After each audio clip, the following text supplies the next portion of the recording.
What is up, beautiful people internet? I'm Wesley. I'm Steph. The West End. Steph. And today, guys, we're reacting to Rascal Does Not Dream of Bunny Girl Senpai. I think of all the shows that you guys suggested for the voting for us to pick, this is the weirdest title. The craziest It has to be. title. I can't think of a crazier title in anything we've reacted to.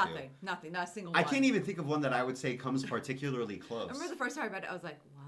Okay. Let's go. I'm ready for it. ねえ、キスしよっか。そう言って僕をからかってきた彼女。 Have you seen that meme where guys realize, like, oh, I think she was hitting on me? Yeah, I have. Oh. He was just dreaming. Rascal does not dream of Bunny Girl Senpai. But so then is it Rascal? Oh, as in he thinks it's a dream. Is that what it is? I don't know. 正直信じられないようなことだと思うけど、全部本当のことなので必ず最後まで読むように。必ずと。なんだこれ。It's kind of like Memento. 5月6日、野生のバニーガールに出会った。You think he's like got amnesia? So, my senpai is a bunny girl. So, furry? I don't know. Like Lola Bunny?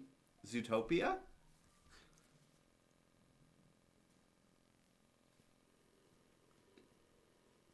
Yes. Oh, it's like Hefner. Yeah.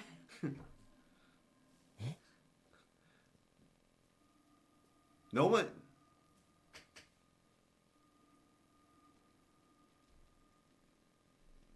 I think people would notice her. Do you think he's imagining her? She's a ghost. She's a ghost? I don't know.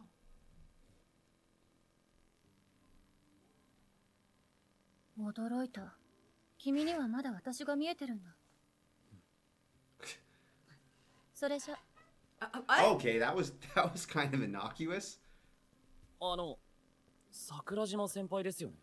私を先輩と呼ぶってことは、君、峰ヶ原高校の生徒なの ?2 年1組のあずさ川作田です。あずさ川サービスエリアのあずさ川に、花咲太郎の作田。私は桜島舞。桜島舞の桜島に。桜島舞。知ってます。先輩有名人だし。一つ忠告してあげる。今日見たことは忘れなさい。それと、金輪際私に関わらないように。分かったのならはいと言いなさい。 It's like she was trying to get people's attention though, and now she's got his and she's annoyed. She was very casual about it though. Like okay, if this was something, I'm just like spitballing because I have no idea. If this was like involuntary invisibility, then I would have thought she would have reacted like, oh, you can see me. I'm so thankful. You know what I'm saying? It doesn't seem to be that. She just so casually handled being. Yeah, she seems annoyed, like you said. Do you think she's embarrassed? Since she's dressed like a bunny girl? She was warning him. Oh yeah, or it could be literally like a warning. 楓、朝だぞ。起きろ。はい。お兄ちゃん寒いね。もう。楓のハム、お兄ちゃんへの思いでできてるんです。なんだその痛い設定は。楓もいい年頃なんだから、僕のベッドに潜り込むのはそろそろ卒業しろよ。I've never related to a character more. This is like this is our life with both of our kiddos. They just are like, we want to sleep with you. から興奮してしまうんですね。実の妹に誰が興奮するか。なあ、国見はバニーガール好きか。 They look very similar. そうでもない。なら大好きか。ああ、大好き。例えば図書館で魅力的なバニーガールに出会ったら、国見はどうする？二度見するな。The thing is, like, I've definitely been in these conversations with like an over specific hypothetical question from one of the boys, and now this is making me rethink everything. What if they had like a pseudo mythical experience and they're like literally asking me for help, and I'm just like, yeah, that'd be crazy, dog. Like, I didn't help them at all. They're in an anime and I didn't help them. だよな。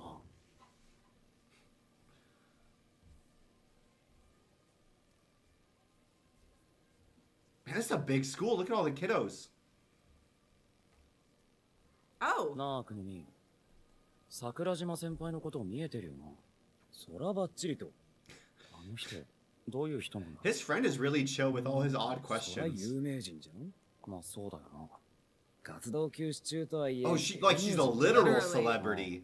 I thought they meant like she's popular at うちの学校にいると知った時 school. はさすがに驚いた。作田が牧之原翔子以外の女子に興味を持つのは喜ばしいことなんだが、さすがにあの人は無理だろ僕は告白するとも好きになったとも言ってないぞ。う。じゃあなんだ？いや、学校じゃ誰かと一緒にいるの見ないよなって思って、いつも一人。 It's like she got bunny in her hair. ユーマ、おはよお、上里。じゃあな、作田。Oh. Oh. Is that the friend's girlfriend that hates you? 部活の先輩に聞いたんだけど、桜島先輩、1年の最初の頃は全然学校来てなかったらしい。なんで？仕事、中学卒業と同時に活動休止宣言したはいいけど、その前から出演が決まってた作品もあったんで忙しかったらしい。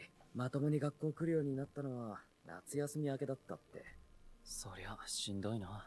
だろ1年の途中から入ってきた芸能人の桜島先輩は完全に異分子だ。 I thought she would be more of a. 一度決まった Popular, クラスの形はそう簡単には変わらない。目立てば誰かにうざいとか調子に乗ってるとか陰口を叩かれる。そうなったらもう Interesting. 元に戻れないことをみんな知っている。それが学校という空間。 It's a big 誰も school. 桜 It 島 feels 先 almost 輩 more に like a 話しかけら college. れない。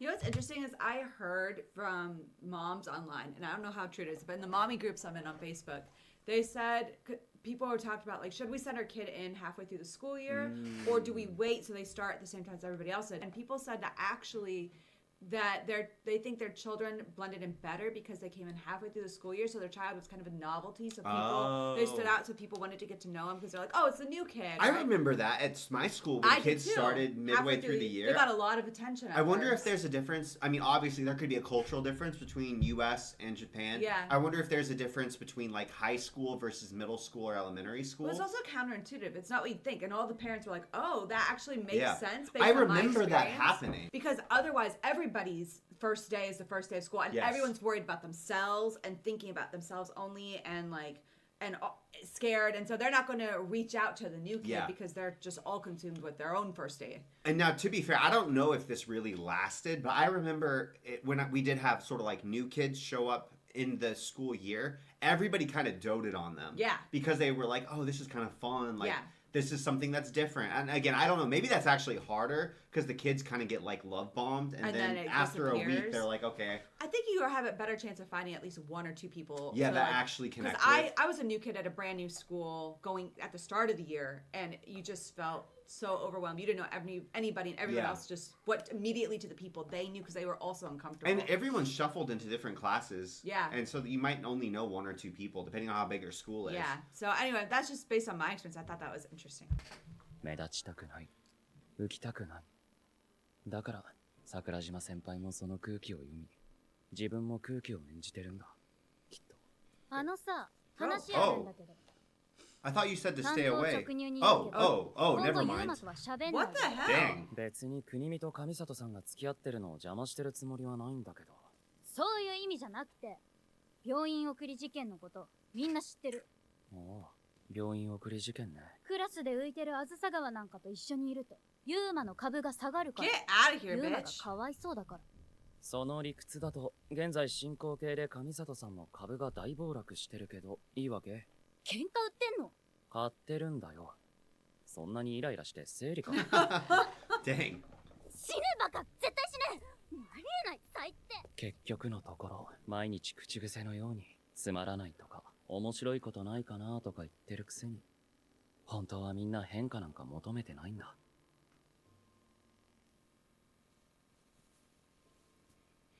High school especially can feel like you just repeat the same day over and over. Yeah, I remember kids said it a lot in high school, things like that. Like, wow, life's so boring here. Nothing ever happens. I didn't realize how much agency I had either. I know that sounds really weird, but like looking back, I'm like, oh, there were so many things that I could have done, and it was almost like I had such a restricted idea of the options, it felt like as I got older, it was like playing a video game and realizing, yeah, that I had only, it was like a video game where you like choose what you're going to do next and you press a button to do it.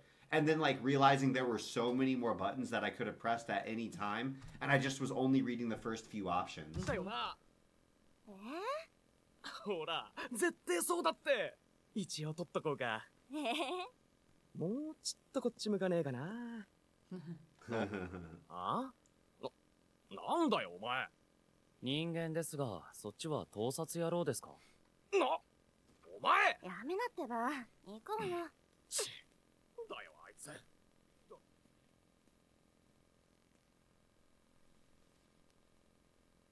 ありがとう。え？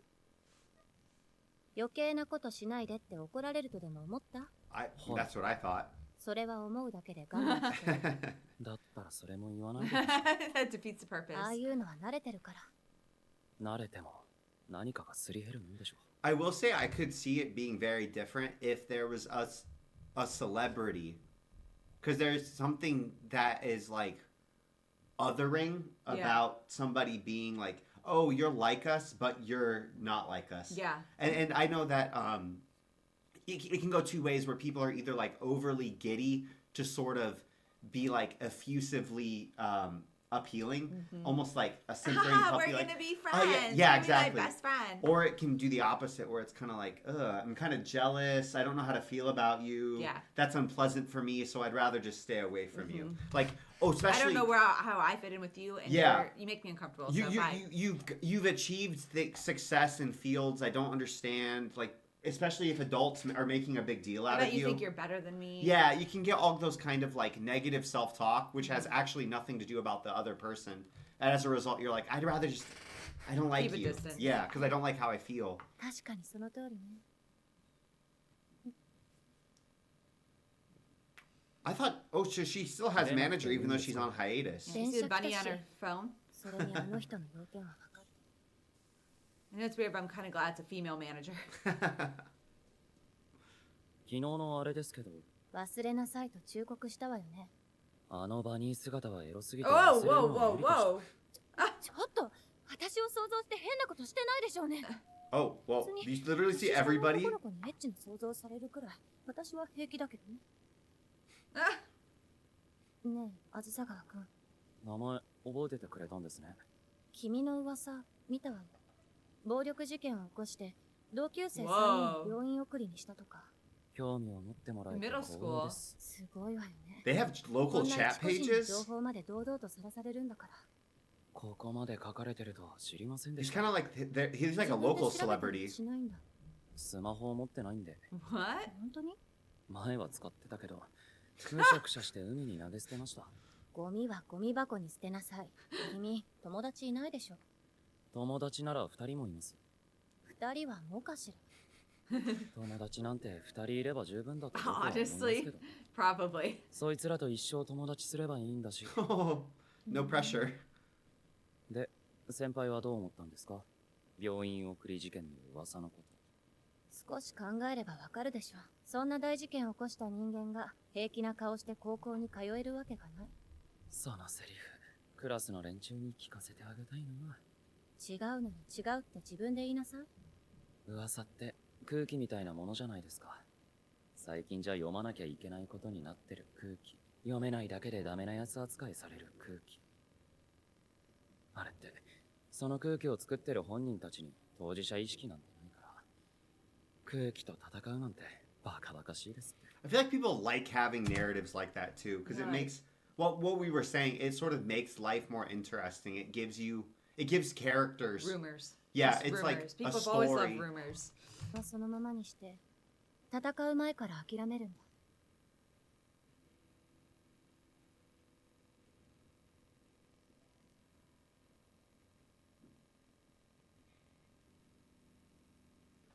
She might know the people in the poster. Yeah, I was wondering the same thing. 次は先輩が話してくれる番です。昨日のあれは何だったんですか？私、6歳で芸能界にデビューしたの。朝ドラの主役に抜擢されてからは She kind of reminds me of テレビ Kana from の映画 Oshinoko. Yeah. CM、ずっと人目にさらされてきた。 Wow, like those テ are レビで major. 桜島舞を見かけない日はありませんでした。 Okay, so she's like a major celebrity, Yeah. not just でも minor. だんだん辛くなってきた。どこに行ってもあの桜島舞って言われて注目されて、それでいつからか願うようになったの。私のことを誰も知らない世界に。 Whoa. 私のことが見えてない人がいるって最初に気づいたのは4連休の初日。なんとなく気まぐれで水族館に行ったの。一人で？悪い？ For celebrity, it could be. You could just get swarmed.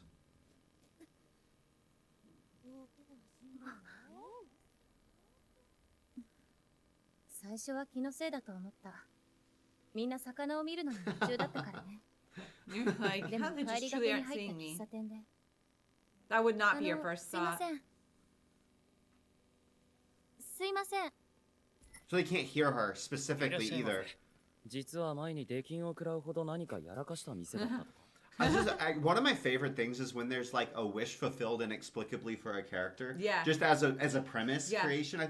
This we've also heard this wish from most of the famous people whose content we react to, like the Sidemen and BTS, yeah. that they specifically are like, oh, I'm so thankful, but one thing I do wish is I could like do some of the more mundane things out in public. Anonymously. I know Michael Jackson once rented out a whole grocery store Just so you can because he'd been famous from such a young age. He had never went grocery shopping, and he was fascinated by doing something so mundane. And they hired like staff and actors to pretend to be fellow shoppers, Just so he could so he could experience just it. experience going to a grocery That's store. so そ sad. んなわけないでしょ。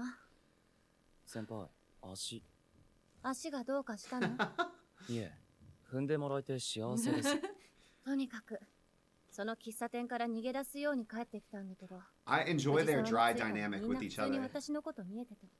だから他の場所でも同じことが起きないか調べて回っていたの。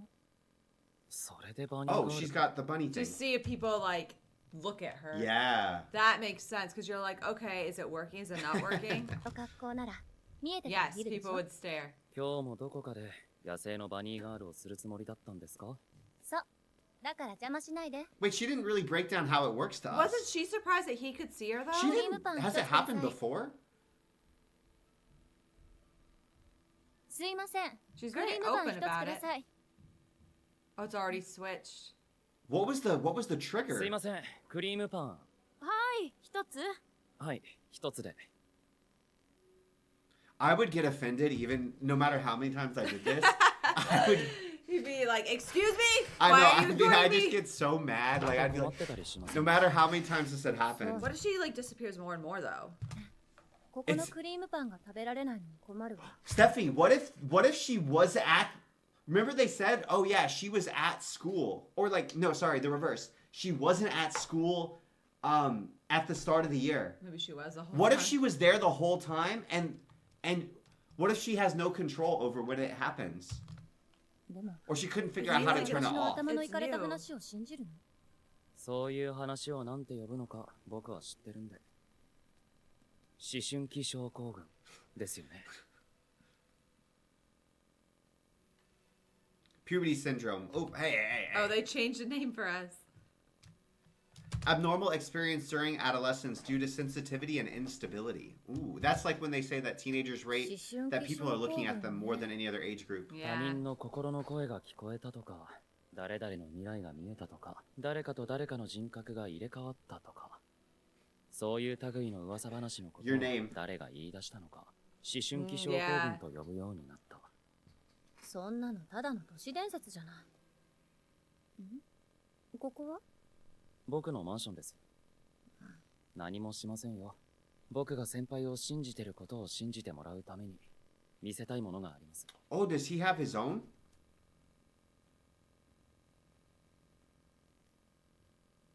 Kitty. Can't animals see her? Calico kitty. うーん Oh, that's a good question. 綺麗にしてるんだ。先輩はその先輩っていうのやめて。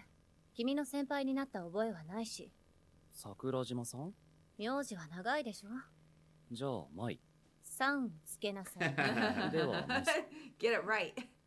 君はあずさ川ってイメージじゃないし、作田くんって呼ぶから。どうして脱ぐの？何もしないって言ったじゃない。不潔、変態、露出狂 Whoa, whoa, That that looks like a hit by bear a attack. tiger. Yeah, what? 本物いいね。こんな特殊メイクをしているバカがいると思いますか？ Just on the off chance. 触っていい？どうぞ。おう、変なそこ敏感なんで優しくお願いします。こすごく気持ちいいです。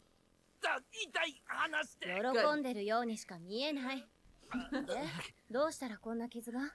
それがよくわかんなくて。 Well, that's the most horrifying option. 妹の楓です。別に Whoa 暴行されたわけじゃないです。ただネットでいじめられただけで。言ってる意味がわかんない。メッセージを既読スルーしたとかで、クラスのリーダー格の女子から嫌われて、SNS のコミュニティで悪口を書かれまくったんです。 Aww. そしたらある日、おかえり。あ、どうした？ Whoa! What the hell? これが思春期症候群が実在すると So it's like a 信じる physical manifestation of the. その傷もその時に？ So it's like, oh, this is the psychological bullying made physically manifest. 理由はさっぱりわかりません。朝起きたら血まみれで病院に運ばれて。それが病院送り事件の真相？ええ、僕が病院に送られたんです。 That's a hell of a telephone twist right there. Yeah.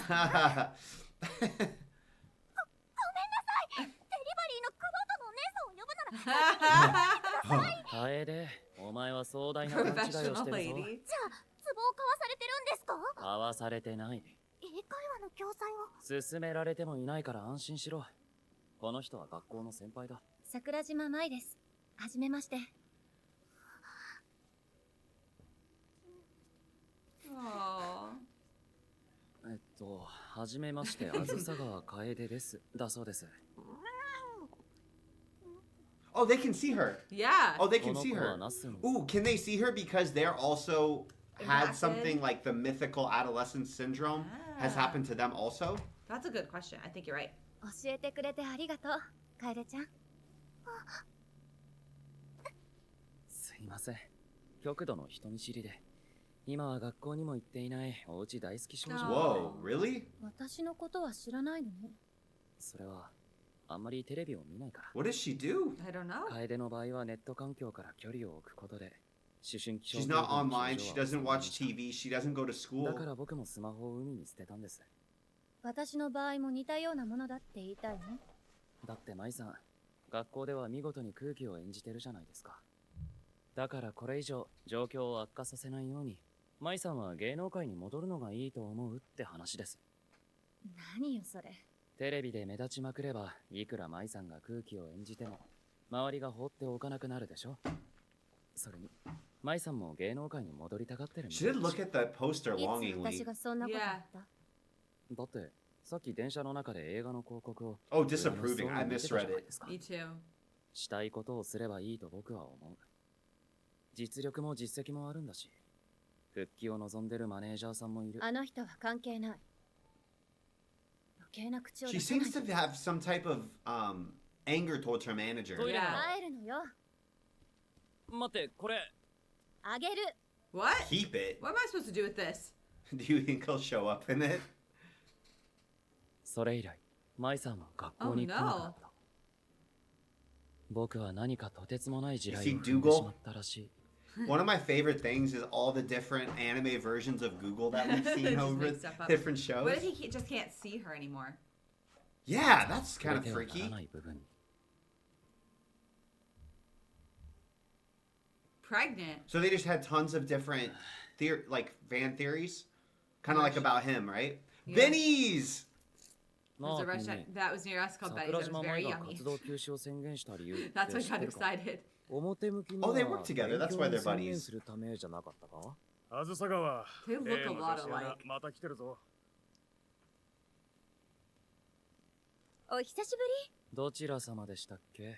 り。なるほど、そう来るか。では、はじめまして。私はこういうものです。今日は何の用ですか？生しらすの取材で近くまで来たの。夕方からオフだから会いに来ちゃった。 This feels like spies exchanging code A to little figure bit. out how they're going to handle like some clandestine government document handover. Very 注 odd. 文はタクタ君をお持ち帰りで。 Oh, 頭がおかしいようなのでご注文は救急車1台でよろしいですね。 ambulance. 事件のこ Goodness と gracious. まだ話す気になれない？一生なりません。胸の傷一枚写真を撮らせてくれる？ Oh, so she's just a journalist who wants to get the story. Yeah. 南條さんは桜島舞が活動休止した理由を知ってたりします？少なくとも一般人が知らないようなこと知ってると思うわね。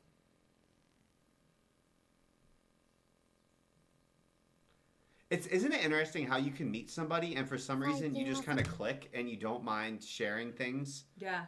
and being very open, and there's other people you're like, I will never tell you anything about Not myself. a single secret. Never any, like, I will not let you in one iota. Like, if you're an onion, it's like, you're not getting in. Yeah. There's other people you're like, oh, I just instantly know that we can totally, like, be free and open. And Yes. I don't know, it's strange. I wonder if You click or anybody's you ever, don't. like, figured that out. 北島 How 先 that 輩に works. ご就寝だそうじゃない。牧之原翔子のことは吹っ切れたんだ。 Everybody keeps talking about 国 this み girl. たい。なんでそこに結びつける？砂糖はお好 Oh, み is で this a second friend? 大丈夫だろうなこれ。中身は多分砂糖だ It's よ。 probably sugar. それで聞きたいことって？あのさ双葉、 Futaba. 人が見えなくなるってあると思うか？視力が心配なら眼科に行ってて。そういう問題じゃなくて、そこにいるのに見えないっていうか、透明人間になる的な。女子トイレにでもしない。さすがあずさ川、豚野郎だね。スカトロ趣味はない。 Whoa, 思 E. 春期症候群の話なら前に言ったと思うけど、私は否定的な立場だよ。知ってる。理屈に合わないんだろう。だから理屈に合う説明が欲しくて来た。例えばこうして双葉の前に座っている僕が双葉から見えなくなるというのは理論的に可能なのか？私が何かに没頭するか、ぼーっとすればいい。 This is our 人間の方が見 rationalist. たくないものは見ようとしない。 Mm. Bring up the panda. Bring up the panda walking through the basketball players experiment. When people were like told to watch basketball teams and count how many times one team passed the ball, and then a panda would walk through, and people usually did not see the panda because they were so engrossed in the task of counting the basketball. That was just 理論とい crazy. うのもある。観測理論。この世の中にあるものは誰かが観測して初めて存在が確定するという理論だ。あずさ川も箱の中の猫の話くら Oh, い聞いたことあるで Schrodinger's しょ。 cat? ああ、確か。シュレディンガーの猫。 Schrodinger Neko. 桜島舞は芸能界では確かに存在し、みんなから観測されていた。クリームパン一つください。 Do you think she's here クリームパン and he ね。 just can't see I don't her? know. I don't know, but a custard bun sounds 桜島舞っ delicious. て知ってますか？え？ほら、朝ドラの子役でデビューしてブレイクした桜島舞ですよ。桜島？そんな人いましたっけ？ Oh, so she's like erased. It's not just that people can't see her. It's like she does not exist. 見えなくなるということだけじゃなくて、 They'd forgot about her. その存 Yeah, 在さえ that's way more intense. Hey, is he gonna look it up online and see? Did the internet erase her too? Her movies? Whoa. やっと帰ってきた。 How do you そん know? なに僕に会いたかったですか？ He literally run. This is why you have cardio, so you can feign indifference. Yo, you wanted to see me that much. All you young men and women out there, like, you need to get your cardio so you can rush I and then sprinted compose home. yourself, and you don't have to go. I sprinted home on the off chance you might be outside my door. お腹減ったな。性格 So 悪 now い he's。just gonna have an まあまあ imaginary 自覚して girlfriend. ます。 It's not just my girlfriend doesn't go to this school. It's like, my girlfriend was just erased from reality by adolescent syndrome. But don't Sure, worry, buddy. she's real. キャラに転身したんですか？買い物ができないの。 She's not stealing? 2 weeks. 2どんどん weeks. 私のこと見えない人が多 Oh, くな Literally る。 more and more people. disappearing. So there are 沢 people who 駅 can 周辺は usually see もう her. 散々だね。 Could she write notes and like leave them for him? Oh, that's a good question. Like if he, in case she disappears. We from him. started. Do you remember we started the show with the journal? Oh, you're right. So at some point, he forgets about her. Oh, no. And all he has left is his writings. You're right. Oh, no. Oh, Oh, that's no. not good. とりあえず She seems to think that it's a geographically bound phenomena.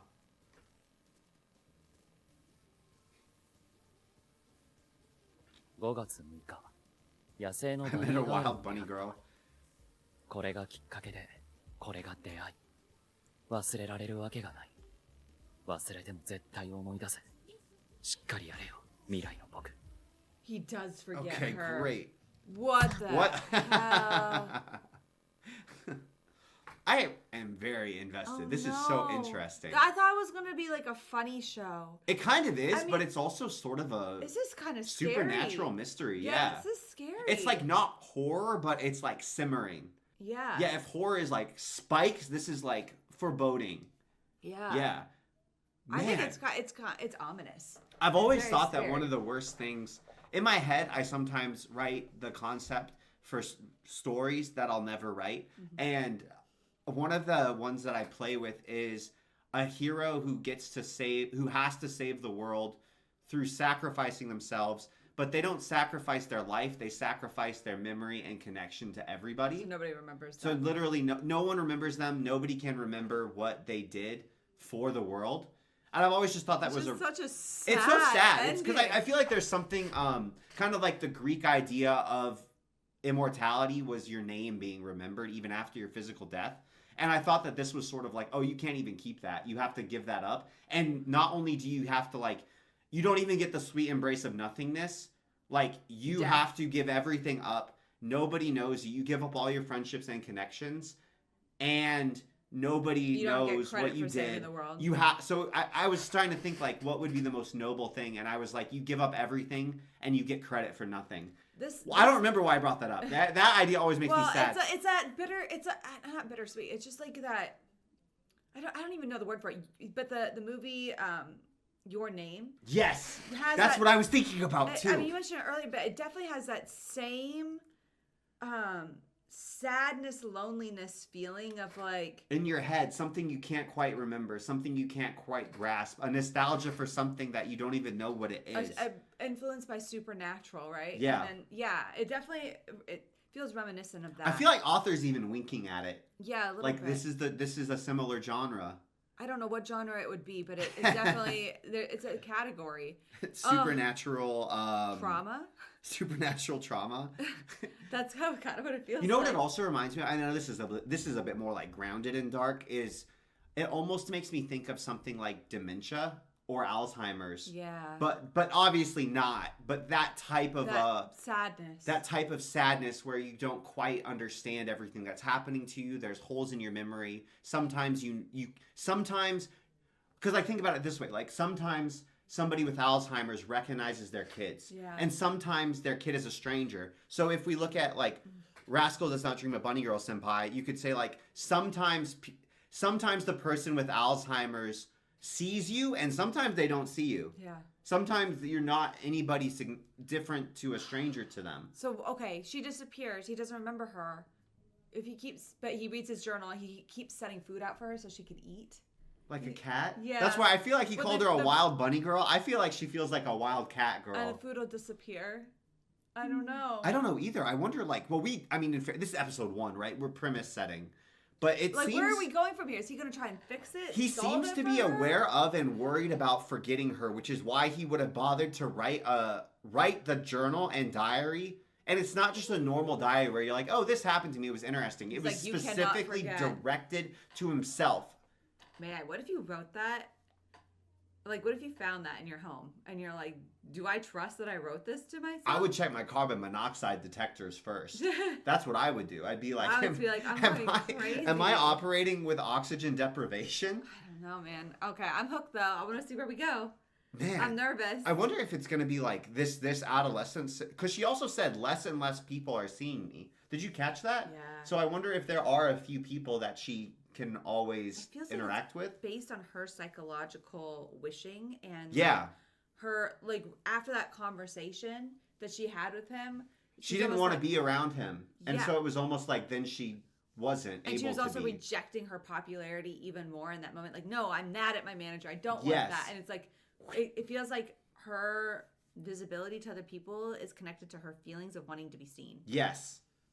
But then, Yes. but then once she wants to, it doesn't go in the other direction though. Because once she wants to be seen again, she's like, see me, hello, Yeah, I'm here. it's weird. It doesn't reverse. I know that George Soros has a principle called reactivity that he used to trade the financial markets. Okay. And he always said that like the more that a market gets pushed in one direction, the more violently it doesn't return to equilibrium. It compensatorily like swings further. And that just reminds me of what she's talking about, where she's like, She wants it a little bit. yeah, and then it's like it like a pendulum. overcorrects. She's like, I'd like to be a little bit more private. And then it's like, you're freaking invisible to everybody. And then she's like, oh, well, I would like to not be invisible to everybody. And they're like, you're a celebrity. Yeah, she can't. You can't have an easy, and you know what I'm saying? It Yeah. seems like it just like, it swings the wildly other. between the two, and there's no like normal state where she's like, I can order a custard bun, but people aren't taking pictures of me as I go about my daily life. I just want to know, like, would the movies about her disappear?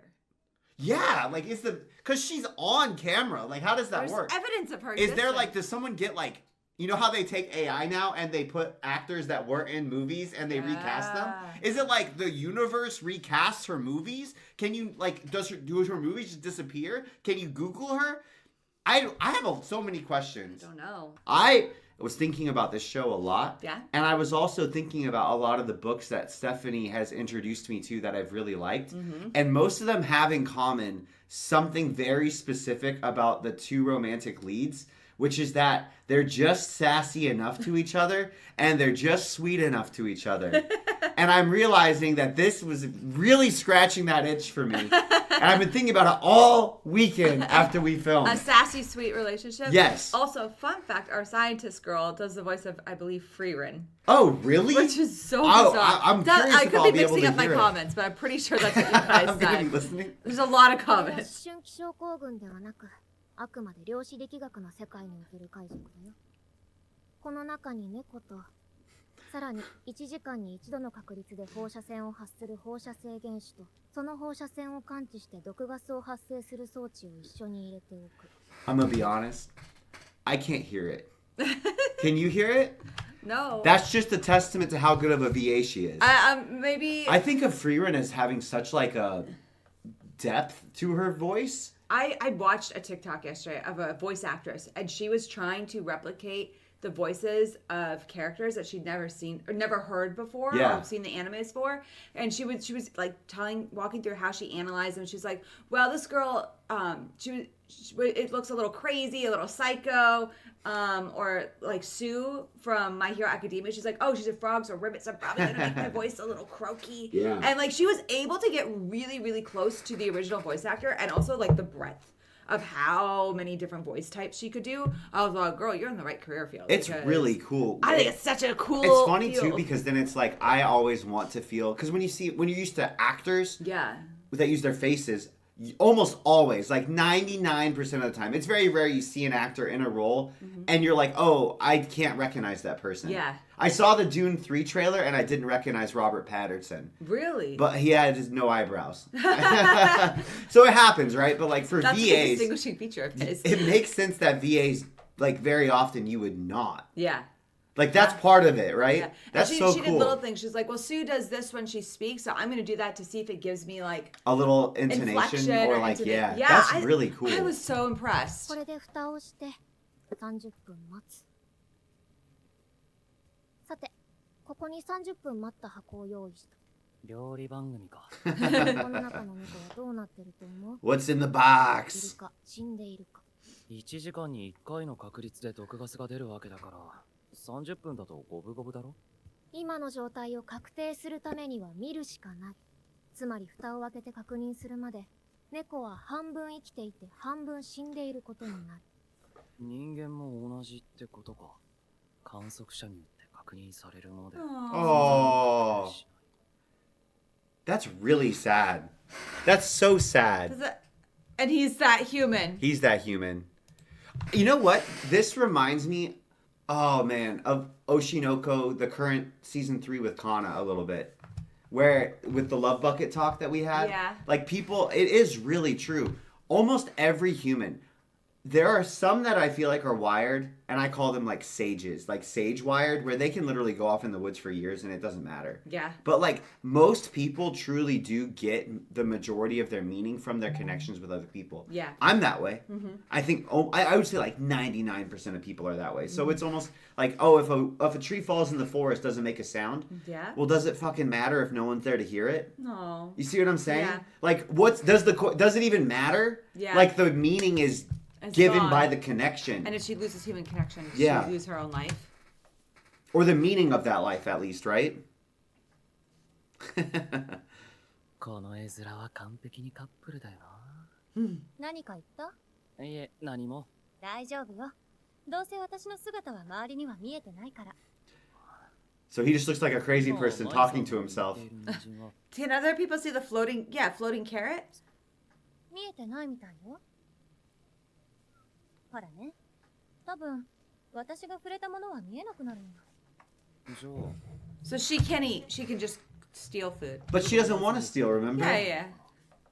それは私と手をつなぎたいっていうアピール？あくまで実験。 For そん science. な理由ならつないであげる。本当は舞さんと手をつなぎたいだけです。それで？女子と He just looks like a crazy person. 初めてをもらってください。若干気持ち悪いけど。ま、合格にしてあげる。今、エロいこと考えてるでしょ。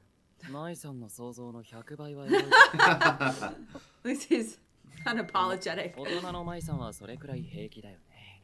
そうね。年下の男の子にエッチな妄想をされるくらい。なんでもない。僕のことは見えて He's gonna go home and tell his wife, the youth are not all right. Sweetheart, I was in the produce aisle. Not only was this young man talking to himself, he went, what? Like, with no 言え reason. ないわよ。一人暮らしだし。えだいたい私たちまだ喧 Yeah, 嘩中 what で about し her ょ。 family? あれは舞さんが素直じゃないから。演技の仕事をしたいなら続ければいいのに。余計な口を挟まないで。何も知らないくせに。知ってますよ。中3の時に出した写真集が原因なんですよね。水着は絶対 NG って条件だったのに、マネージャーだったお母さんが勝手に契約。 Oh. それで大喧嘩になって、芸能活動休止ってやり方で、お母さんに仕返しをした。けどそんなのふざけてる。うるさい。一緒に自分の欲しいものまで投げ捨てたんじゃ意味ないし。 Ooh. Oh. うるさいな。私だっていっぱい悩んで決めたの。まだ中学生だったのよ。なのにスタジオに入ったら水着がいきなり用意されてて、もう契約したからって言われて、やるしかなくて、無理やり笑顔を作るしかなかった。結局あの人は私を使ってお金儲けすることしか考えてなかった Her の。 mom's pretty too. What? I think that's so creepy. How old? Like 11? 12? She's in middle school. Yeah, that's about like 10, 11. I mean, regardless of this precise age, I feel like it doesn't change the way I feel about it. Yeah. Because she's like somewhere between 11 and 13. Just after. I mean, that's what happened to Brooke Shields. Brooke Shields. That's specifically, yeah. yeah, with Playboy. Yeah, Specifically. which is really freaking effed up in hindsight. What the I hell, think, man? I mean, it makes me really sad because it's a phenomenon that exists in real life. And I'm worried. I feel like we know it happened a lot in the 80s and 90s. Yeah. And I'm like, do we know that it happened then because it's been years and now we're aware of it? Because I haven't heard about it happening as much in the past decade, but I'm also just not as in touch with pop culture. People became a lot more aware of it, and so But I think does it that became just a lot mean more people- faux pas to do it? But are they just like recently. hiding it, do you think? I mean, a lot girls can lie about their age. That's if true. What you mean? But And there's also like I've seen it on social media. I've seen it on social media now. There's a lot of like TikTokers. Yeah, I would and say who are like 13, 14, and you can't always tell how old they're because of filters and makeup and things like that.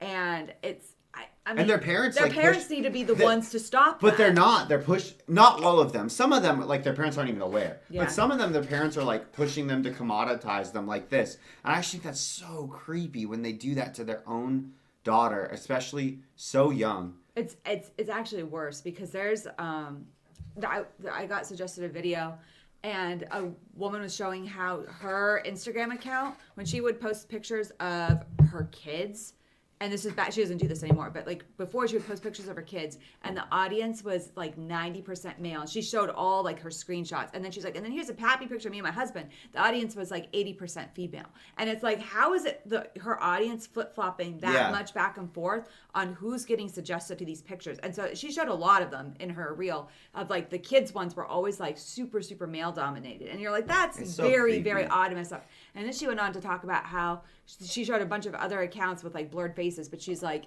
these people are posting their kids, like 6-year-olds, 5-year-olds, in like swimsuits Yeah, and stuff. it's so creepy. And you can look and see who's following this account, and it's mostly older men.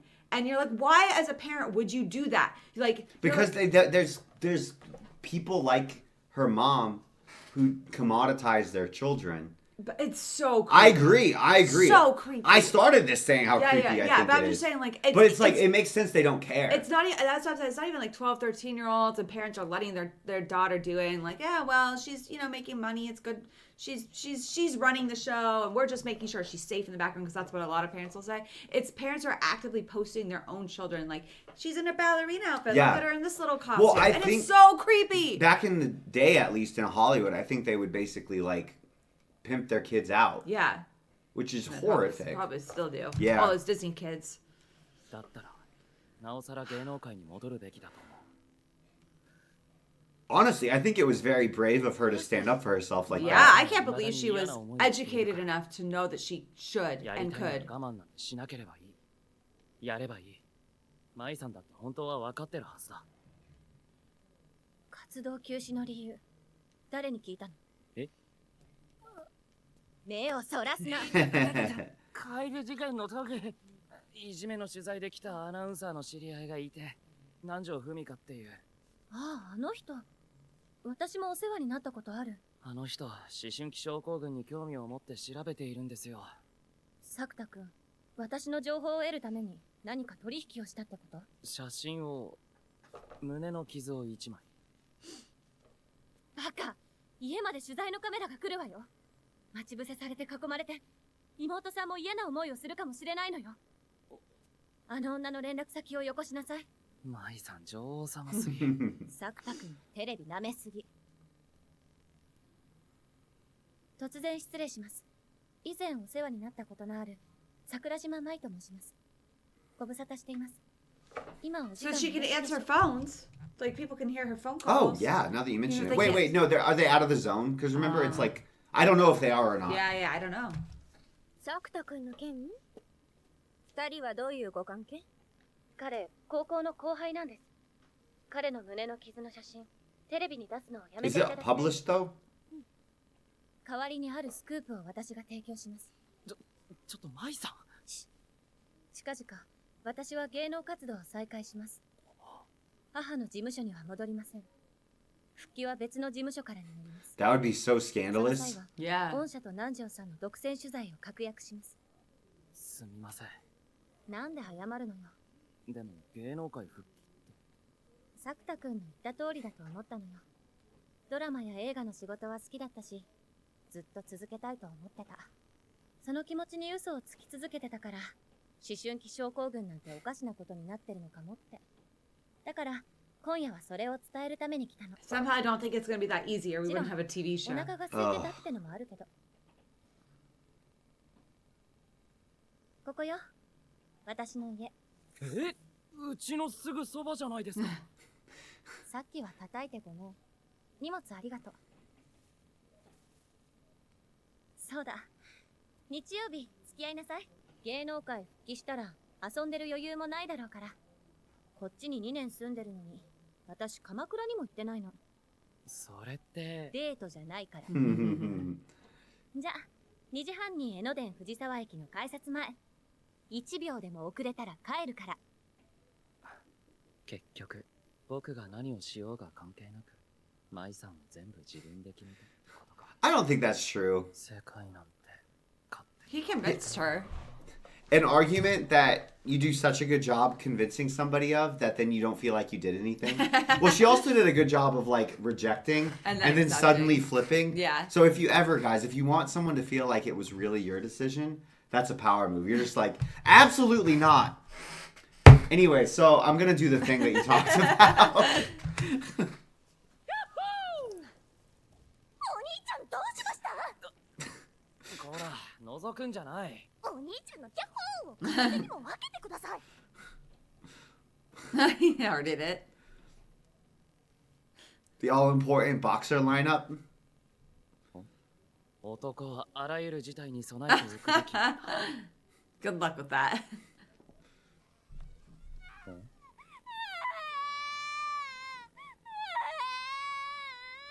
どうした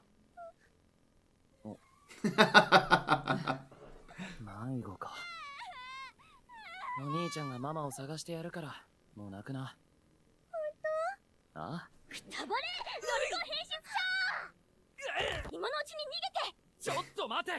誰かロリコン変質者だ。さ、早く！だから違うって。その子は迷子。僕は一緒に母親を探そうとしてただけだ。え？ああ、痛い。ごめんね。 Honestly though, like, good for that girl because you never know. You never 夏 know. にパックリ割れたかも。やばって元から2つじゃん。もうわかりましたさあは？いいから蹴ってこれでおあい Ah, こでしょ good girl. いや、おあいこって。 He's gonna be late. 早く私友達との約束があるの約束なら僕だって。だったら早く Shouldn't we be 勝 finding ったよ。 the girl's mom? Oh, you did it. Oh god. もう最後それはこっちの。 At least they took the girl to お the 前がスマホ police. ばかり気にしてるからお説教が長引いたんだろ。だってメッセージ来てたし返事早くしない This girl's 友達じゃ crazy. なくなっちゃう Those stop being my friends. Man, if people stop being my friends when I don't respond fast, I wouldn't have any friends left. Let's be honest. Some of my friends and I take 2 to 3 business days to respond. そうだ私約束だやば。 We text like we're writing letters in the era of the Pony Express. じゃあな。 Did the little girl ever find her mom? I hope so. That was really funny. I even like the line where he said his butt was already split in two. I've never heard that, and I can't believe it because it sounds like that should be an idiom or like a joke that every grandpa makes. And I've never heard that before. Have you? No. 私を1時間38分も待たせる Wow. Wow. 何よ舞さんは遅刻してきた男をけなげに待っているような可愛げのある女じゃない。さては偽物だな。作田が私をどういう目で見ているのかよく分かったわ君が抜けてますよ。作田なんて作田で十分遅刻の理由は分かったけど本当にそれだけそれだけです。もし嘘だったら鼻でポッキー食べてみたい That would be painful. 一本 And disgusting. Those are yummy. They're Never want so one. good. 作田はどうして私に構うのえ普通は私みたいに面倒な女には関わらないそんな風にひねくれてるから友達できないんですよ、舞さんは。真面目に答えなさい私におせっかいを焼くのはどうして美人の先輩とお近づきになれるチャンスだから張り切っているんです。誰が本音を赤裸々に語れと言ったのに真面目にって言ったの舞さんだよね。 I think author did a really good job of making Sakuda like. I think it's the opposite of the nice guy, where a nice guy like the stereotype, right? Yeah. And if you're not from America, at least it sounds weird. She's like, oh, a nice guy. That sounds good, but it's this sort of like meme or archetype for a dude who really just wants to sleep with a girl, but he pretends to be super nice and pretends that he's not interested in that and just interested in sort of like being her friend and being nice and being Let me kind. buy you things. I'm But- gonna get you a gift. But he Or, actually, let me carry your bag for you. But it's he just it's wants hard to sleep with convey her. because like all of those things, Or date her. all of those things aren't creepy as long as there's an overtness about the interest. Yeah. But there's this weird like dynamic where the interest is being hidden behind the pretense that you're just platonically interested. And it's overtly, and it's like no, no, no, I'm just platonically interested, but you're not. Versus like Sakura, I think it's cool because it almost feels like the opposite, where he feels like he's masking his actual deeper interest by keeping on being like lewd thoughts. Might be, you know what I mean? Yeah, It's yeah. almost like whatever the opposite of nice guy is. It's like he's pretending to be that. He's like, no, I'm mean, but I'm also like, But I'm you just know, like helping definitely you with having your lewd deep-seated issues and stuff, you know? 困ってるのに誰にも頼れないのはしんどいからですよ。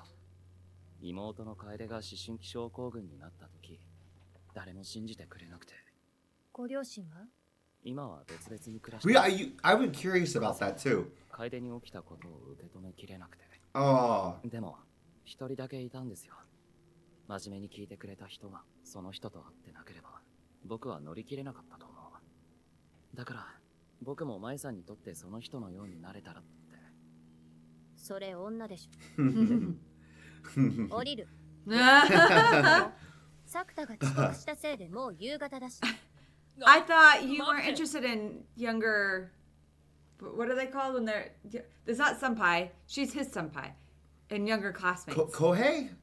Was that the word 知っ earlier? てますか人の目の高さから見える水平線までの距離は約 4km なんですよ。私は牧之原翔子です。牧之原サービスエリアの牧之原に大空をかける子の翔子。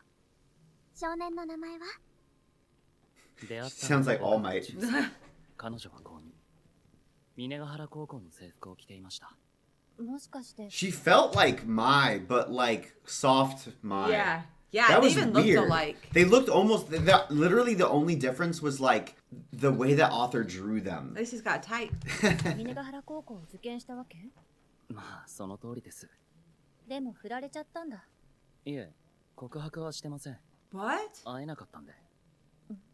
峰ヶ原高校にそんな生徒は存在してなかったんです。在校生の名簿も全部調べたけど、いなかった。Could she have disappeared like Mai? 僕は確かに牧之原翔子って人と出会って、その人の存在に救われたんです。今でも彼女のことが好きすげえ好きでした。デートの最中に他の女が好きだね。 Oh, now it is a wasn't date. 自分から聞いておいて。 This is Schrodinger's date. It's only a date When he it. thinks it's not. Yeah. 好きだっただから、そこ重要。来たみたい。 What? Wait, is- Oh, it's her mom. It's her mom. マネージャーって、舞さんのお母さん？芸能界復帰の話。他の事務所との契約のこと、ちゃんと話しておかないとね。大丈夫なんですか？終わったらデートの続きしてあげるから。待ってなさい。 She walking on the beach in heels? Because that's some badassery. Yeah, if she wasn't a freaking. Oh, she can't see her. If she wasn't a child commoditizer. あなたなの？私をこんなところに呼び出したのは。誰？何の用？あずさ川作太と言います。後輩。後輩です。誰の後輩？舞さんです。誰よそれ？ Oh no. Memories are getting erased. She doesn't remember her own daughter? That's crazy. あんたの娘でしょ。何言ってるの？私に娘なんていないわ。冗談はよして。 How intense are the rewrites when this is happening? 今日ここで会う約束を。これでしょ？でも差出人が不明なの。無理に時間を空けて予定入れたのは覚えているんだけど、何なのかしらこれ。そんなバカなことがあるか。母親なのに、なんで娘を忘れられるんだ。もういい。なんでまだ話は終わってない。お願いもうやめて。変ないたずらはやめなさい。これ以上は付き合ってられないわ。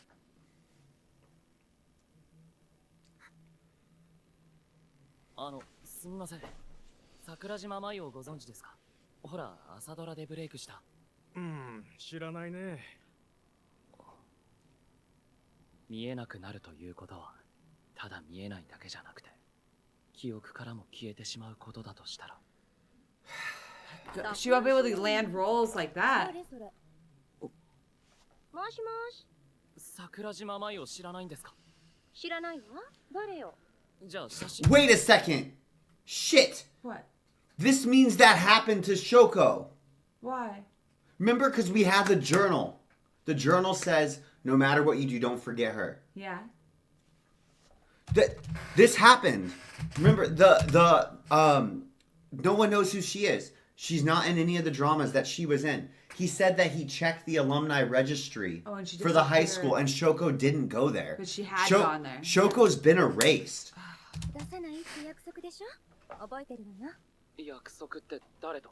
作田君とに決まってるじゃない。今日はありがとう。じゃあ。待った。舞さん、行こう。行くってどこへ？どこか遠くの町へ行けば、まだ舞さんのことを見れる人がいるかもしれない。確かめに行こう。確かめてどうするの？作田以外には見えなくて忘れられてることが分かって何になるのよ。少なくともその間、ずっと僕がそばにいられる。年下のくせに生意気。せっかくのデートだし。いいわよ。まだ私を I can't believe he's not questioning his own sanity. デートの I would be. してあげる。I think it's because he knows that people have known her previously. 楓、僕だ。もしもし、どうした？ And he has Kaide. Yeah, and he has the scars on his Does chest. she remember though? 悪い。今日帰れない。遠くまで行く用事ができた。何ですか、用事って。前うちに来た桜島舞ってお姉さんのことを覚えてるか？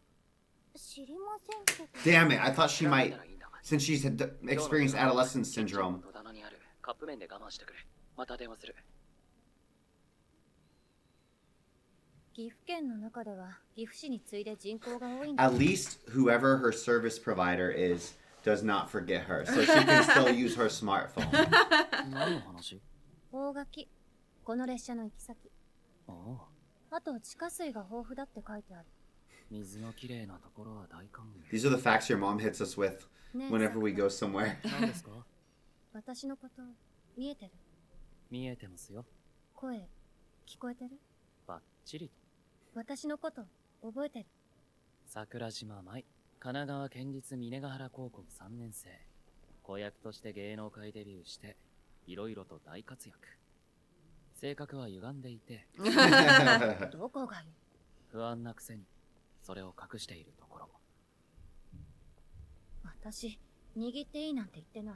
僕は握りたい。仕方ないわね。今にも特別よ。She's got blushing cheeks. 桜島舞をご存知ですか？ I like how she said that You can of her hold own that. hand. I didn't tell you could hold that. 博士の CM にも出たことのある。桜島、そんなタレントいたっけ？どうも。It would be really bad luck if they talked to someone like me who's just really bad at names. I did know. Oh! Does anybody smell that? I think I smell a one-room trope. 覗かないでよ。大丈夫です。僕 Or is it one bed trope? What's it called? 3杯はいけるんだ。ここは音だけ聞かせて、年下の男子をもだえさせるのが余裕のある大人の女性のたしなみだと思うけどな。わかってるわよ。もちろん。その代わり、一人で変なこと始めないでよ。変なこと？バカ！知らない！今の、すげえ可愛かったな。はい。ああ、国見。僕だけど。何時だと思ってんだよ。1時16分。分かってるよ、そんなこと。緊急事態なんだ。助けてくれ。何すりゃいいの？桜島先輩のことを覚えてるか？ああ、当たり前だろ。What? What? 知らないよ。覚えてるのか？桜島先輩だぞ。だから分かるに決まってるだろう。よ、じゃあそんだけやるぞ、俺。待った。双葉の携帯番号を教えてくれ。何時だと思ってるわけ？ He didn't have Sutaba's number? 21分。その時計遅れてるよ。ああ、なるほどね。この前の思春期症候群の話はそういうことだったのか。なんでこんなことが起きているのか。解決する手段を見つけてほしい。むちゃくちゃだね、あずさ川は。必死だからな。前に国見が言っていたよ。ありがとうとごめんと。助けてくれを言えるのがあずさ川でいいと思って明日学校は朝からは無理だろうな。なんで？学校に原因があるのかもしれないと思った。桜島先輩のこと学校の生徒たちにも見えていたからね。そっか。もう少し考 So えて just み the る students け at ど the school 期 can 待は see しな her? いで。ありがとう。明日は昼になるかもしれないけど、学校には行く。夜中に悪かった。 I can't see any pattern. Can you? Not really. うわー、シャワー終わってる。下着どうしよう。 Why are you asking 服は him? 一緒でもいいけど下着は嫌。 Your convenience stores in Japan are こんな crazy. 風に知らない Because 街に our gas stations definitely wouldn't have こんな that. 場所に行ったことあるんじゃ。それは Just 連 go れ to て a 行かれ Walmart. てるだけよ。ああ、それわかるな。でも一番不思議なのは一緒に歩くのが年下の男の子ってことね。僕だってあの桜島舞とこんな遠い町に来るとは思ってませんでした。光栄でしょ。 Ooh, I have a question. So Steph, Oh, flag. He said I'll never forget it. shit. Well, we know that's a lie because I mean he's not intending to lie. That Here's a hurts. question. I'm younger than you by 24 days, Yeah. 24 days. but I was a grade ahead of you yeah. because I'm so smart. Yeah. You're gonna let me get away with saying that? It's because his parent, he wanted to go I to can't kindergarten believe really you badly. have changed. And his I can't parents- believe you let me get away with saying that. I started school a year early because there was a giant dolphin painted on the school. And he got excited. And I was His like, parents "Mommy, said, Daddy," "Okay." I just begged them, like, "Please let me go to the dolphin school." And so I started school a year I early. went the same age as everybody else. I had a rough go of it for a few years because I was too A year young. younger. But so here's the question, right? Okay, would you be my senpai? Or would I be your senpai? I don't know. I don't know either. Do you guys know how that would be Maybe handled? in Japan they don't let you go to school a year early, so they don't have. What if there's this a really issue. cool animal painted on the side of the They school? don't- they Would don't they have bend this the rules problem. under those specific don't circumstances? know. Also, my birthday is in November. Yeah. So I was really young. Like, really, I cannot believe they let me. I don't know. I was so young. 絶対忘れない。もし忘れたら鼻からポッキーだ。 How does that work? She'll come and shut. He'll like, wow, my nose really hurts. Why is there a pokey up it? 僕に出ていけと。何か話して。楽しい話。 He's supposed to be a gentleman and say he'll sleep on the floor, and then she's supposed to be nice and say no. That would be That would uncomfortable. be uncomfortable. Which, by the, I mean, I've slept on the floor so many times. Sakuda has never once said he was a gentleman. That's true. He's never once said that. Quite the opposite. サクタだって私にいじめられて楽しんでるじこんな美人の先輩にいじめられて喜ばない男はいないと思うけどな。ゃん。 Ecstasy. それ褒めてるベタ褒めです。 A rave review.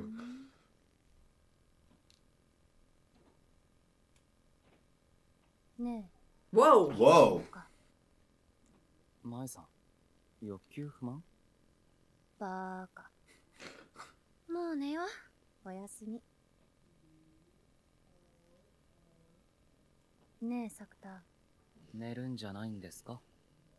今私が震えながら消えたくないって言って泣き出したらどうする背中から抱きしめて大丈夫だよって耳元でささやこうかな。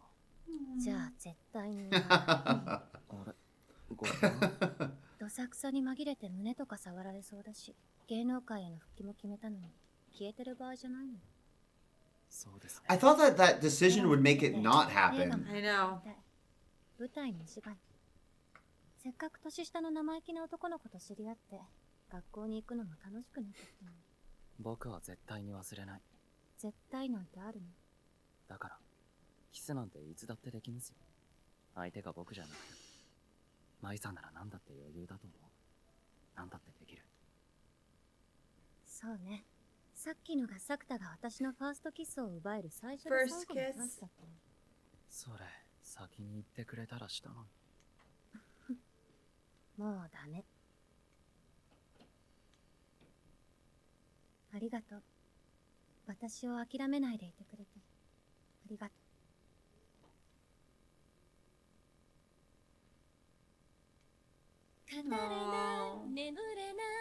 That progressed Wow, faster this is than I beautiful. anticipated. It's progressing, but it's also kind of not. I don't. It's What do you very mean? different than the rhythm that I'm used to. Oh yeah, absolutely. I meant the relationship. No, I did too. That's what I'm saying. Oh, really? The rhythm of the relationship's not what I expected. They're sleeping in a bed together. But she also said like we should kiss, and then he didn't. I mean, I didn't expect that. Did you? Also, these are different every time they said.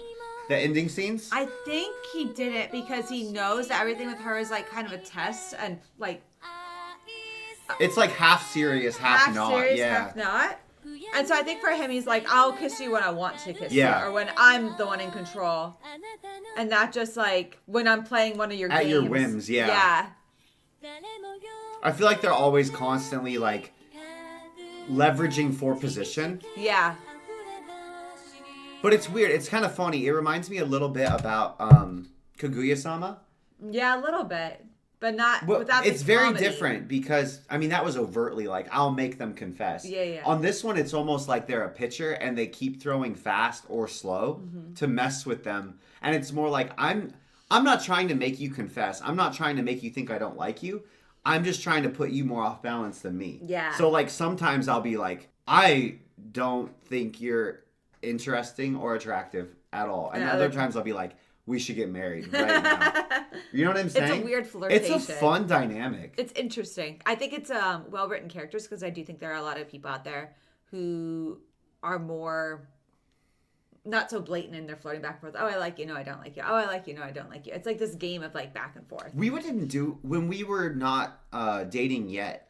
We didn't do it like this as it's depicted. Not this overtly. But we did something I would say quite similar where Yeah. it was kind of like, well, I don't want to be thrown off balance. I don't want to be the first to say I like you. Yeah. So, but we weren't. I don't know. We weren't like this in the sense that like we weren't trying to throw each other off by being like gut punch. I do like you. Yeah, You know what I mean? Yeah. It was more subtle. We were more the opposite where we were like, well, I'm oh yeah, you think I like you? Well, I'm not going to talk to you now. Like, look, you still see how much I like you. I won't talk to you. 16-year-old things. Yeah. I mean, we were again like 13 to 16 when this happened. Is this a preview?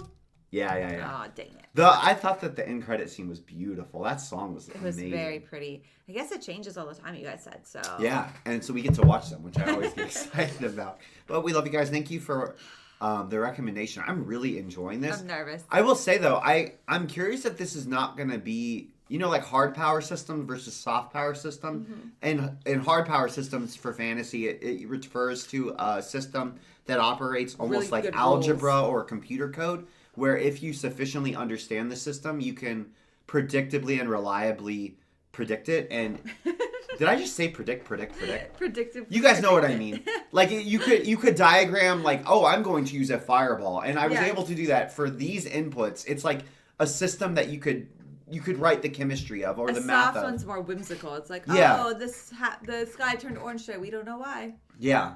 And there's And no reason for it. I thought we were going to be hard power. Like, I thought there were going to be very specific rules governing this, especially when they were talking about, like, oh, it seems to be confined to the zone, but the zone's growing. And I even thought, like, oh, it'll be like a hard soft power system where it's like, oh, it's going to be a variable that's not super reliable, like an emotion or the state that Mai perceives the world or her internal emotional state that And then governs. that changed and nothing reverted. Yeah, that's what I'm so confused by this system. And the fact that, like, Shoko, I think she's been erased. She's still wandering around watching. I think she's somewhere. Like a ghost. What if she's there with Sakuda? Ah! That would be so sad. That was so sad. Like, she was on the beach right there. Don't say that. Wouldn't that be horrible? But who it's is weird. this No, other- but he remembers her. So Yeah. presumably, if he remembers her, he should see her. Yeah, because he doesn't remember Mai later on. Yes. Hmm. Well, we don't know though. Okay. Well, presumably the people who don't remember her can't see her. That seems to be a package deal. Yeah. So maybe she wouldn't be there then. So she's out there somewhere. All right. We're going to find out. Uh, How many episodes is this? Or how many seasons? I think that there were quite a few. I'm more so, I think I'm questioning, I'm like what happens? How, I know, how I are they don't- going to resolve this? I don't know. It feels like once it's resolved, the story's done. But it's obviously not that easy if there's a lot of seasons. I don't know. I'm unable to predict this show completely. After episode 1, I was expecting a lot more Bunny Girl. Weren't you? It's in the title. It's just so it's clickbait. funny. It was just like one scene. You just say Rascal. You say the whole name every time. I like to say the whole name. It's a funny name.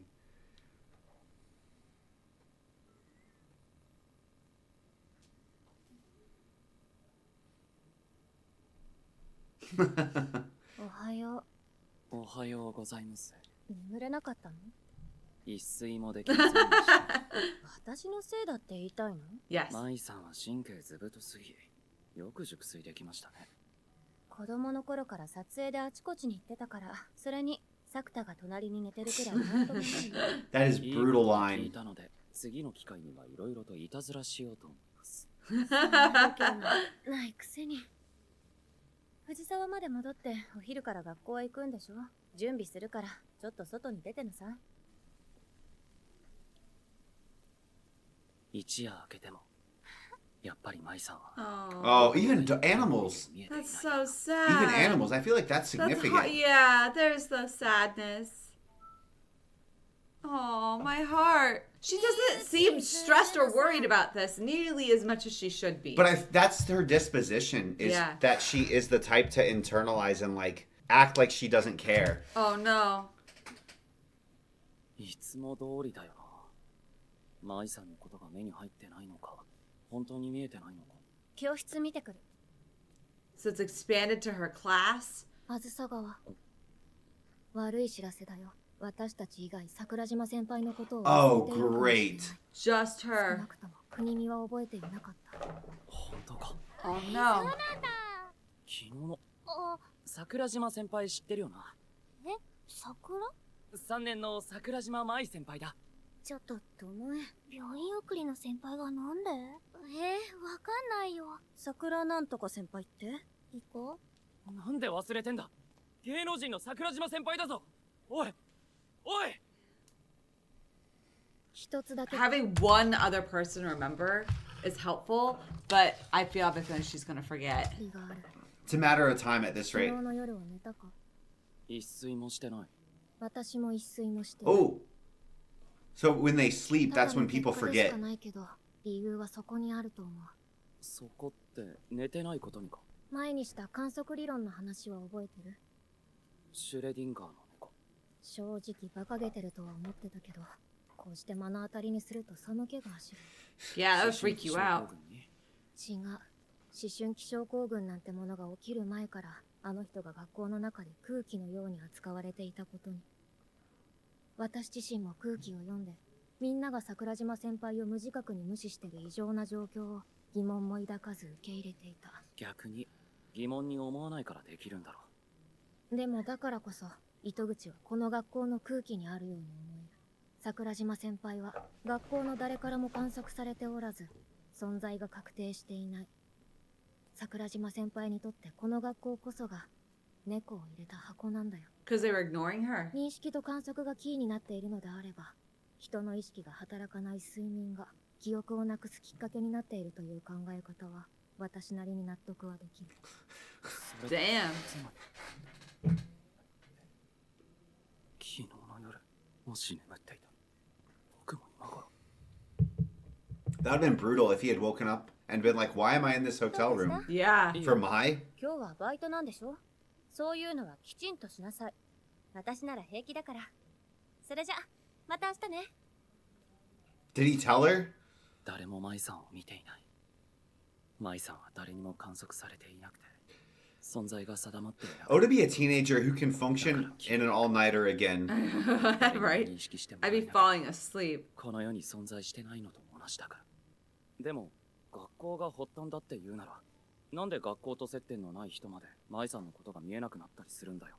桜島先輩が学校内の空気を外に持ち出したのかもしれない。違ったとしても空気なんて簡単に伝染する。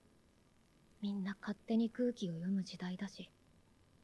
目に見え She ない also took 空気。 herself out of the movie 確か realm. に Yeah. そこに存在している空気。戦うなんてバカバカしい空気。 I'm kind of trying to figure out atmosphere, because in English, atmosphere can kind of mean like the vibe.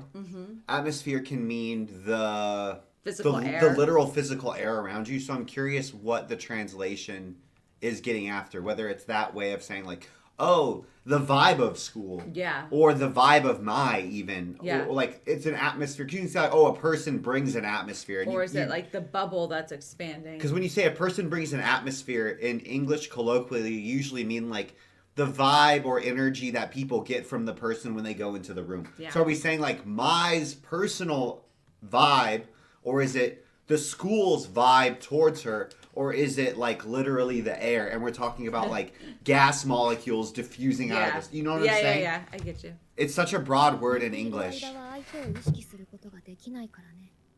意識が途切れたタイミングで空気化の現象に飲み込まれてしまう。 And it seems like it like expands on certain dates. あ兄ちゃん何飲んでるんですか？明日から3日間中間テストだからな。楓はもう寝ろ。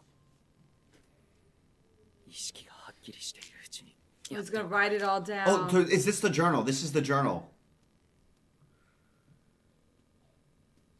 At least I figured out sleep as a trigger, so he had a chance to do this. この先に記されていることは正直信じられないようなことだ。 I didn't expect that we would get this journal from scene 1 this soon. 必ず Yeah. 最後まで読 I む。 thought it was gonna take a lot longer. 必ずだ。 What if this is just a frame story and this is him reading it? Yeah. Like we've been watching him read it, remember? From Yeah. that scene this whole time? 締まりのない顔ね。 You see the bags? さんは今日も美人ですね。 He's gonna be ネク loopy. タイも上がってる。まさかこんなに早く舞さんと新婚プレーができるとは思いませんでした。バカは顔だけにしなさい。舞さんも試験受けるんですか？カンニングし放題じゃないですか。そんなことしなくても私勉強できるから。 Are they still putting out papers for her? Like to Yeah. take? Yeah, how can she even take the test? Well, surely で they も just 配ってもら Oh う yeah, that's what you just 意味な said. いけどね。それでも学校に行くなんて舞さんは真面目だな。家にいても他にすることないし。それに今日になったら作田以外の誰かに見えるようになってるかもしれないしね。 It's like if she breaks from her normal routine, she accepts that she will be ignored or Yeah. like not exist. Oh man. ダメだ。眠るな。眠ったら忘れる。 Oh. his exams are gonna be so effed up. I fell asleep once during an exam in college. I had just gotten mono and I was taking, I think it was like social psychology or something. And my teacher was really nice. And I was like very participative during the whole class. And so I think I was one of the students he liked more in the class because of that. And I had gotten mono. I was so sick. And I like had to go to the exam. And I wasn't like contagious anymore. But after mono, you're exhausted. Yeah. For a long time after you actually are like better.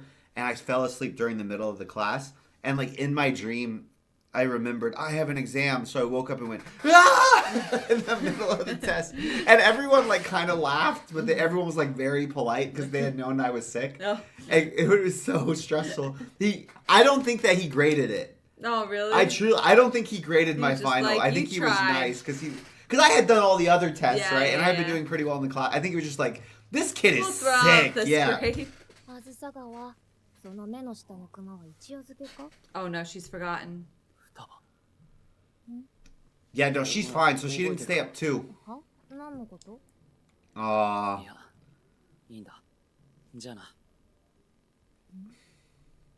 お前の仮説は正しかったわけか。すげえ燃える展開だな。何か方法はないのか。何か。 Quantum physics for dummies. お前ゾンビみたいになってんぞ。 So this is 3 days. That's like you could die without sleep. Oh, this is painful to watch. I just want him to forget already. You can't stave it off forever. Does she know? She's got to know that he's doing something. 何を買ったの？あ、やっぱり寝てないんだ。ほら、座りなさい。明日が試験最終日でしょ？勉強、見てあげるから。バニーガールの格好で教えてくれるんなら頑張ります。そんなことしたら、作田の脳内はエッチなことばっかりになって勉強にならないでしょ？それは盲点だ。テストで100点が取れたら、 She lives on her own. Yeah. So it's interesting that she's even able to like maintain the apartment. I know. Like, how's she paying for that? それって何でもしてくれるってやつ？ Like, didn't her bank 何 account でもって言 disappear? っても本当に何でもしてあげるわけじゃないからね。じゃあ一緒にお風呂入るって番する。アウトよそれ。なら、こないだできなかった鎌倉デートをするっていうのは？いいけど、本当にそれでいいの？舞さんはもっと過激なやつをご所望か。そんなこと言ってない。ああ、目が覚めるな。ほんと、年下のくせに生意気なんだから。まずは原告、漢字の問題から。作田の未来を保証してくれる人は誰もいないの保証と、作田の老後には何の保証もないの保証を、それぞれ漢字にしなさい。先生、問題文に悪意を感じます。書いて。作田の未来を保証してくれる人は誰もいないの保証はどっち？すいません。ヒントをください。こっちは受け負うって意味で、こっちは守るっていうような意味。ということは、舞さんの幸せな未来は僕が保証しますはこっちで、二人の将来には充実した保証があるはこっち。勝手に問題文を変えないの。妹さん He は needs to sleep. I'm so stressed. 舞さんは一人っ子。妹がいる。 What? あの母親と別れた父親が再婚してから生まれた子だけど、So 可 younger. 愛いですか？私ほどじゃない。ああ、大人げね。自分の方が可愛いって自覚あるくせに、別の誰かのことを可愛いとか言ってる女が作田は好きなの？それ、嫌いなタイプ。でしょ？だからって、妹さんまで。Oh, she's there when he falls asleep. She seems to know. Look how sad she is. This almost felt like the legendary. I'm not going to do spoilers, but the legendary Hunter x Hunter scene a little bit. Ah. You know what I'm talking about? ちゃんと聞いたみたいね。Oh. Oh, Did she drug him? so she's aware of the sleep 作田はよ problem. く頑張ったわ。私のために頑張ってくれた。違う。 And he like tanked his exams for her. だからもう十分。もういいから。よくない。もともと私は一人だったんだから大丈夫よ。作田に忘れられるくらい何でもない。それでも今日までありがとう。それとごめんね。おやすみ作田。 No. さよなら。 Ugh. Brave little girl. Oh, man. Oh, it's gone. Do you Yeah. see? Wow. 朝です。 How did he get in bed? 今日まで試験ですよね。遅刻しますよ。ああ、助かったよ、楓。起こしてくれてありがと Oh. これは何ですか？う。楓に着せようと思ったのかな。 Ah! 来ません。こういうセクシー路線の服は楓にはまだ早いです。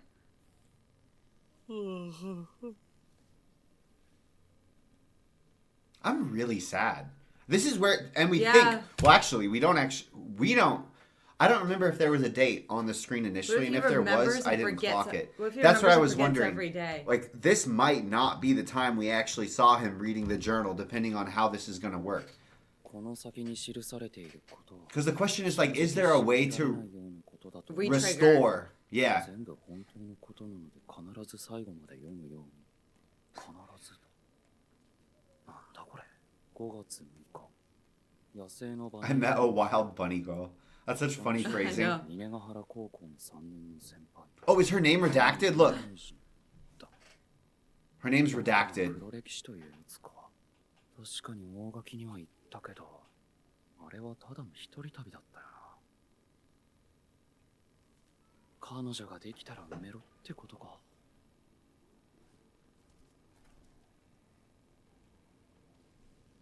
今日はだいぶ It feels very hopeless. I know. 昨日まではゾンビみたいな顔してたろ作田って試験前に一夜漬けとかするタイプだったっけいや諦めてさっさと寝るタイプだよなどうしたいや視線を感じたって She's there, so she's there. She's so brooding. Can you imagine not being Sakura and seeing her standing like all by herself, all cool in her lab coat in the hallway. これラブなれた？違うよ。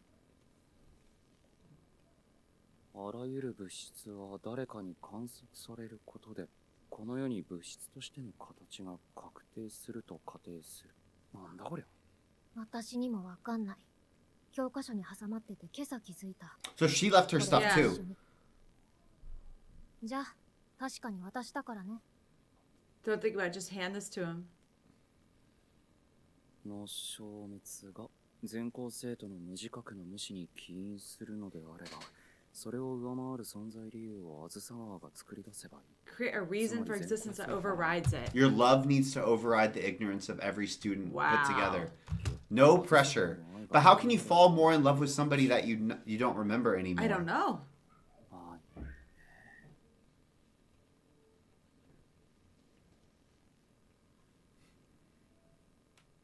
On the other hand, it's nice to see like a somewhat normal functioning school.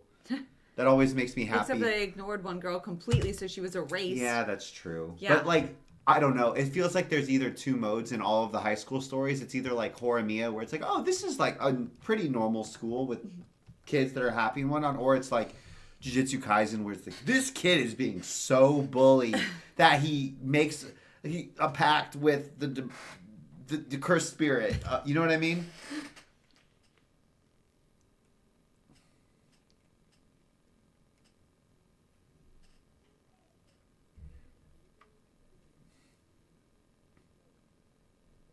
That's the same word that they worked. Yeah. Yeah.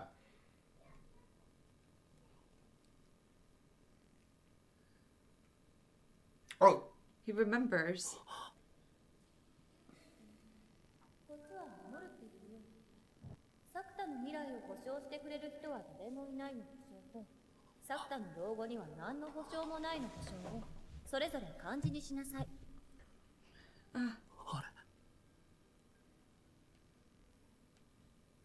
Oh no, he's got that feeling of missing someone that he doesn't remember.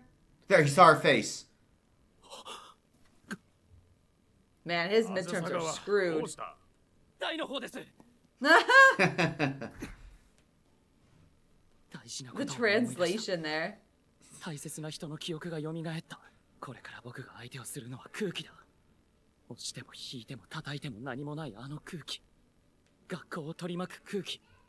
右に習いの生き方は楽でいい。悪いことの判断を全部自分でするのはカロリーを使うし、自分の意思を持つと否定された時に傷つくことになる。その点、みんなと一緒であれば安心。 That's very true. It takes a lot of energy to do something different than everybody else. Yeah. 考えたくないことを考えずにいられる。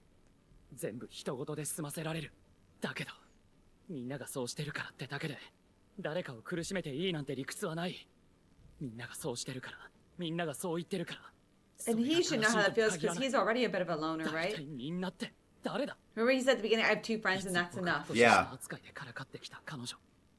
お色気ネタで自爆して顔を真っ赤にしていた彼女。その失敗を隠そうとして意地になって強がってた彼 Where 女。 is he going? Where is he I don't gonna know. find her? 女王様で気分屋でそのくせ意外とウブだった一つ年上の先輩。もう無視なんかさせない。見て見ぬふりなんかさせない。できないくらいにみんなの記憶に刻みつけてやる。 I remember his friend said, you just need to love. But is that like Love a her grand gesture? I don't 呼 know. んでやるか。バカバカしい。いいかお前ら、よく聞け。2年1組の出席番号1番、あずさ川作田。 I'm embarrassed. That's secondhand embarrassment. I think that's the point. 桜島舞先輩のことが。桜島先輩のことが好きだ。 They're gonna be like, he's a crazy person. You see, the teacher was just like flat. Where the hell is Mai? Why aren't we getting to see her though? くそ、やっぱりこうなるのか。 Surely he can see her now that he's 恥の remembered 書 it, き right? 損だよ、タク。これだから空気となんか戦いたくなかったんだ。ちくしょう、マイさん、好きだー。好きだ、好きだ、好きだ、好きだ、好きだー。マイさん。 The teacher's just so 手を slow. つないで七里ヶ浜を歩きたい。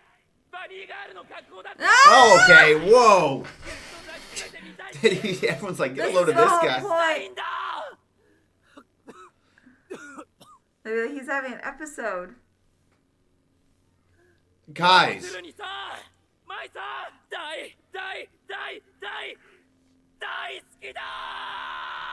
Where is she?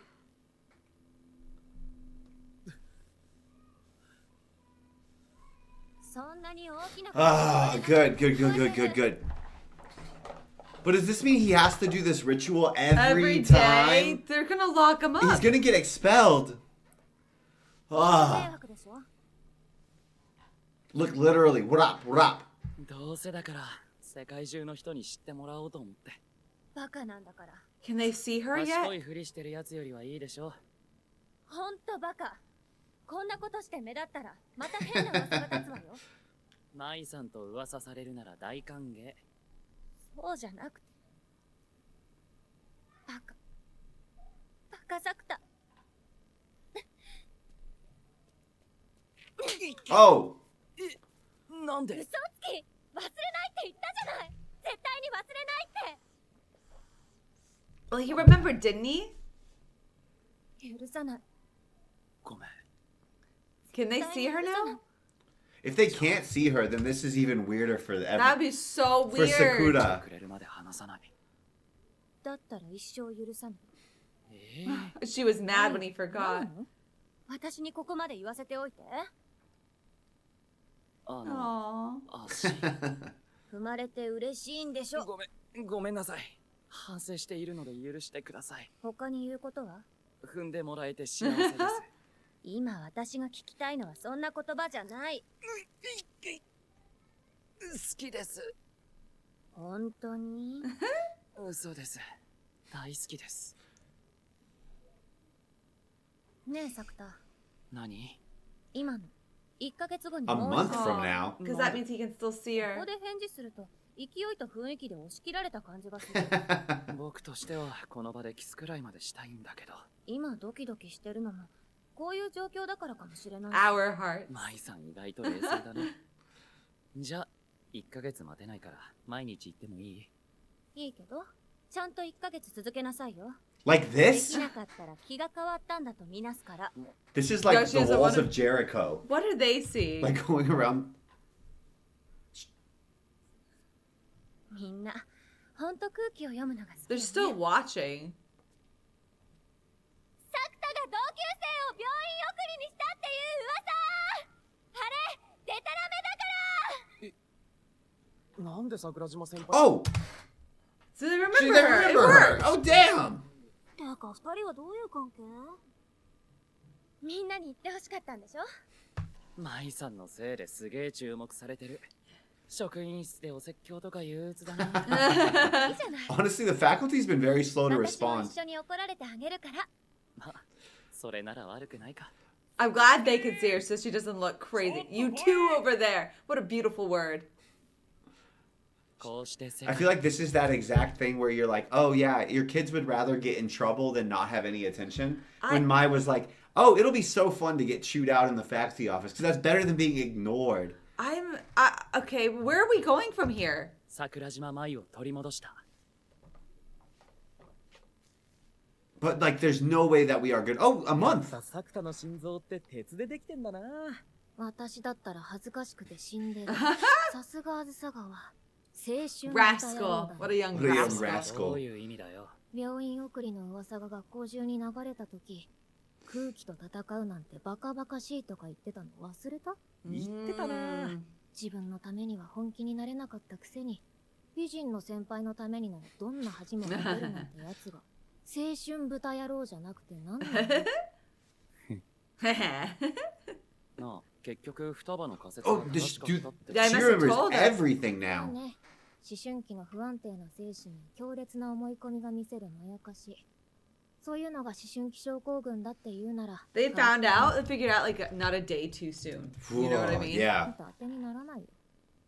まあでも、私たちの世界なんて、告白一つでガラッと。It's actually a soft power system. Yeah. あずさ川が証明したようにさ。そうかもな。Oh. Aw. Oh.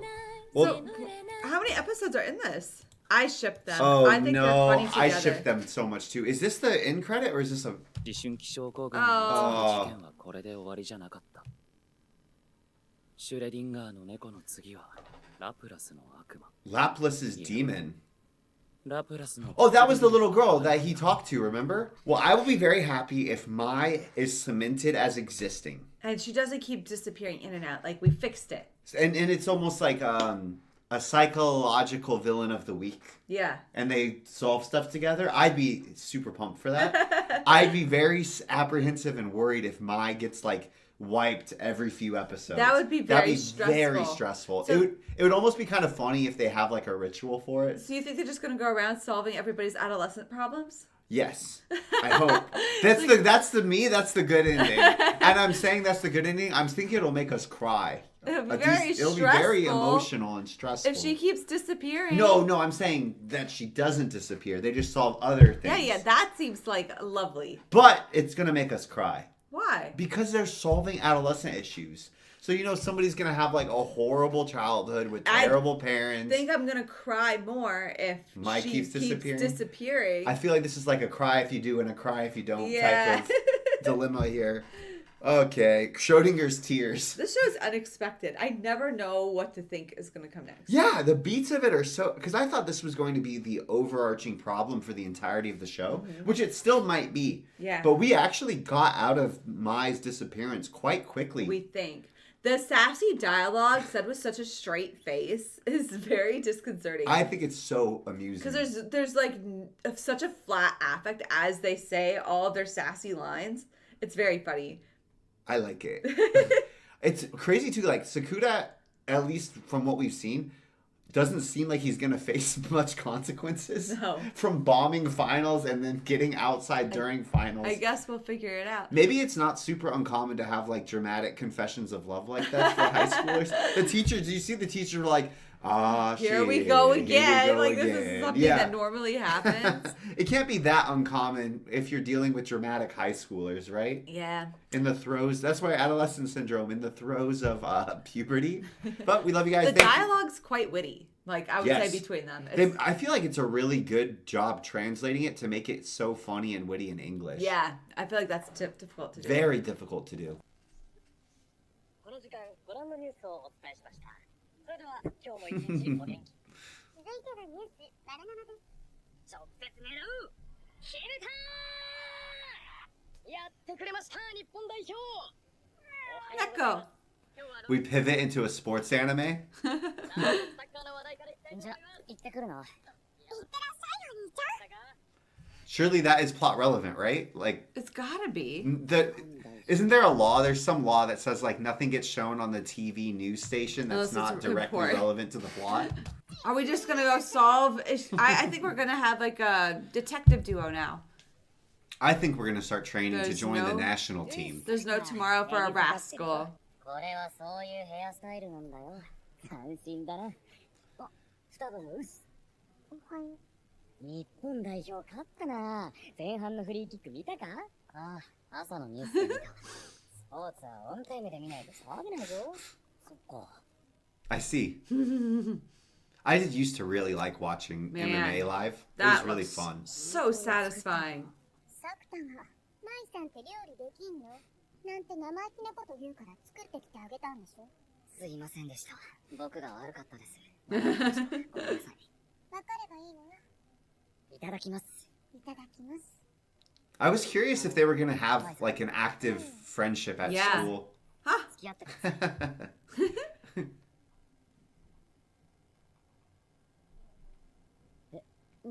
The disparity in confessions across shows are really funny. 言わせておいてひどいな。そうだ。7月放送のドラマに出演が決まったの。新予約で中盤の1話にだけ登場する役なんだけどね。キスシーンもあるんだから。 Ah! 今、なんでキスシーンがあるの。断ってください。初めてってわけでもないし。ちょっと待った。マイさん、初めてじゃないって。私のファーストキス、サクタにあげたの。まさか、僕がマイさんを忘れていたあの間に。おとぎ話みたいにはいかないわね。愛さえすれば、サクタが私のことを思い出してくれると思ったんだけどね。必ず思い出すので、詳しい知識を教えてください。嫌よ。ヒントだけでも、絶対に教えない。そこをなんとか。じゃあ、もう一回する？ぜひ。目を閉じて。行くわね。本当にされると思ったんだ。マイさんと関節キスができて嬉しいなマイさんは大人だし、年下の僕と関節キスするくらい。そうね。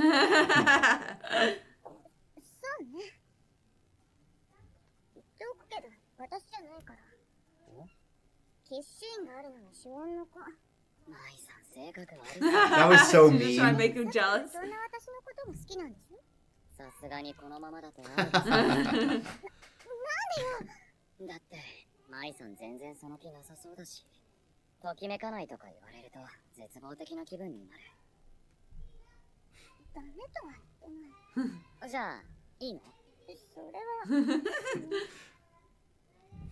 いいの？ Aw. I like that he can deal with her. I do think it's funny where we go from who has the lead and who has the leverage. The power. And Yeah. It's pretty equal. It just flip flops a lot. なんでもない。1ヶ月待った甲斐があったってことだ。今日から晴れて僕とマイさんはやってくれました。日本だ。 Whoa, whoa, whoa, whoa, whoa, whoa, whoa, whoa, whoa. Oh, Whoa, no, whoa, no, Groundhog Day. Groundhog Day. Like, Groundhog same Day. over and over. Are you Groundhog Day. kidding?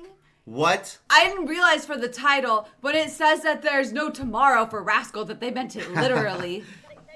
We also should have been flagged because it showed the date for the opening frame. And I didn't question why that would be relevant. 見てませんけど。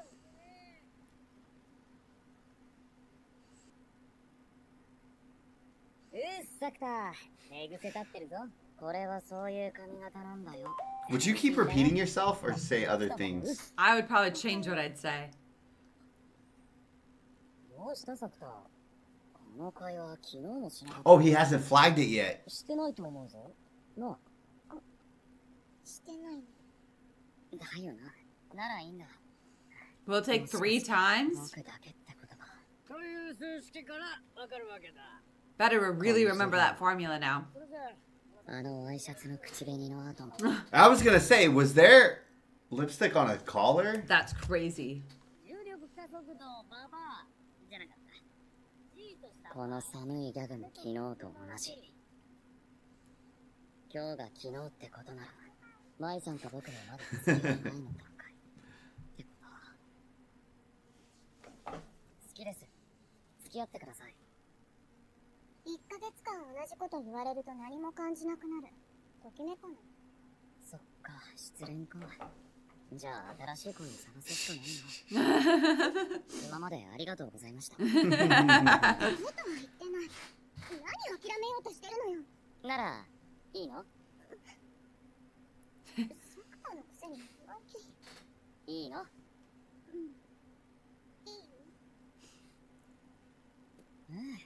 これで問題。 Speed ran it this time. Yeah. よかったら俺と付き合わない？いやっか。 Oh, 少し考えさせて。 This was the scene. yeah. 告白か。僕も晴れてマイさんと恋人同士。あとは明日さえ来れば完璧。 He's really just not questioning or being concerned. おはようございます。今日は6月27日金曜日。早速サッカーの話題からいきたいと思います。 I forget what they do on Groundhog's Day to break 何 it. がまたなんですか、お兄ちゃん。いや、なんでもない。 He accepts these like crazy I paranormal know. things relatively calmly. They both did. How many times do you think a paranormal thing would have to happen before you're like, oh, okay, it's just another one? I don't know. あずさが、それ、中二病だよ。僕は高2だ。なら高2病でいい。そうじゃなければ、あずさ川の大好きな思春期症候群なんじゃないの？これっぽっちも好きじゃない。てか、なんとかしてくれ。困ってるんだ。あずさ川が自分で何とかするしかないでしょ。私も含めて、その他70億人の人類は、今日が3度目なんて思ってないから。そこをなんとか人助けと思ったよ。水佐川は時間がループしてるって言うけど、その考えにはとらわれない方がいいんじゃない？ What triggered it? 過去に戻るのはいろいろと大変だから。あずさ川が何度か経験した6月27日は、それより前の時間から未来を見たものかもしれない。過去に戻るのが大変なら未来へ行くのはもっと大変だ。タイムトラベルじゃなくて未来予知って意味。いや、未来予知も簡単じゃないだろ。ラプラスの悪魔って聞いたことない？ Laplus's demon? No. はいないな。この世界に存在するあらゆる物質は同じ物理法則の支配下に平等である。その法則を数式化して計算してしまえば未来の状況を導き出せる。まるでピンとこない。つまりこの世界に存在するすべての原子の位置と運動量が分かれば未来の状況を計算によって導き出せるってことだよ。すべての原子ってすごい。It's not even, man. 膨大な Incalculable. 計算するとなればそれ相応の時間が必要となる。1秒後の未来を計算するのに1秒以上かかったんじゃ意味がない。だよな。だからそんな途方もない真似ができる空想上の存在を物理学者のラプラスさんは考え出した。それがラプラスの悪魔か。その悪魔には一瞬でこの世界に存在するすべての原子の位置と運動量を把握する力があって瞬時に未来を計算できる。僕が今見ているのもそうやって計算してる。そう。悪いが、僕はそんな怪しげな悪魔じゃないぞ。だったら本物のラプラスの悪魔を探すんだね。どうやって？悪魔だけは繰り返される6月27日の記憶を持ってる。 Ooh. 前回と違う行動をとってる可能性が高いんじゃない？前回と違った。 So we're looking for somebody, and it's not Mai, weirdly. It's that little girl. I think it's so It's funny. the girl who was denied. Oh yeah, it's gotta be because we got too good of a like zoom on her twice, Yeah. and we see her character design in the prior episode. I think it's funny that we always get like an insert. It feels like Neil deGrasse Tyson comes in real fast, but hey guys, let me tell you about his cool scientific theory. But then she actually just like, here's my practical advice: look for someone who's doing something different. そんなの全世界70億いる人類の中から見つけられるわけない。 I feel like there's some character designs that stand out, which makes me think they're all gonna have something weird happen to them. Yeah.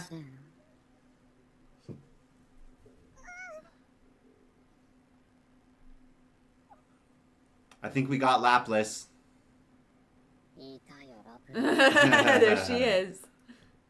あずさ川先輩だよね。ス。あずさ川作田、2年生。古賀智恵、1年生。タメ口でいい。尻を蹴り合った仲なんだし。それ忘れて。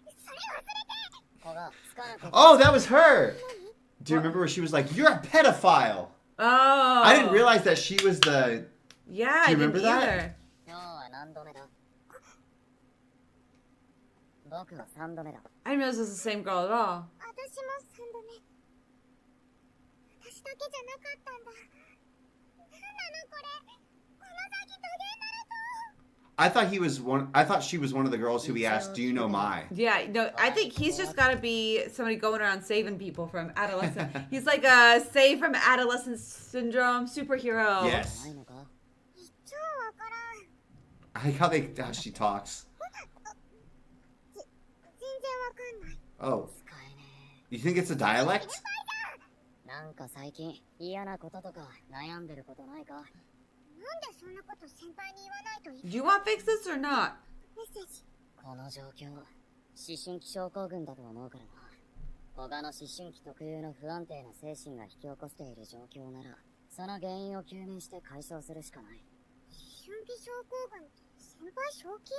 You've lived the same day 3 times. Are you really going to question anything? 話しながらはしないから。俺、話す方をやめんのか？気が散る。話しかけないが。すげえな、女子高生。で、何？最近嫌なこととか悩んでることはないか？6月27日を抜け出すヒントがそこにあるかもしれない。少し太った。大丈夫だ。子がむしろ痩せている。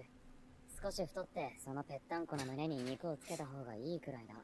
全部部お尻とお腹に行くから困ってるの。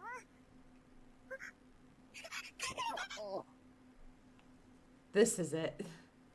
He's triggering it somehow. They both fit under that desk? 動画を探してるんじゃないのか。そうだと思うけど、昼休みは用事がある的なメッセージを送っちゃったし。 Is she scared by him? It's kind of creepy music. Yeah.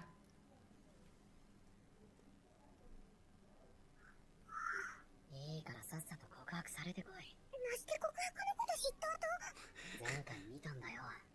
そもそもなんで隠れる必要があるんだ。だって前澤先輩はルナちゃんの憧れの人なんだ。 Oh, he likes someone else? Oh no, her friend likes him.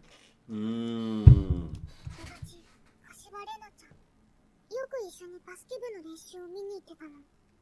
レナちゃんが前澤先輩かっこいいって言ってて、私はそれに付き添ってただけなんだ。古賀の方が気に入られたと？お前もその人のこと好きなわけ？モテそうな人。 Don't you like the way she talks? それで振ればいいだろ。そんなことしたら絶対にクラスでハブられる。ルナちゃんの友達の好きな人なんだよ。なのに私が告白されるとか空気読めてなさすぎ。 He's very persistent looking for her too. Oh. Why do we Oh. have the creepy ass music though? Well, this is weird. Oh my goodness. 友達ってこれかよ。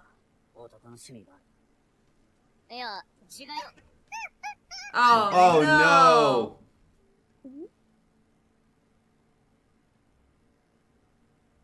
これは誤解です。 Ah, 待って、マイさん。説明をさせてください。 There it is. let's hope we get to relive this day over. It would What be if the it worst if doesn't we now? don't. Yeah. どうすんだろうしな。 No, now we're not going to, are we? おはようございます。 Oh no! How is this gonna help with our adolescent syndrome? Oh, it did resolve. Her issue is resolved. Her problem is resolved. And it was her. It was her. It was her adolescent syndrome. Well, they fixed The problem's fixed. She never got asked out. The guy presumably has he's like not thinking about her in that way anymore. So from her perspective, this was a much more desirable future. but he And no doesn't- one else even saw it. So she doesn't ruin her standing with the class. 楓、僕のほっぺたをつまってくれ。わかりました。痛いな。土曜の朝っぱらから何？タイムマシンを作って。 Wait, why are they wearing uniform on Saturday? time machine. 僕は至って大真面目だ。今着替え中なんだけど、具体的にどんな状況か教えてくれ。あと靴下を履くだけ。変わった順番で着替えるの？普通でしょ。で、要件は？昨日相談したことを覚えてるよな。同じ日を繰り返してるってやつ。おめでとう。昨日脱出できたんだ。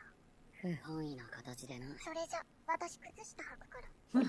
僕は靴下行くか。とにかく、昨日がもう来ないなら、舞さんの誤解。 Aren't you surprised? They're going to school on Saturday. I don't know. I have no して explanation. もらうしかない。桜島さん？今日は来てない？ Oh, okay. They haven't forgotten her though. じゃあ、その1年の古賀さんがラプラスの悪魔だったってわけね。告白がなくなったことで、古賀を悩ませていた問題は解決したわけだからな。 Can we trouble her 何 again? かあったの？なんで？ Since we know she's the time travel? 一人で悶々としてるよりは、あずさ川に話して笑ってもらった方がいいか。なんだそりゃ。今朝国見と電車で一緒になった。それで別にどうも。彼女持ちの男子に声をかけられて嬉しいと Oh, she likes Oh, somebody. she likes Kunimi. そりゃまた大人チックな悩み。 Well, his girlfriend sucks, so. Yeah, yeah, yeah. Hey, you. I wanna don't be like your I don't like girlfriend. your girlfriend. かけられても虫唾が走るだけなのにね。その一言必要だったか？なんか私、ますますダメになってるか。いっそ言ったらどうだ？何？好きだって。 Whoa. 今は正論なんて聞きたくない。それ以上こじらせる前にはっきりさせた方がいいと思うぞ。さっさと告白して玉砕してこい。それが原因で私までラプラスの悪魔になったら、収集つかなくなるよ。ま、僕の方はとりあえず昨日脱出できたわけだから。あとは舞さんの誤解さえ解けば万事解決だけどな。誤解が解けたら、その前沢って先輩はまた古賀さんに告白するんじゃない？誤解が解けなかったとしてもすぐに勘違いに気づくでしょ。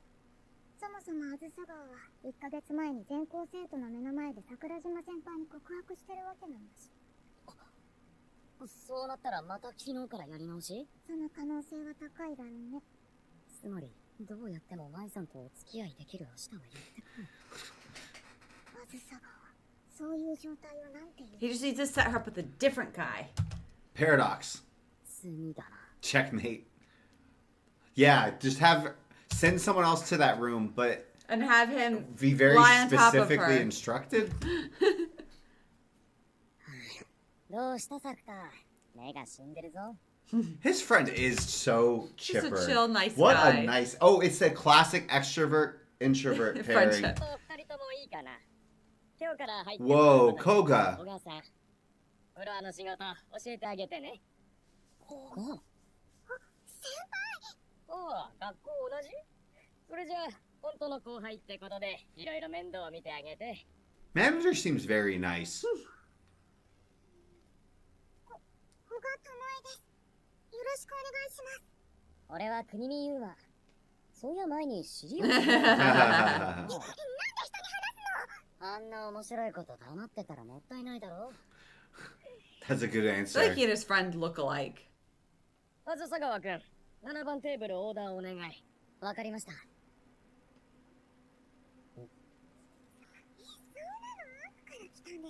ご注文はお決まりですか？ Oh, so it's spreading. The rumor's 智 spreading. 恵のこと本気なんですか？すいません。当店では巴のこと本気なんですか扱っていないので。真面目に聞いてるんですけど、桜島先輩に振られてすぐだから心配してるんです。智恵確かに可愛いけど、どこが良かったの？ What a weird question. Aren't you her 勘 friends? 違いしてるぞ、多分。さなくてももう知ってますよ。あ、智恵いたよ。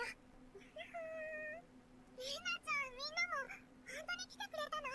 絶対に行くって言ったじゃん。制服かわいい。かわいい。先輩、智恵のこと遊びなら許しませんよ。 She has a T in her hair. For Tomoe. 先輩、実は先輩にお願いが。断る。せめて話を聞いてよ。聞くのを断る。まして。大方、僕と古賀が付き合ってる的な誤解をそのままにしてほしいとか言うんだろ。先輩、心が読めない。もっと気にすることがあるだろう。思春期症候群のこと。俺は今日になったからもういいじゃん。今はそれどころじゃないの。ピンチなの。だいたい誤解をそのままにっていつまでだよ。まさか3年生が卒業するまでか？そこはちゃんと考えてきたよ。誤解してもらうのは1学期の間だけだから。 The rest of the first term. I have a girl I like, girly. No. 夏休みになっちゃえば学校もないし、その間に関係がうやむやになったことにすれば2学期は普通にできるでしょ。ねえ先輩。自分で言うのもなんだけど、学校内の評判が最悪な僕と付き合ってる的なことにするのはいいのか？最近の先輩、1年生の間じゃ一周回ってありってことになってるから平気だと思う。なんだそりゃ。グラウンドの中心で愛を叫ぶなんて普通ありえないし、ああいうのちょっと憧れる。他には絶対しないけどな。 Oh, you guys pointed out that in Japanese culture, how important it is to not stand out and how socially unacceptable that is typically. And so that's why this is such a theme in adolescent syndrome and why it was particularly, I guess, important with the atmosphere and the idea of not ruining the atmosphere in the Japanese culture, which I thought was very That's interesting. really cool. 付き合ってるだと急すぎるから、その手前ぐらいがいいな。先輩以上恋人未満的な。お前さ、自分が何をしようとしているか分かってるのか？全校生徒に嘘をつくってことだぞ。分かってるよ、そんなこと。とにかくお願い。 Surely Mai believes him if he tells her the whole thing after what she went through, right? 中学まではもう But my jealous. You know that? こっちには高校からの友達しかいないの。さっきの3人か。そう。ママだと。私クラスに居場所なくなっ She wants to belong. 休み時間も一人。お弁当も一人で食べ。トイレも一人で行くのは嫌。トイレは一人で行けよ。 No, girls can't do 一 that. 人は一人で楽だぞ。周囲に合わせる必要ないし、なってみれば思ったほど寂しいとは感じない。普別に寂しいから嫌なわけじゃないし。あ？ならなんだよ。一人は恥ずかしい。だから、あいついつも一人だって思われる。 Like standing out in that way. Yeah. 学校行くの Oh. 恥ずかしい。 Aww. Same body language. 先輩？わかった。全校生徒に嘘 No. What about mine? What am I? それじゃあもう一つお願い。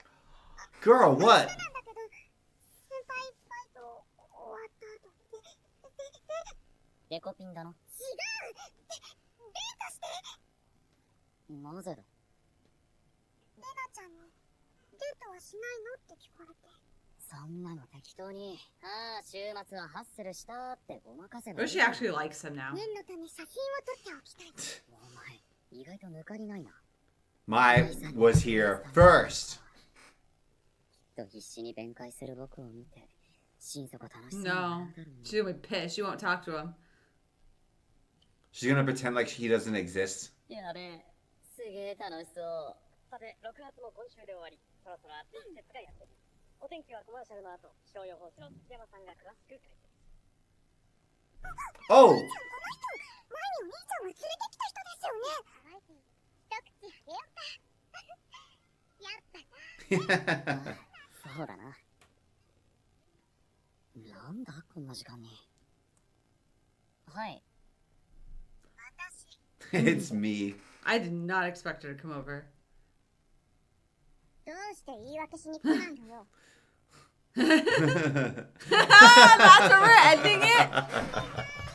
She's like, I fully expected you to show up with an explanation. I know that's not what you would do, but you don't get to just do that and then not like Not fix explain it. That was funny. Their relationship makes me laugh so much. They're really enjoyable. Him and this younger girl, she's like, I know you have a girlfriend, but I want you to pretend to be my girlfriend, or my boyfriend. And we have to go on a date with evidence. I'd be like, absolutely the hell not if I'm my. He's not asking for permission. I know he's not, but if I'm my, I'm saying, You can't have a fake relationship. Her friends, I kind of get the sense that they're not actually her friends. If they're gonna like diss her that quickly or To somebody else, like, Yeah. she's cute, but there's nothing else good about her. yeah, That was such a weird thing. especially when he's supposed to be the weird one. Yeah, Yeah, that was strange. it was strange. Girls can be catty to each other. Sometimes best friends. Sad. Sad. Disappointing. So that's why he feels bad for her, like his little sister, right? Yeah, but I don't know that this is a good solution. What if this little girl just comes to idolize Sakuda and is like, oh, now I do like him. It seems likely. But she was a loyal friend to have a popular guy into her, and for her to like because her friend liked him. In that's fairness, a loyal friend. She seemed worried also that the consequences would be bad Yeah. in doing Oh. both sides. Like if she said no, The other girl's she'd be got in all trouble. the power in the relationship. If she said yes, then she'd be in trouble. Yeah. Yeah. It makes me sad. Me too. Well, It's interesting the difference in the culture of the standing out aspect too. But it's also interesting that almost like in breaking the cultural norm, he's reversed his perception among the younger students. Yeah. So it's kind of weird. I think about random things sometimes and I get really hung up on ideas. Yeah. And one of the ideas that I've been really hung up on recently is upwards mobility through class. Okay. And how that relates to like the idea of like a great man and the will to power. I promise this all comes together. Okay. And it made me realize that like in the past, it seemed like there was this idea that there were really restrictive ability to be socially mobile upwards. To become a serf to a lord, yeah. Yeah, but it seems like there was this like, despite all of these barriers, there would still be people who would come along who would achieve it. Okay. And like, so there were social norms, but it's like the great man comes along and he is one who is like through the force of his will able to violate the social norms, and because he had the will to not care about the social norms and to defeat them, the rest of the culture like accepts Respects him. it and accepts it. Yeah. Okay. So that's Just like say Sakuda did that. did that. And so Yeah. people liked it. So isn't that weird? So it's Yeah. almost like are all these barriers that and this is not like actually broadly applicable in all instances, right? Mm-hmm. But it's just this idea that I've had stuck in my head because there's always been people who just no matter what came from the craziest worst backgrounds and like became emperors or became kings even when that wasn't something that was supposed to be able to happen, and then people accepted it and still kept the same order, and within the culture would have still said like absolutely not, a peasant can't become the emperor, and they're like but the emperor was the peasant, and they're like no, he's a great man, the rules don't apply to him. I think it's that idea. Does that make sense? It So it's could be like that. even within that culture they would still tell a peasant no, you can't become the emperor. It could be that. I think that at least in the U.S., and I'm not sure this would be applicable in Japanese culture, but I feel like if you do something with enough confidence and lack of caring for what other people think, that inherently creates respect in those around you. So like, And if you refuse to be shamed. If you refuse to be shamed, yeah. So Yeah. if you're like, I don't know, gonna walk down the street in a crazy outfit, but you're just like, yeah, I got this, and you do not care what other people think, and Truly. you sell Truly. that, then other people are like, yeah, man, and you're like, hey, what's up? And you just act with bravado and confidence. People will accept your eccentricity way, way more than if you're like nervous about it. Yeah, or And- half-hearted about or it. half-hearted. Yeah. I think the confidence is the big key and the not caring. Or at least some people will. Yeah. And like Sakuda has, it seems like the upper class feels the same way, but the not lower class, Mm-hmm. the first years. Yeah. And so Have in flipped. the US at least, that invokes respect among, I would say, people who are kind of surrounding you. I don't know if that would be true in Japan, but in this instance for Sakuda, I think it did. I've heard the idiom of like that there's a Japanese idiom that goes something like the nail that sticks out gets hammered down. Yeah. Whereas I think we have an idiom in the US that's the opposite of that. What? That it's something like The greasy wheel the greasy wheel gets the oil. Exactly. That is it. That's the one I was trying to think of. Yeah, So it's the exact opposite expression. The one that's loud and calling attention gets what they want, basically. Yeah. All right. It's interesting, though, Yeah. isn't it? Because it does seem like there's people who consistently, across all different cultures, across all different systems, across all different social norms, like break it. Are able to break it and get away. And the whole culture is basically like, nah, he's cool, though. Yeah. You know, does that make sense? Yeah, it exists for sure. I've been thinking about that a lot.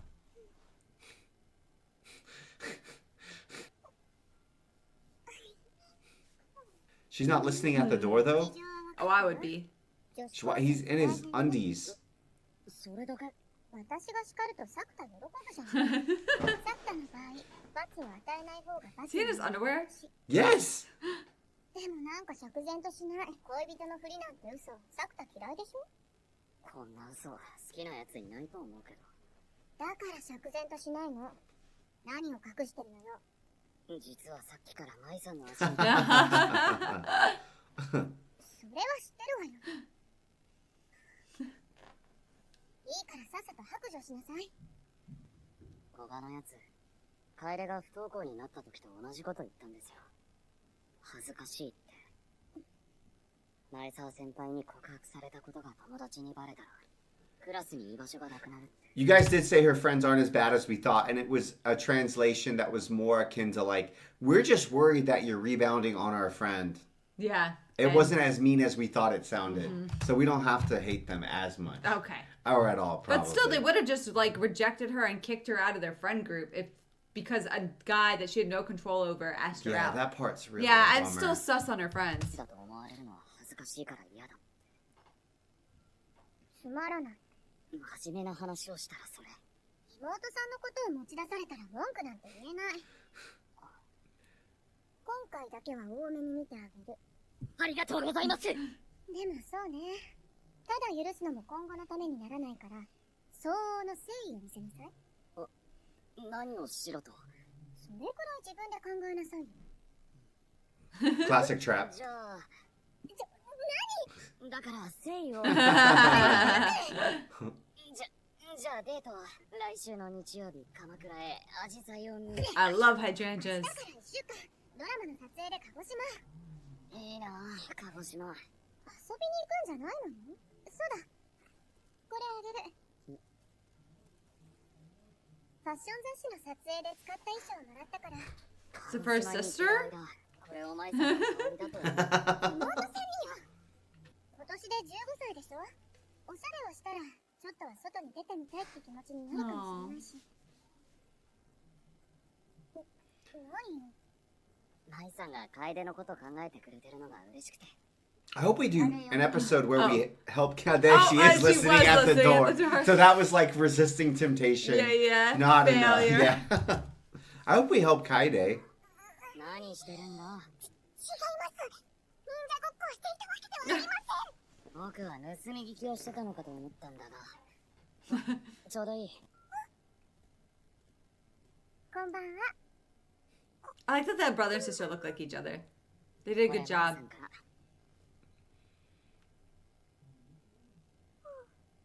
着てみたら？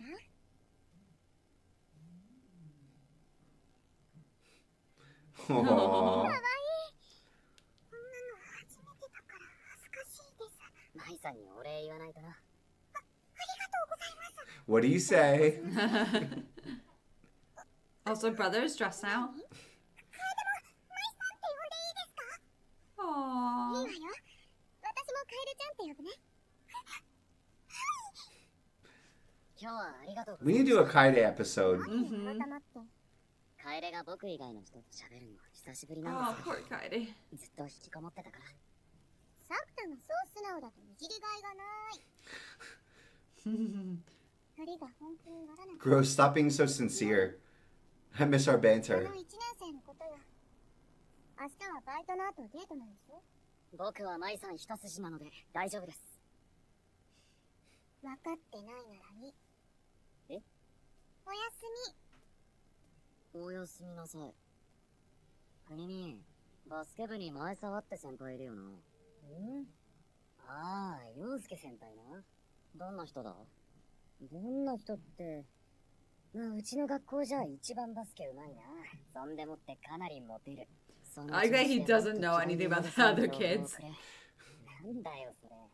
説明しにくいんだが、いい人だと僕の両親は痛む。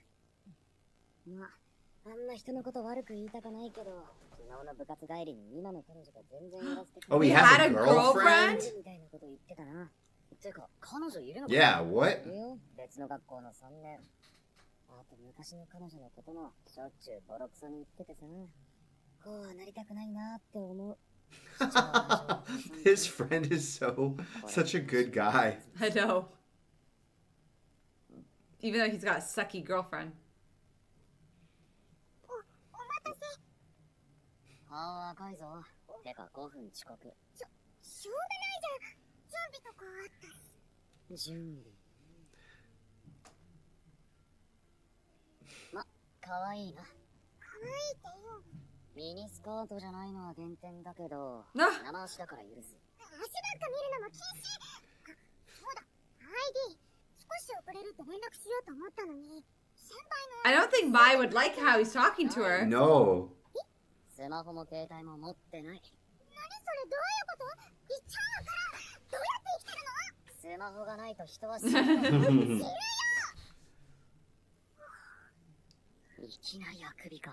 あんまり寝てないの。デートが楽しみで。昨日の2時過ぎまでみんなでグループメッセージしてて、その後動物の面白動画見てたら朝にデートの予習をちょっと。さっさと寝ておけよ。みんな起きてるのに私だけ寝るなんて無理。動物の面白動画は暇な時でいいだろみんな見たことあるって言ってたし、話に入れないと困る。レナちゃんのおすすめなんだよ。 This makes me sad because I feel like there's so much pressure to not feel alone when you're in middle school and high school. And I just think about our kids because They're for gonna go us, through that. there was like Messenger, but you weren't expected to be always available. Yeah. I didn't even have it. So like all the norms and I stuff. had AOL, Instant Messenger, AIM, AIM. And so like people would do that, but you weren't expected to have constant access. No, in fact, it was like, oh, they're on right now. Yeah. And they're online. it's And their kinda- parents let them on. The the feeling- the family computer. And there was people only usually had a family computer, so it wasn't weird that like when you were at home you weren't on it. And nowadays people have phones and computers and whatnot, so the expectation, kind of like at work, I never thought about how the same way that people are almost pressured to be available 24/7 because everybody knows that you theoretically have access to your email and notifications all the time. Yeah. So even though people will be like, no, you don't have to be, they still can expect it. Yeah. Now you Like, kind of why have aren't they that responding? with like friend group dynamics. Yeah. I didn't think about that. I didn't think about that. For our kids, I find that because people so don't want to be left out. We've heard that over and over again with even just like getting a smartphone and asking for one earlier. And I can't all imagine. kinds of things. Say you have like a friend at school and she's like not the nicest person. So you're trying to stay on her good side and she texts you and then you don't respond right away and then she like gives you the cold shoulder or treats you badly. just causes drama. Causes drama because you didn't respond and Yeah. like that would be very stressful. So stressful. And then, I mean, we had the As a first parent, I'm instance stressing. where our daughter was like, Mommy, Daddy, can I watch, what did she used to call it? It wasn't, K-pop Demon Hunters. but she called it something different. Yeah, because all the little kids are watching. They're all playing K-pop Demon Hunters at school, and she doesn't understand, doesn't know what it is, and she wants to watch felt it left too. out, yeah. And it's like that was like our first like, oh, The we first had time- we had watched it on here with you guys on Patreon, and so for us that was like I didn't want to show it to her because I'm like, there's some dark stuff in it. She's only 5. Like, Yeah. you know, it'd be the darkest thing she had ever seen. So we basically just showed her the scenes where they're not fighting demons, so it's just like a vlog Yeah. of how 3 teenage pop stars with superpowers. There's like we'll do the funny demons when Yeah. they're fighting them, but not the Not darker the scary stuff. scenes Yeah. at all. Not even close to the No. finale scenes. But we're gonna have to battle this like a million more times Yeah. as they get older. It's crazy to think about the whole idea of like the 24/7 group chats. That's just the idea of that sounds so exhausting, and having to navigate them. Yeah, I don't know. Ugh. I don't know. I don't trust this Rena Chan. She's so worried about her. It means that It feels like there's an unhealthy relationship at the very least. Yeah. Even if it's not 100% Rena Chan's fault. yeah. I guess, should we call her just Rena? Should we drop the honorific? 先輩目が死んでる。普段と同じだろ。じゃあ普段から死んでるんだ。最後は Do you think Mai's there? Just watching, that would feel very Mai. But she's supposed to be filming, right? In a different city? 私は違う。後ろからみんなについていく。 Ah. Aw. お尻も大きいしな。 Nah. 初めの話だったのに。やっと来たようですね。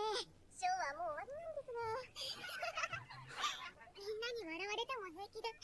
ほんと先輩そっくりじゃん。どうした Have you guys seen the video of the penguin that goes after the mountain? 中学まで私こんなんじゃなかったの。 Aww. 芋だな。だから見せたくなかったんじゃん。 She's 自分で cute. 見せといて。お父さんの転勤で福岡からこっちに来ることになって、クラスでも目立たないグループにいたし、東京じゃダサいって言われて、友達なんかできなくて絶対いじめられると思った。だからいろいろ研究したの。初めてメイクして、おしゃれな美容院に行って髪型変えて、服もファッション雑誌読んで真似して、言葉も特化して、そしたらこんな風になっちゃった。気に入ってないのかよ。今の自分。 Does it feel like fake because she didn't do it for herself? Yeah. Or she does like it? だったら何悩んでんだよ、どうせ思春期丸出しで、本当の自分はこんなんじゃないとか思ってるんだろ。そうだけど、うざいわ。ひどい。 I'm impressed that she had the wherewithal to figure out how to do those things. Because a lot of the times you don't know that you're different. Like, I went from wearing a uniform in like elementary school to going straight into middle school, on a completely different state across the country, and where they didn't wear uniforms. And I didn't know or realize I was different for like, I knew something was wrong, for the first like 6 months, but I didn't know what was To wrong. figure it To out. figure it, it took me a while to figure out why I wasn't fitting in and why I was so different. And part of it was that probably because I was wearing my Old Navy shirt that had like a kitty cat on the front, and everyone else was wearing Hollister and Abercrombie back in the day. It took me a minute to figure it out. And but, when you're at that age, the worst thing is to be like a little kid. yeah. Yeah. But I'm impressed Which is kind that of sad because yeah. they are still little kids. yeah. Yeah. I mean, I was only what, 12 maybe? Mhm. If no, probably younger. I don't know.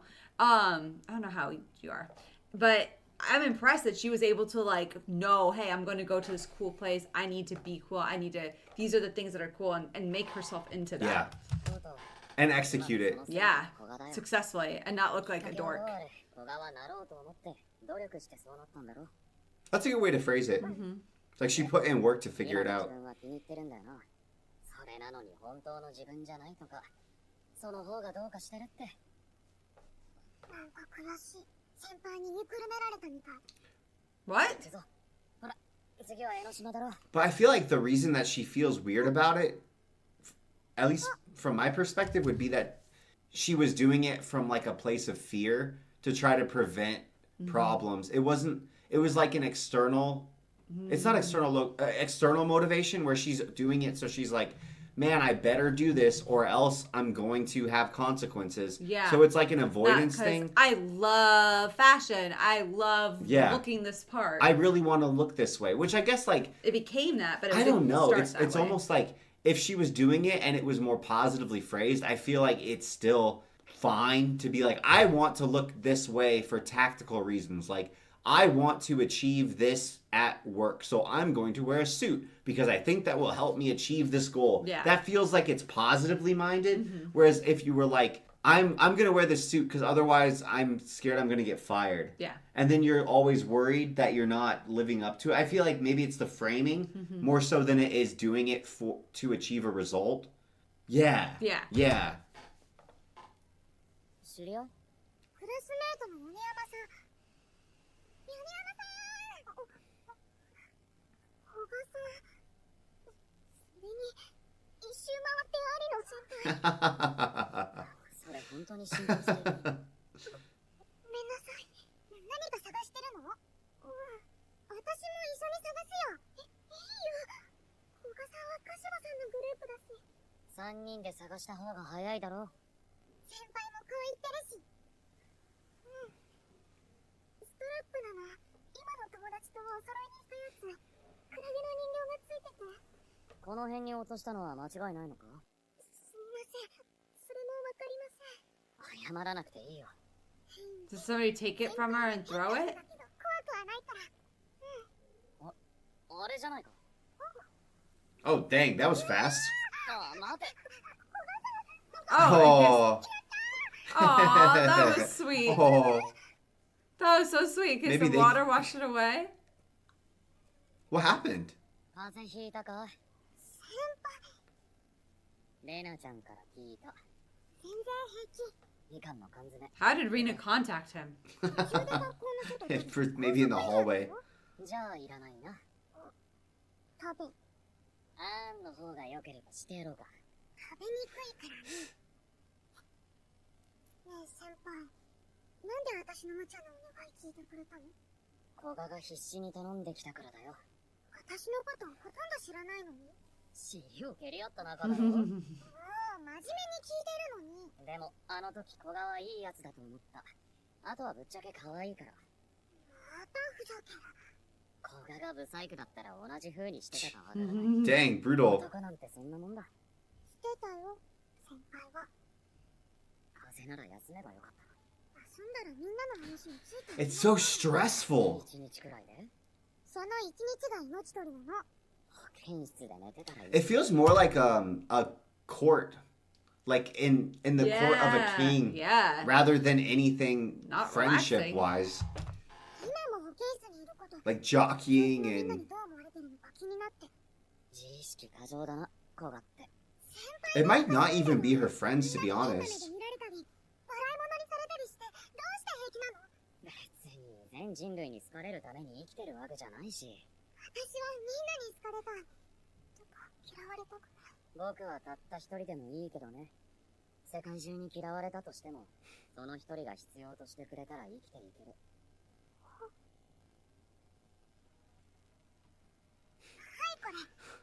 Are we gonna loop? なぜ桃か桃尻だけに今夜はこれを小柄と思って美味しくいただくかな。 Dude! Sakura!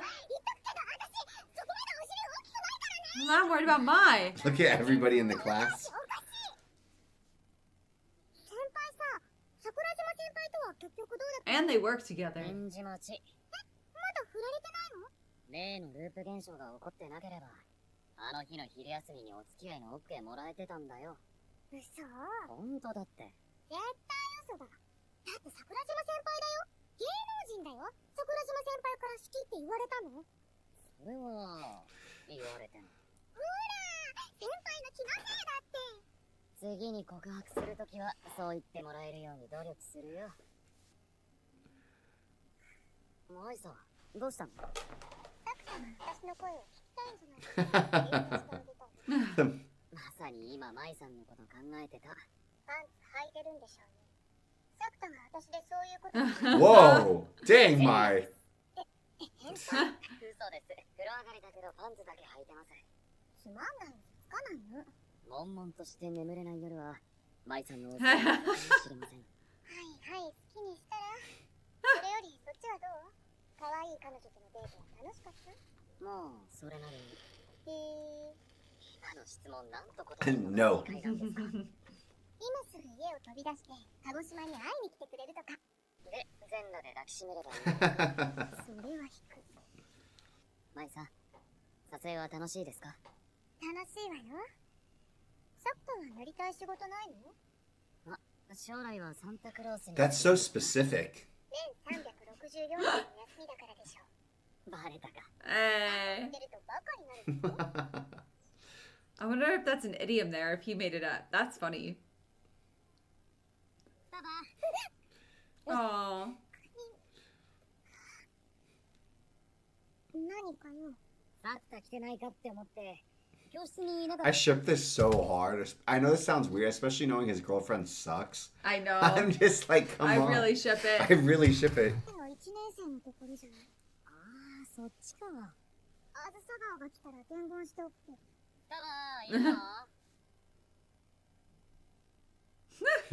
悪い、邪魔した。 Oh. 佐川はバカかバカなのか。私に変な気を使うな。 Oh, bye. このくらいで気づくなら、あいつもう気づいてると思うぞ。ただの気持ちに。 She's literally so red. Oh. なんか取り込み中みたいだから。 Oh, that's the opposite.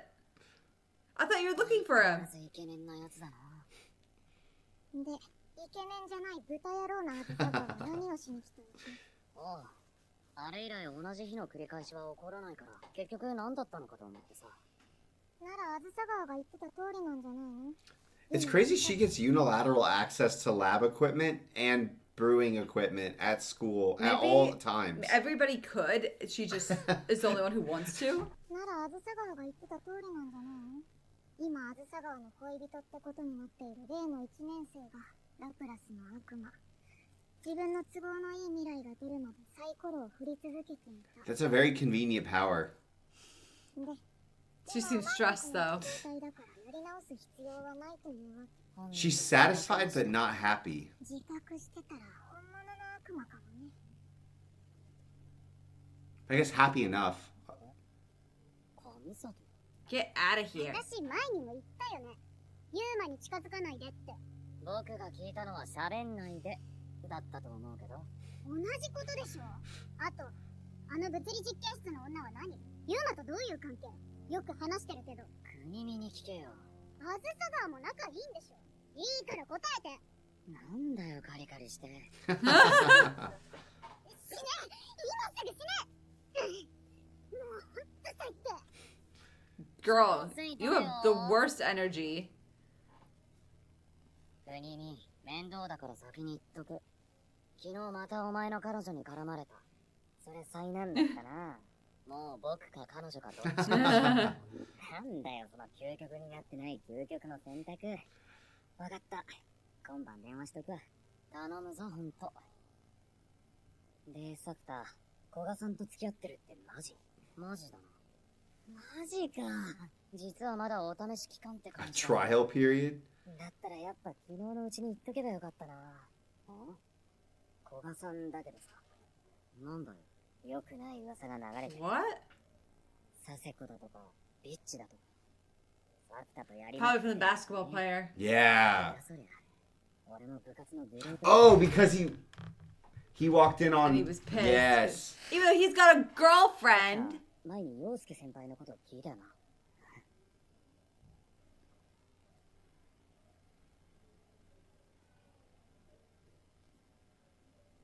Aww. She seems so sad. I know. 双葉さ、もしあの時って考えることないか。あずさ川にとっては妹さんのこと？そうだよ。あれか。悪くはないけど、あずさ川らしくはないかもね。別に、本当にやり直したいと思ってるわけじゃない。もしもなんて考えても仕方ないことを考えなくて済むようにしたいだけだよ。なるほど。あずさ川らしいね。あのさ、双葉。何？運動部で鍛えてる上に、自分より体のでかいやつに勝てる方法。Oh, Was to he like gonna fight fight him? him? そうね。人間は猿じゃないんだから、頭を使えば。We gotta get some weak hero. 桜島舞です。 Or a trap. 先ほど鹿児島から戻りました。一応報告しておき。 Her phrasing is so funny. Thought I'd let you know. What?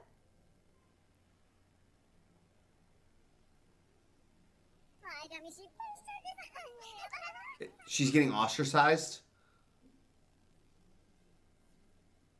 Oh, they're gonna loop then. するな。先輩。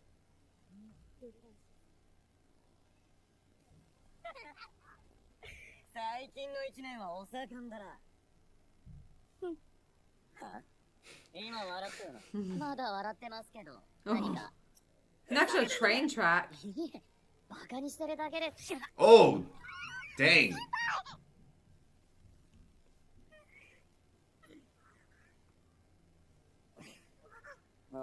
やんのか？ Is this a joke setup or is this gonna go really well? That's actually really funny. それはあんただろ。 Whoa! Oh! Whoa! 誰がだよ。顔洗った方がいいですよ。昨日うんこ。 Oh! Huh. Are you serious?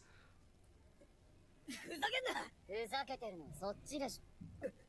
自分が見せ物にされるのが嫌ならアホなことするな。生き方がダサすぎる。先輩、もういい。いいや、これだけは言わせてもらう。やりまくってる。冗談じゃない。僕は。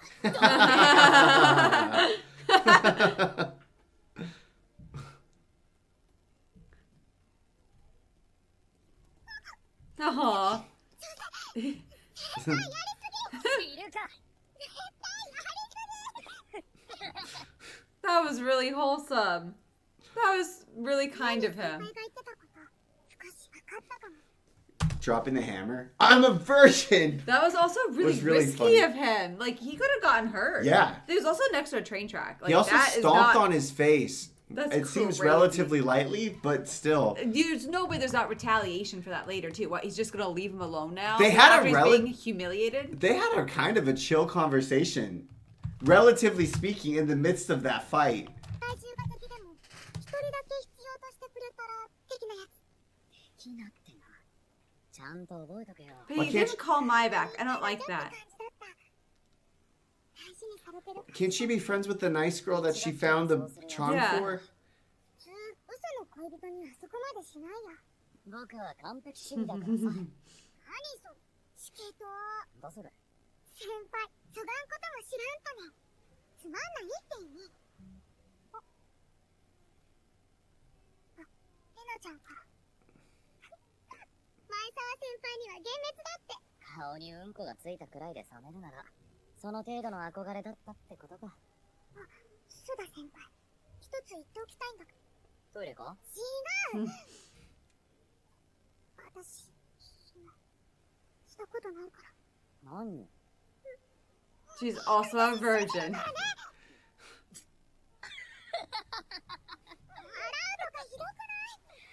僕があんな噂を信じてると思ったか。思わないけど、信じてたら嫌だなって。でも、小賀って彼氏いたことあるんじゃなかったっけ？だって、みんな中学の時にいたって言うから、なんか、友恵もいたよね、的な感じ。なるほどね。それに付き合ったことないなんて言ったら、先輩に舐められると思って。小賀は何と戦ってんだよ。わかんない。 She just feels anxious. I think that's Yeah. what it is. 私、先輩にどうやって恩返しすればいい？じゃあ、嘘が終わったら友達になってくれ。嫌ならいいぞ。うん。しょうがないから、親友になったらね。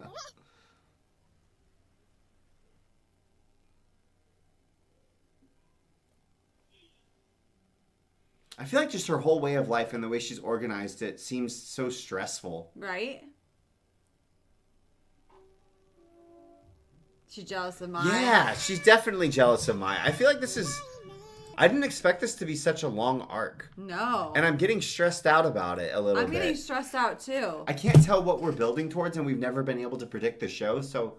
And it's not following any beats that I'm really familiar with. Well, I think Sakura and Mai should be together. I'm on that ship, and I'm not getting on another ship. this little girl's sweet and all, but I don't want her up in my business. So she can... Their business. Yeah, she can... And I don't like the way Sakura talks to her. I don't like that he's commenting on her looks, her...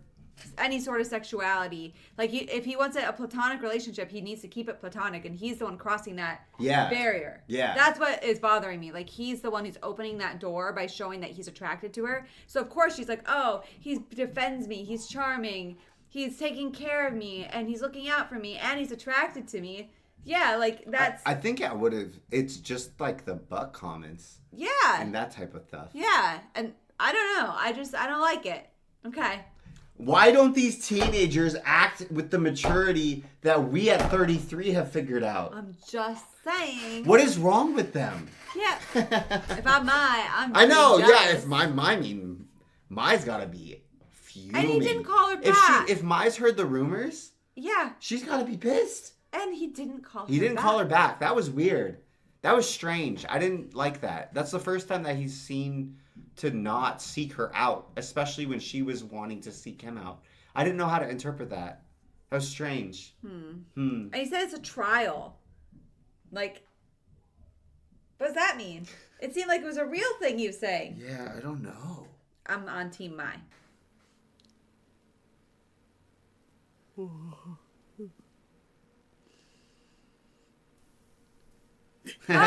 Dude. I beat you up. This feels very much like I have no enemies of Sakura. That sucks. You have to see him every morning. Weaponized virginity.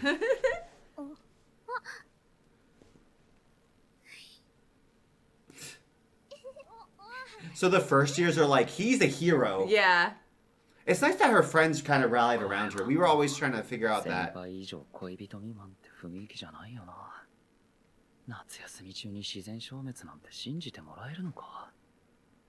They better. They better. My ship. I want my ship back. Oh. I'm the real victim here. ほら、嘘見するな。試験勉強するわよ。僕は赤点さえ回避できればいいんだけどな。サクタってちゃんと進路は考えてるの？将来は舞さんと添い遂げ He's like, what is it? Sugar baby? 大学に行こうと考えています。舞さんは進学予定仕事に専念するんじゃないんだ。しながらでも通えるでしょ？ That's 横浜にある crazy. 公立にしようと思ってる。舞さん優秀だしね。サクタは私と同じ大学に通いたいわよね。 Ooh. Ah. Ooh. ならしっかり勉強したいでしょ？それはまあ何よ、煮え切らないわね。根本的な学力の問題もあるので、いまいちやる気が出ません。じゃあ、 Is she not バニラガールの motivation? 衣装で教えてあげるって言ったら。 That'll just いろいろな distract やる気 him. が出そうです。 This seems like it's antithetical to our real goal here. I don't think this is gonna help him ま focus. さか本当に来てくれるとは思いませんでした。私じゃなくて教科書を見なさい。 That, どうしたの舞さん。何が？あんまり怒らないし、何かあった？別に。たまには餌をあげた方がいいと思っただけよ。and bunnies love carrots. あの子のために喧嘩までするとは思わなかったってこと。もしかあーして月曜のあれ見てた？途中からね。あ、そうだ。靴洗いなさいよ。だっていうのあれ嘘です。なんだつまんない。要するに構ってほしかったんですか？殴るわよ。顔はやめて。さっさと私の機嫌を取りなさいよ。舞さん、好何？きです。堂々と浮気するな。今はあの1年生の彼氏なんでしょ。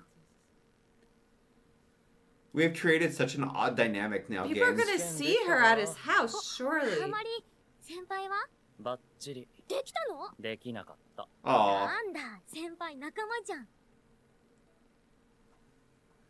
レナちゃんたちと海に行く約束してるの。私、学校の水着しか持ってなくて。中学のでいいんじゃないか。なんで戻るの？あ、これとかどうかな？僕は大量の詰め物を見て喜ぶ趣味はないな。先輩に見せるためじゃないし。そういう水着はさ、あのくらいに成長してからにしよう。そんなの一生無理。っていうか、そういう失礼なことばっか言ってると、桜島先輩に嫌われるよ。言ったら確実に投げられるな。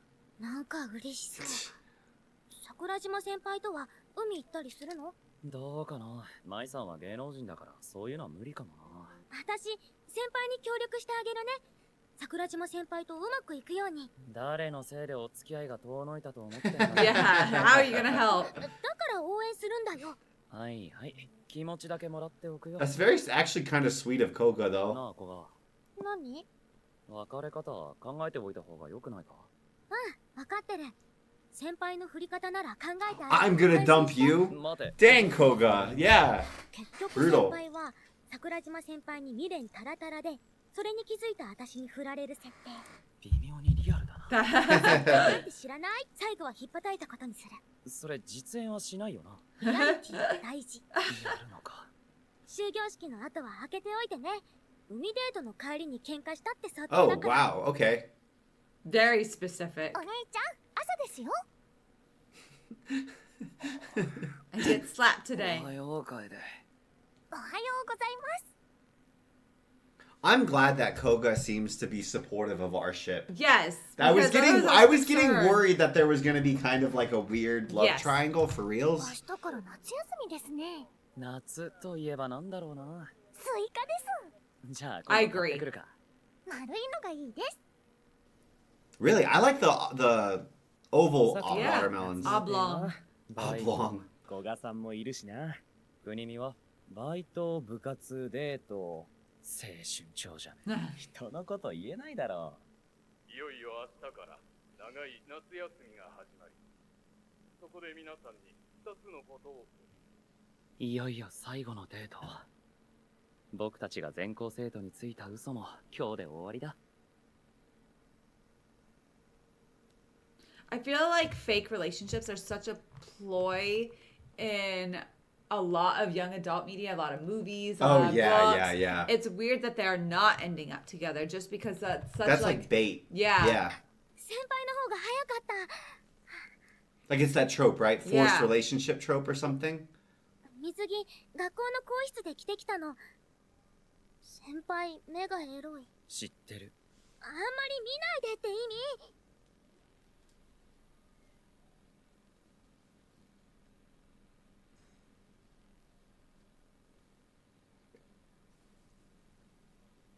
Why did we get that scene? Is he?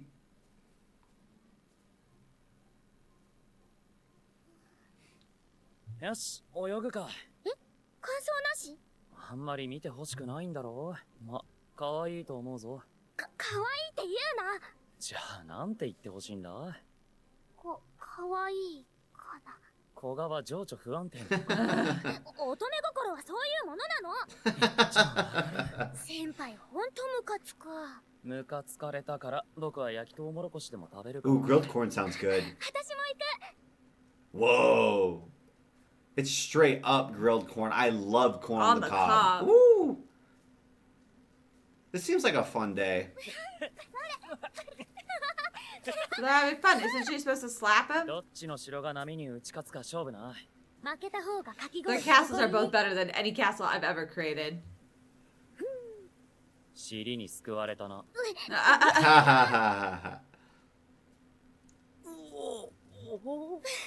Steffi has a superpower where she doesn't get brain freezes. My teeth will hurt. Is that the same thing? No, it's like up here. But none of our kids have inherited it. So I'm disappointed that you're saving whatever that gene is and not passing it on to the next My generation. teeth will hurt if it's like too cold on one side No, where I got my brain freeze is like up here. I forget some dental thing done. ねえ先輩 Every time when our kids have had ice cream before I figured it out, I just like watch them. I just like stare at them and I'm like, See if they get brain and then they go, freezes. ugh, and I was like, oh, I feel like I'm Endeavor in My Hero Academia. Truly, I'm not the only one who doesn't get brain freezes. The only one I've ever met. 今日までありがとう Maybe Rebecca got the gene of legends. 握手だよなんで？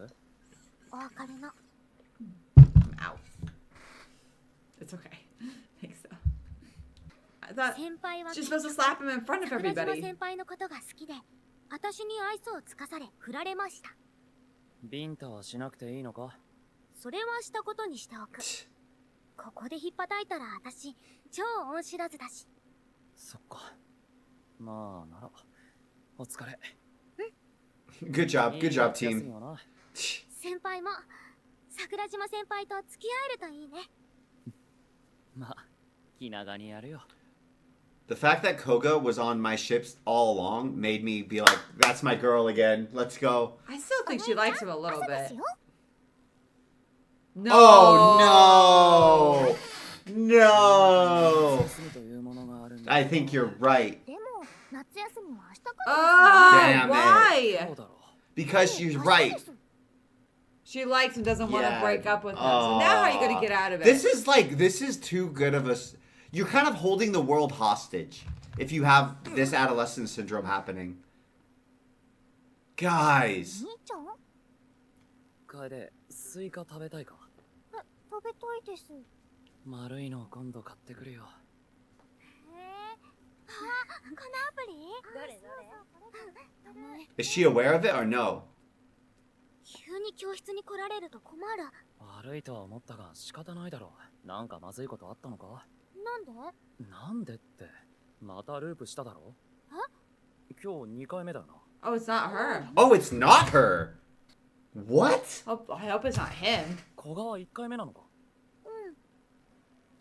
At least he can talk to her about it because she's aware of the situation. Oh, never mind. 放課後は予定通りでいい。後でな。 Nobody even else was in the day. どう思う？ It's got to be さが Sakura. 頭は大丈夫どういう意味だ？小学生でもわかるような質問をしてきたからあずさ川が考えた通りその1年生古賀智恵な。その子がラプラスの悪魔なら答えは簡単でしょう簡単か？ 7月18日と19日に何か決定的な違いがあるんじゃないの例えばあずさ川との関係性が変わってしまうとか本当はあずさ川も気づいてるんじゃないの何にだよ。彼女が再びサイコロを振り出した理由 But she said it wasn't. 今回に関して言えば。 Yeah. If we 古賀は believe 今日 her. は2回目だって気づいてないんだよ。だとしたらあずさ川が悪魔なのかもね僕は違う。ならやっぱり可能性は一つしかない一つか。そう彼女は嘘をついて Whoa, that's what you said. 先輩の方が早かったお水着学校の更衣室で着てきたの先輩目がエロい But she's acting the exact. She's a good actress. So I don't that's feel okay. like Koga was that. You know what I mean? Like Yeah. she's not dumb or anything, but I feel like she wasn't.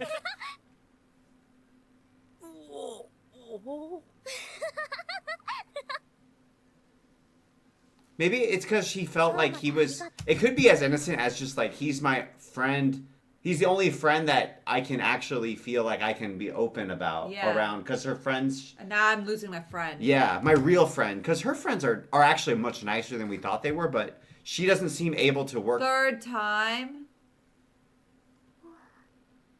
よし、泳ぐか。感想なし？ It's always weird to me how Sakuda doesn't mess with his days really. Yeah. He kind of is content to Oh, he live through built them. the sandcastle higher, I think. He just gets better at sandcastles. Sandcastle training camp. Isn't he like bored living the same day over and over? That's why I'm saying he doesn't mess with it. Like, if you don't do anything different, how would you expect a different result? That's the definition of insanity. It doesn't seem like it's なあ her.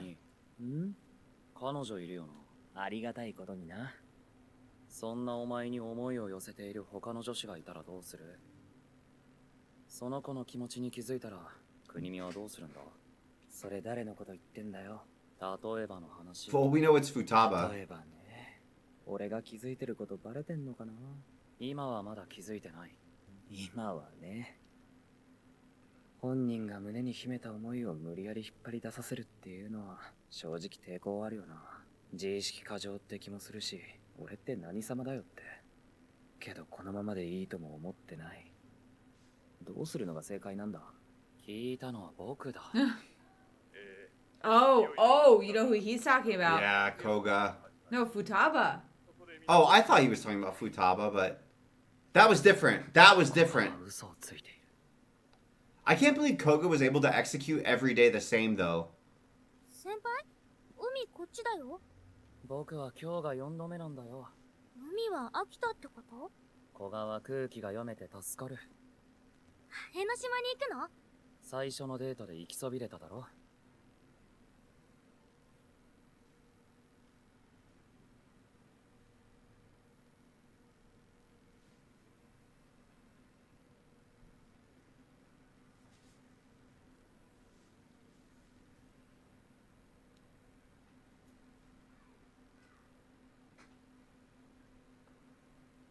One of my favorite things in Rascal is the backgrounds. I know, it's gorgeous. I'm like, I want to go here. 何その歴江ノ史島は？ Isn't that logic? 縁結びの絵馬だってさ。書いていくか。神様に嘘つくの？先輩、罰当たりだって。みんなを騙すって決めた時点で地獄に落ちる覚悟はできてんだろ。ほら。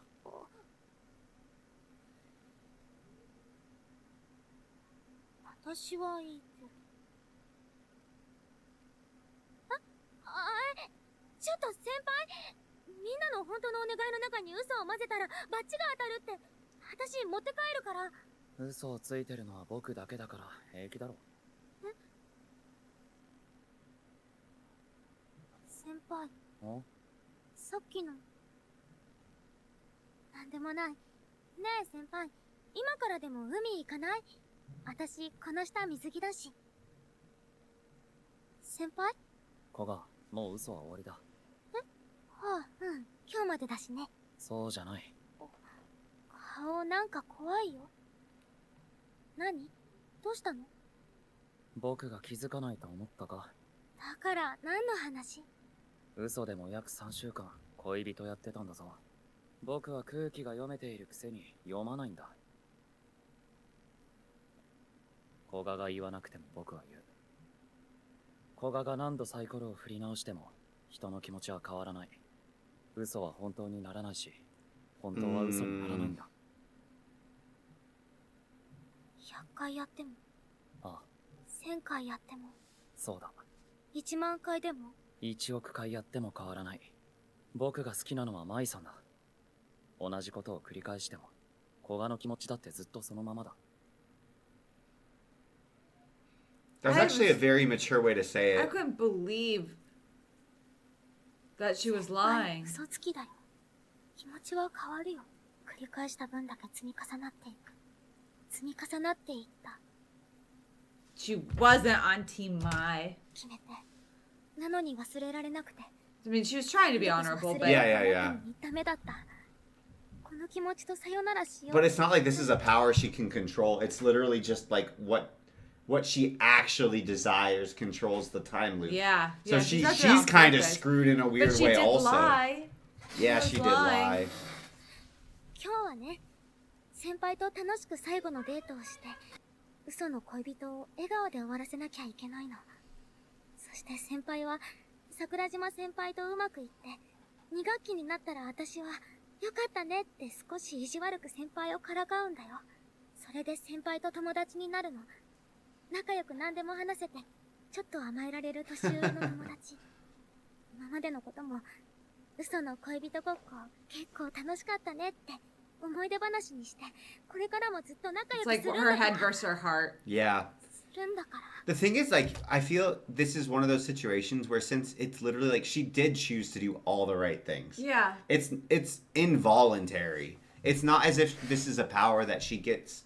It's not as if she's like, ha ha ha, if I just keep doing this, I'll make him love me, right? Yeah. She's involuntarily has that little shred of hope without wanting it, basically. Then Like, it's she would just- prefer, I bet she would prefer this version of reality on all aspects except at the most innermost part of her heart. Yeah. 私が望んでいるのはそれだけ。特別な何かを欲しがっているわけじゃない。わがままだって言ってない。誰にも迷惑だってかけてないよ。なのに、どうして明日になってくれないの？なんで朝起きると昨日よりも気持ちが大きくなってるの？ Oh, and it's getting worse as Yeah, we keep more doing spend, it. spend Oh. more time なか together. ったことにするって決めたのに。そんなことしなくていい。しなきゃダメ。だって先輩は桜島先輩のことが好きじゃん。私なんか迷惑でしょ。こんな気持ち友達は持ってないもん。友達にはない感情だもん。僕がいつ迷惑だって言った。ひどいよ。先輩なんて嫌い、大嫌い。先輩がいけないじゃん。私にいっぱい優しくしたから。 So your fault. だから僕に気を使う必要なんてないんだ。こんな私も大嫌い。こんなの私じゃない。いいや、古賀だよ。それも古賀だ。違う。これは私じゃないよ。私は夏休みが来てほしい。早く先輩と友達になって楽しく笑いたい。それしか望んでない。もう自分に嘘をつくのはやめろ。お前は正義の女子高生だろ。古賀にできないことなんてない。 No. ずるい。ずるいよ、そんな言い方。 This is a really brutal power too, because in some ways, like, not having the recursion does actually allow you to get over emotions sometimes. Yeah. And this one's like, no, you have to face this Yeah, head over and over. on. You can't have like any of the indirect ways of dealing with issues like this, like, oh, you know, time and Yeah. just separation. Yeah, which is and- how normal people Yeah, process it's like, things. ha, you have to deal with this, and it's your own fault, and you have to force like a conflict. もう我慢しなくていいんだ。先輩のバカ、嫌い。大嫌い。もう、好き。私は先輩が好き。 Maybe she regretted she didn't say it at least once. Yeah. Just 古賀、よく頑張ったな。ほんと頑張ったな。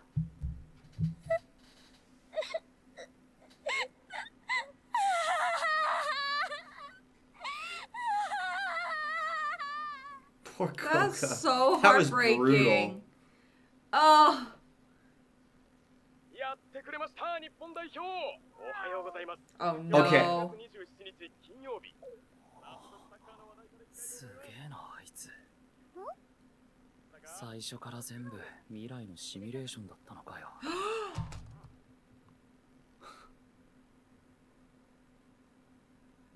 No. Are you kidding? Recursion within recursion within recursion. 舞さん、何よ。好きです。付き合ってください。 1ヶ月間同じこと言われてると何も感じなくなる。ときめかない。そっか、失恋か。じゃあ、 I 正しい get 恋を so 探すし confused か where ない I'm at in the timeline. 今までありがとうございました。ダメとは言ってない。何諦めようとしてるのよ。なら、いいの？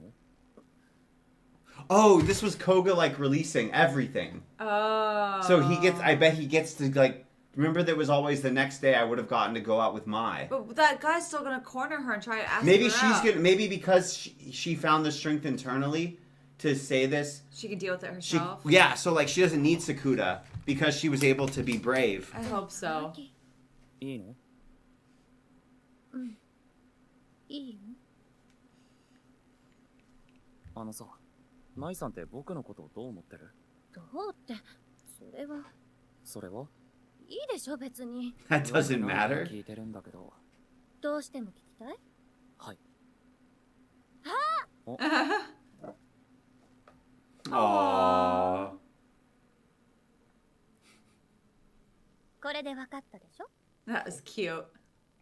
He's like, that was the best one. What? Yeah. 調子に乗るな。いて。ごめんなさい。私、あー Yes! とは付き合いません。今彼氏とかいないよな。はい。じゃあ好きなやついるの？はい。その人は、今時スマホも持ってない原始人です。 Good 誰 job, が原 Koga. 始人だ？別に先輩のことだなんて言ってない。それより先輩、責任取ってよ。責任？これでレナちゃんに嫌われて、クラスに居場所なくなるんだから。なんでその責任が僕に来る？だって先輩のせいだし。理由を聞こうか。先輩が私を大人にしたんだ。なんかエロいな。 Oh, 先輩 whoa. って分かってるくせに、いつもそういうこと言うよね。照れ隠し？ま、古賀に何かあっても友達でいてやるよ。だから一人ぼっちにはならない。先輩を親友にしてあげるの、私の方だし。それから夏休みが始まるまでの期間は驚きの連続だった。 Whoa. Yep, yep. 僕と古賀が Wait, what do you mean, yeah? Because remember the teacher had the lipstick Yeah, on his yeah. collar? た日々は実際にその通りになった。 Oh, she did バイト先 still に come to 古賀が work. 新人として入ってきて、舞さんは楓に仕事で使った服をくれ。その後仕事で鹿児島に行き、帰ってからはバニーガールの格好で僕に勉強を教えてくれた。 She still wanted 被 more 爆試験 attention. の内容までそっくり同じだ。Yeah. So He that's should have why- nailed it. If Yeah. anybody should have nailed it, he He should have forgot nailed to it. take it twice. Yeah. 周囲に合わせるため必死で空気を読んでいた少女は、気がつくと未来まで読めるようになっていたわけだ。でも、 Oh. どうしても Oh, she has a new group of friends. Oh wait, is that the Am I girl? tripping? It was the girl she helped find. Oh, on the beach. I told you those other girls weren't nice. They weren't as bad as we thought, They but were as bad as they they didn't have, thought. regardless of if they're nice or not nice, they didn't have a healthy dynamic. Yes, they with didn't have Koga. Koga's back. 僕 Yeah. 人類の中で僕だけがその話に巻き込まれたんだろ漁師もつれじゃないの？う。漁師もつれ？なんだそれ。 Plot 離 armor. れた The 位置 opposite に of いる plot 二つの armor. 粒子が何の媒介も必要とせずに瞬時に情報を共有して動く奇妙な現象のこと。つまり、双葉は僕と古賀がもつれて同期したって言いたいのか？けど、なんでもつれるんだよ。漁師もつれ When が you 起 kicked こ her at る the のは漁師 playground. 同士が衝突した。 Literally collide. その1年生と最近何か衝撃を与え合ったりしなか It's った。 so funny. あ、尻を蹴り合った。Plot physics, plot physics. I enjoy it a あ lot. ずさ川、ん？再現実験をしたい。尻を出せ。 Show me your butt. いいから出せ。豚野郎。 Does she want to get? Does she want to get the loop? 舞さんのエプロンあー姿、楽しみだな。私料理の時はエプロンしないけど。えはいはい、わかったわよ。え、なんなら裸エプロンでも。 Whoa. 下剤でも入れようかしら。本気だったくせに。どうしたの？ oh. この子が、 Aww. 舞さん、傘いい？うん。とりあえず、うちに連れて行くよ。でもその子、私引き取りたいんです。だったら、後で連絡して。うちの電話番号教えるから。僕はあずさ川作田。あずさ川サービスエリアのあずさ川に、花咲太郎の作田。私は、牧野原翔子と言います。 Shoko. Remember? We heard about the she went missing. Or remember? They say another person is missing? さす That's it. があずさが。 You're right. They Yeah. did. Right? Yeah, they said that there was another girl. Wait, that he was friends with. No. Rah! We shouldn't be. There's only been a few episodes. How are we not blanking? I thought she looked more like Mai. She didn't look as much like Mai as I thought she did on the first time we saw her. Because he had a friend that he had forgotten about, right? No. That's what I remember. What was it? What was it? I don't know. We'll find out next episode. They dropped it, and then there's such a little detail we can't remember. It was Shoko, right? I thought that was the character design looked similar, I think. I don't know. Maybe I'm wrong. Maybe it's not Shoko. Maybe it was a different name. It's just a new person. She's just new. Okay. Well, yeah, I mean, presumably if she had the same thing that happened to Mai, she would have been more like, oh, you can see me? Yeah. So I must be wrong. I must just be incorrect. Yeah. Yeah. But there was that girl. You're usually really good with names. I don't know. I guess we'll find out next Her time. character design, I don't... Am I just gaslighting myself now? I don't know. I don't remember. Now I have... Why can't I remember? I feel like we got mind wiped by the power. Guys, we love Rascal Does Not Dream of Bunny Girl Senpai, and if you want a ton more of Rascal after you finish with season 1, we have all the movies already reacted to over on our Patreon, patreon.com/Wes and Steph. I'm talking Rascal Does Not Dream of a Dreaming Girl, Rascal Does Not Dream of a Sister Venturing Out, and Rascal Does Not Dream of a Knapsack Kid. We've got them all reacted to over on Patreon, ready for your binging pleasure. And we're reacting to the second season, Rascal Does Not Dream of Santa Claus, right now. We also have a ton of other content. We react to 4 episodes of One Piece every single week. We just finished Skypiea, which was a frickin' trip. We're doing 2 episodes of My Hero Academia every week, and we are on season 4. And we've got a ton of other content. We've got Dr. Stone, Fate Zero. We've also got ReZero Season 4, which is in a little bit of a break, but Part 1 of Season 4 is already reacted to, and when Part 2 comes back, we're going to be hitting it every single week. Plus, we've got bingeable GOATs like Attack on Titan and Full Metal Alchemist that we've fully completed if you guys want to watch our entire reaction to them. And we're reacting to Mashoko Tensei every week as there's a new episode airing. It's $5 a month. Link is in the description down below. We just wanted to get that in your head, but now let's get back to Rascal. I really enjoyed the last story. Yeah. But my ship needs to be fed. This ship is an eating ship. I need a Mai Sakuda episode. Let's go. My ship, huh? 知ってますか Whoa. 人の目の高さから見える水平線までの距離は約 4km I did な not んですよ know. この辺の人って見ず知らずの人に突然話しかけたりするもんなんですか？ Average video game もし things. かして私のこと変な人だと思ってます？いえ、うざい人だと思ってるわけです。それ、女子高生には禁句です。うざい、ダサい、空気読めないは三大禁句。少年は随分とやさぐれているようですけど。 I mean, what she said is kind of true. That's how I felt in high school, too. Always worried about 私 that. は牧野原翔子です。 Shoko. So he does know 牧 Shoko. 野原サービスエリアの牧野原に大空をかけるこの翔子。少年の名前は The young man? All Might. So I don't like this at all. He has a prior relationship. I'm not saying Shoko. necessarily romantic, but he has a relationship with Shoko. He doesn't remember. Yeah, that's It's weird. also crazy that he can access it in dreams. That's crazy. That is weird. Isn't that crazy? おはようございます。ちゃん。楓、何度も言ってるが、僕のベッドに潜り込むのはやめなさい。 She loves you. 兄ちゃんが禁断の愛に目覚めてしまう。 What? 違うな。ただただ暑いからやめてほしいんだ。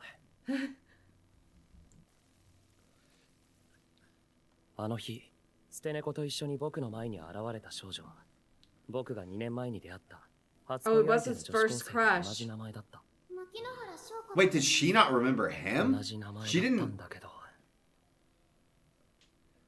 本人は僕のことなど何も知らず、何 Whoa. 事も起きないまま夏休みを Why is she here? I don't know. Oh, for the cat, for the ど cat. こにしてましたか、颯。 Duh, for the cat. 猫の名前は颯に決まった。ナスノとは東北つながり。ごめんなさい。引き取りたいと言っておきながら、なかなか両親に言い出せなくて。しば Aw. らくはうちで預かっておくから平気だよ。ナスノも喜んでるし、牧野原さんもここで猫の世話の練習をしておけばいい。はい。お兄ちゃんは妹は若い子の方がいい人ですか？清楚で礼儀正しい妹がいい人ですか？なんだその質問は。今、楓は楓史上最大のピンチなんです。一日も早く妹道を極めないといけないんです。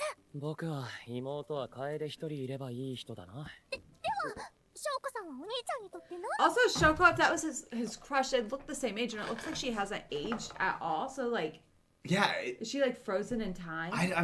Is she frozen in time and she didn't retain the memories either? This is so strange. Maybe she time traveled. Ooh. 何なんだろうな。牧野原さん、お姉さんはいないんだよね。はい、一人っ子ですから。親戚によく似た人はいないと思います。やっぱり双葉に相談しとくかな。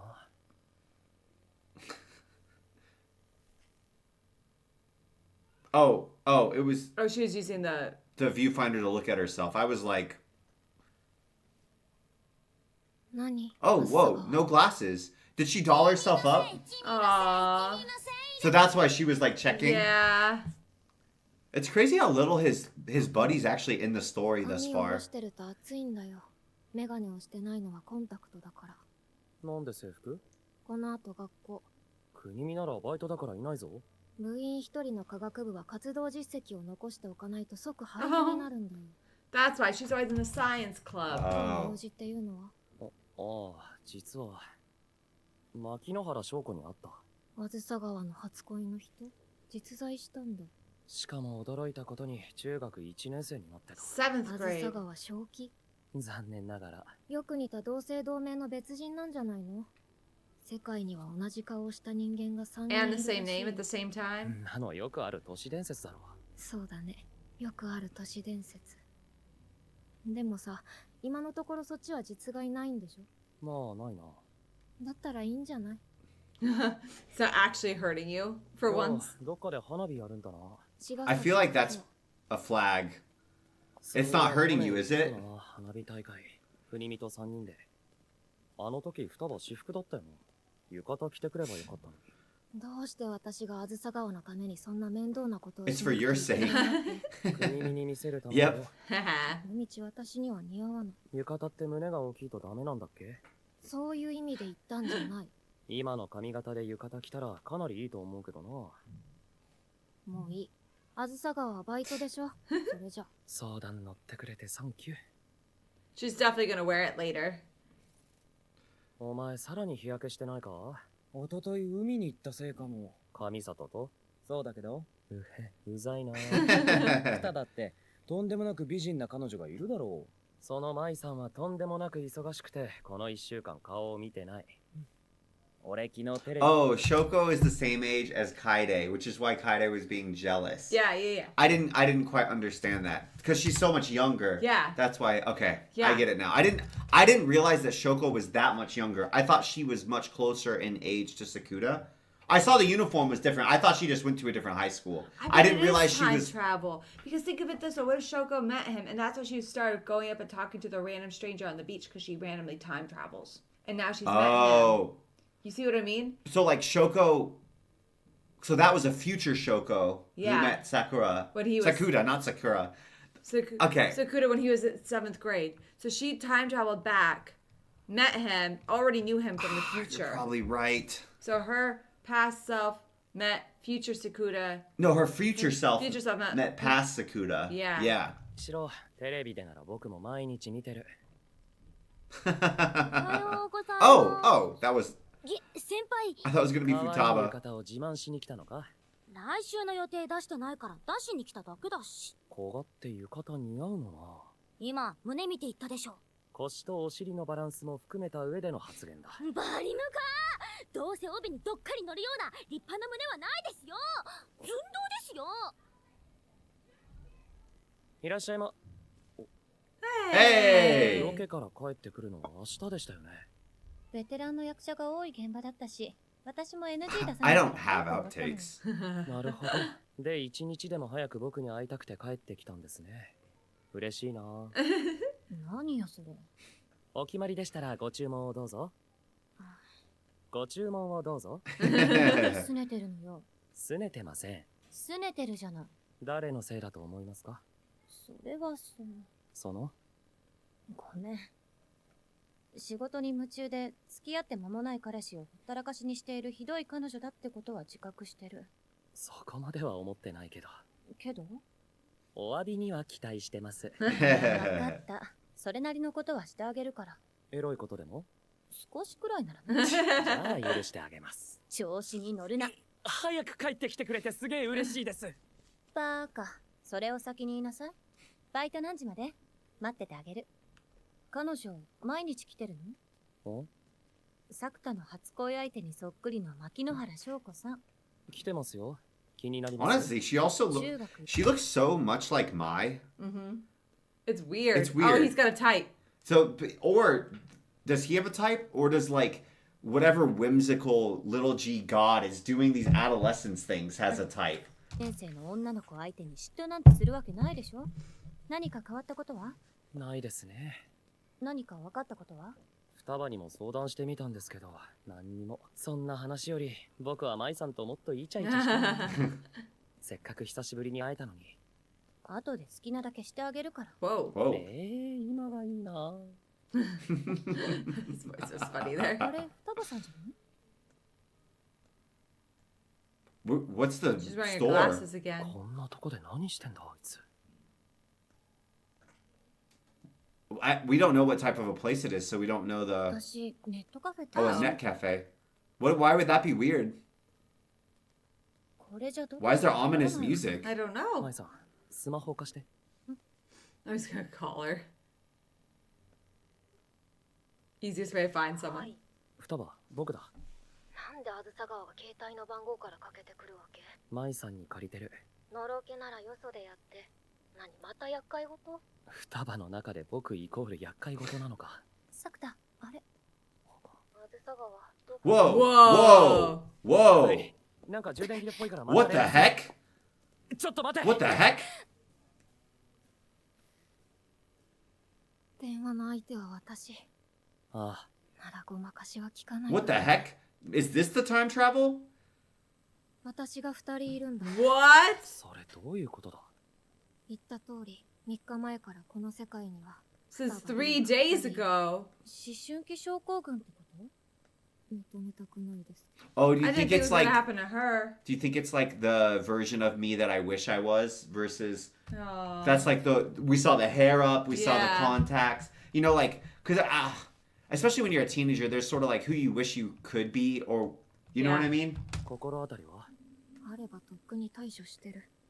僕が昼に本屋で会ったのはもう一人の方か。私はあずさ川に会ってないからそういうことだろうね。あの偽物には迷惑してる。 How do we know which 家に one's 生 fake? 活してくれてるおかげで私は帰るに帰れない。それでネットカフェかよ。さっさと僕に連絡よこせって。舞さん、今日から双葉をうちに泊めますけどいいですよね。ダメよ。だって双葉は友達ですよ。だったら聞くけど、私が家に男友達を泊めるって言ったら、作田は OK する？想像するのも。でしょ？だから私も一緒に泊まる。There's a lot of people at his place right now. Average, I feel like average college experience. Futaba could also just Brother stay- has brought yet another new woman. Futaba could have stayed with Mai. 連れてきました。 Well, in fairness, there's no parents here. That's probably the big thing, is that there's not. Well, the Mai doesn't live with parents No, either. exactly. Yeah. でも楓は妹なのでそんなお兄ちゃんも受け入れる覚悟です。彼女は友達の双葉リオ。よろしく。あずさ川楓ってさ、この子はナスの、こっちの子は颯です。二人とも今日からしばらく Good う kitties. ちに泊まるから。舞さんと双葉は僕の部屋で寝て、僕は。それじゃあお兄ちゃんは楓の部屋で一緒に。百花、僕はリビングで寝る。私、一旦家に戻って着替え取ってくる。お風呂もついでに済ませてくるから。じゃあ双葉、風呂先にいいぞ。はっきり言っとくが、双葉で出し取った風呂のお湯でどうこうするつもりはないからな。あずさ川。Gross. 分かってくれたか？出しとか言ってる時点で。Yeah, I agree.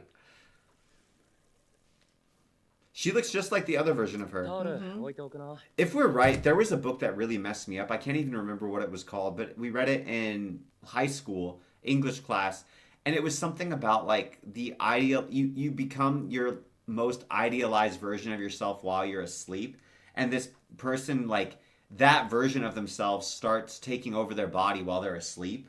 And it was a really I remember the book made me really sad because it wasn't like the actual person didn't become as good as the dream version, and then like the dream version did all the things that the awake version wanted to do and accomplish them, but the awake version was never able to live up to the asleep version. And I was like, I remember the way it was framed, it was supposed to be like nice and wholesome, but like, to it's me not. it was the opposite. I kind of it made me really freaked out about the idea of just like, oh, completely underperforming one's own potential just in general. 着替えはあるんだっけ？あるよ。なければバニーガールの衣装が That's the only things he's 今 got. あるって言った。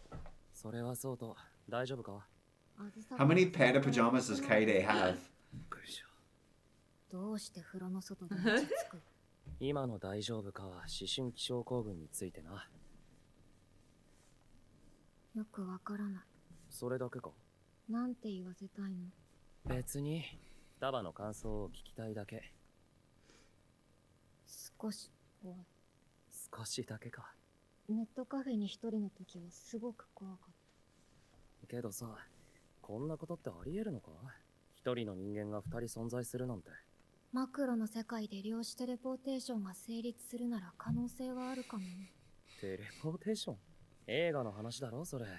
そうでもないよ、現実の話。マジか。前に量子もつれの話はしたよね。今回の件に当てはめて簡単に説明すると、例えば私を構築している情報の設計図があるとするでしょ。それ簡単か？その情報を量子もつれを利用して離れた位置に一瞬で移動させたとする。例えば、うちの風呂にいる双葉の情報を学校に飛ばしたのか。そう。学校にある私を構築する情報は、誰かに観測されることで双葉リオの姿に確定される。その理屈だと、同時に二人が存在するのは無理なんじゃないのか？その通りだよ。実は私は Really? What? 見たわけじゃないんだ。 Can't be in the same だ place から at the 同 same 時に time. 存在しているのかと聞かれると、そうだとは言い切れない。けどネットカフェで会った時、僕はスマホでもう一人の双葉と電話をしていた。電話の相手は本当に私だった。見たわけじゃないからな。ああ、でも、量子テレポーテーション？双葉を構築する情報ってのが同じなら、どっちで観測されたとしても意識や記憶は一緒 At なん the じゃない time の of か？ copy, yeah. 私。 Or 双葉リオを transference. 観測しているのが私自身だったとして、私を観測する私の意識が何らかの理由で2つ存在しているのだとしたら、今のような状態になるのかもしれない。それって人格が2つあるってことか。仮にそうだったとして、どうしてそんなことになった？心当たりはないって言ったでしょ。 We should have seen this coming given like we've known Futaba's problem.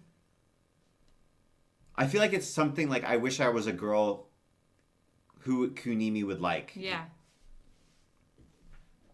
マイさん。何してんの？サクタの顔を見て。いや、そうなんだけど。彼氏の顔を見て。 Aww. ドキッとしたでしょ。マイさん浮かれてる？久しぶりに彼氏とゆっくり会えてお泊まりしてるんだから、当たり前でしょ。 Aww. 双葉はぐっすり眠ってる。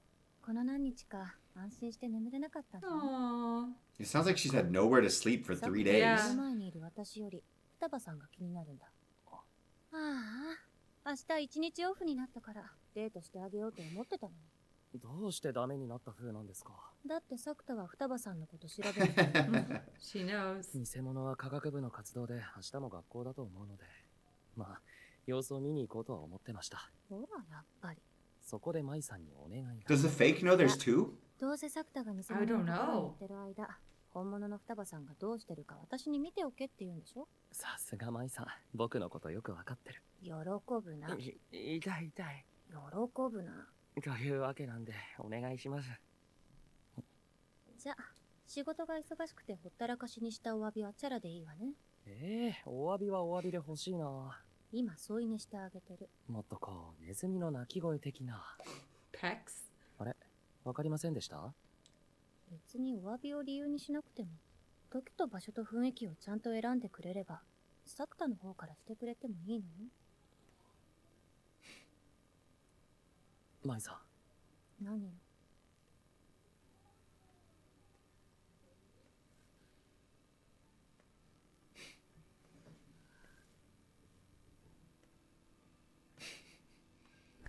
？Oh, Oh, ないわね。舞さんが恥ずかしがってうつんだから。サクタががっつくからよ。舞さん。今日はもうおしまい。サクタが下手くそだからじゃない。うわぁ、それ傷つくな。自信なくして女性恐怖症になりそう。そんなことにはならないわよ。その心は？上手にできるようになるまで Aw. 私が何度でも練習させてあげるから。 That was 舞さ wholesome. ん、何？すげえ好きです。知ってる。 she just Han Soloed him. I know. I love you, I know. Call her my solo. Aw, he messed it up. I mean, technically he is right. Mai was the one who went like that. I get nervous when they show us dates. Oh yeah, actually, now that you mention it, that's a good point. これ美味しいです。ふわふわしてます。卵もうまいぞ。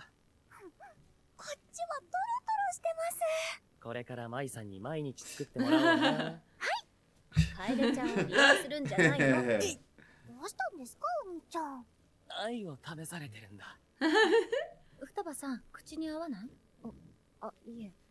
誰かとの朝食が久しぶりだったの。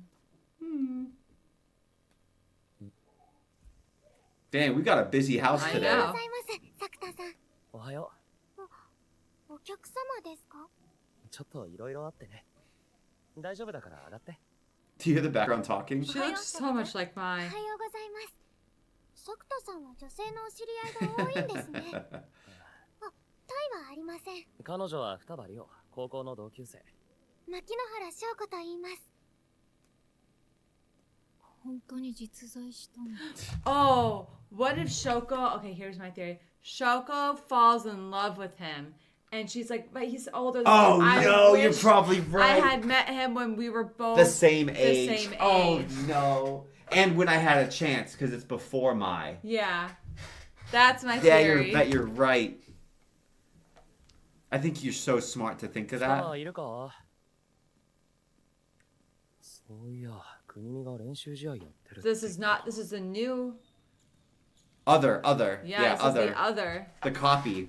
But it's a new and improved, right? So she's doing things differently than she otherwise would. It's like the things I wish I would do if I had more courage, maybe. Yeah. You know what I mean?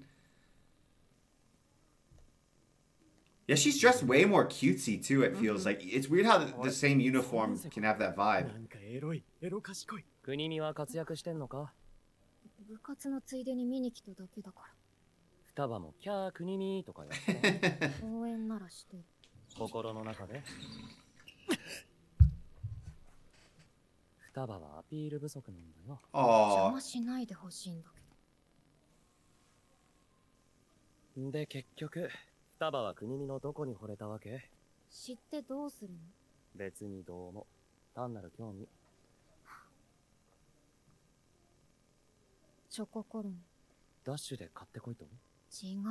お弁当を持ってこなかった日に国見で買った。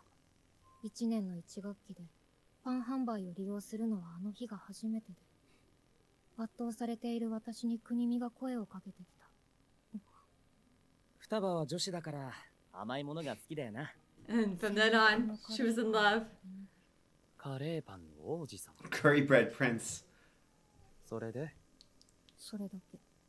チョココロネっていくら？ 130円。双葉って驚いた。相手があずさ川だったら好きになってなかった。結局顔かよ。結局タイミングだと思う。 Kunimi gets the thirst scenes. 見たけりゃ見ればいいのに。それであずさ川は何の用？今さ、うちに双葉がいるんだよ。Oh! Was she not aware? なるほど。昨日の夜電話の様子がおかしかった。 She reacted very like, oh, I これって see. 何が起きてるんだろうな。私のこと偽物だと思ってる。正直 Ooh, yeah, or that's the idea, like, oh, I'm changing. Am I still really me? Oh. Like if I do things differently, am I still me or am I being fake? Like what's my identity? Ooh, that's a good one. I was thinking split personality. そう思ってた。けどこうして話してると、どっちも双葉だ。もう一人の私の見解は、可能性があるとすれば量子テレポーテーションだとか。私と同じ考えだ。双葉を観測しているのは双葉の意識そのもので、その意識が何らかの理由で2つ存在しているんじゃないかって考察だったな。原因については心当たりはないってさ。そんな嘘をあずさが信じたわけ。なんで嘘だと思う？私には心当たりがあるから。 This Futaba is more courageous, do you see? Yeah. 教えてくれ。私部活に戻るから。 But this one is like telling the truth more. She's like, I know exactly why it's Yeah, happening. that's why I'm saying she's more courageous, because she's being more honest. はい。コーヒー入れるけど飲む？はい、どうも。楓は妹なので、ミルクと蜂蜜とアップルのミーカフェオレが好きです。私も楓 Maybe Shoko can be Kaide's friend. Oh. じゃあ、私もそうしようかな。ごめん、楓ちゃん。マネージャーから見た。どうかしたんですか？今お電話は大丈夫です。昨日まで撮影お疲れ様でした。 Oh, is she gonna have to leave? はい、彼氏の家です。ああ、彼氏。彼氏？今 Manager sounds very young. Doesn't She's not allowed to have manager? a boyfriend all of a sudden? 気づいてたのかよ。試合が始まってすぐ。双葉ってよく来るのか？どうだろう。科学部のついでにたまにって感じ？どっちがついでなんだか。もしかして双葉になんかあった？なんかってなんだよ。作田は夏休みに登校してくるほど学校が好きじゃないだろうね。となると双葉になんかあったのかなって。国見先輩、コーチが呼んでます。わかった、今行く。 Did he not notice that she looks quite different? I don't know. I guess no comment on it. 双葉のこと。言われなくてもそのつもり。夜中に連絡しても飛んでこいよ。空は飛べそうにないから、チャリを飛ばしていくわ。Kunimi just seems like a really solid Like, guy.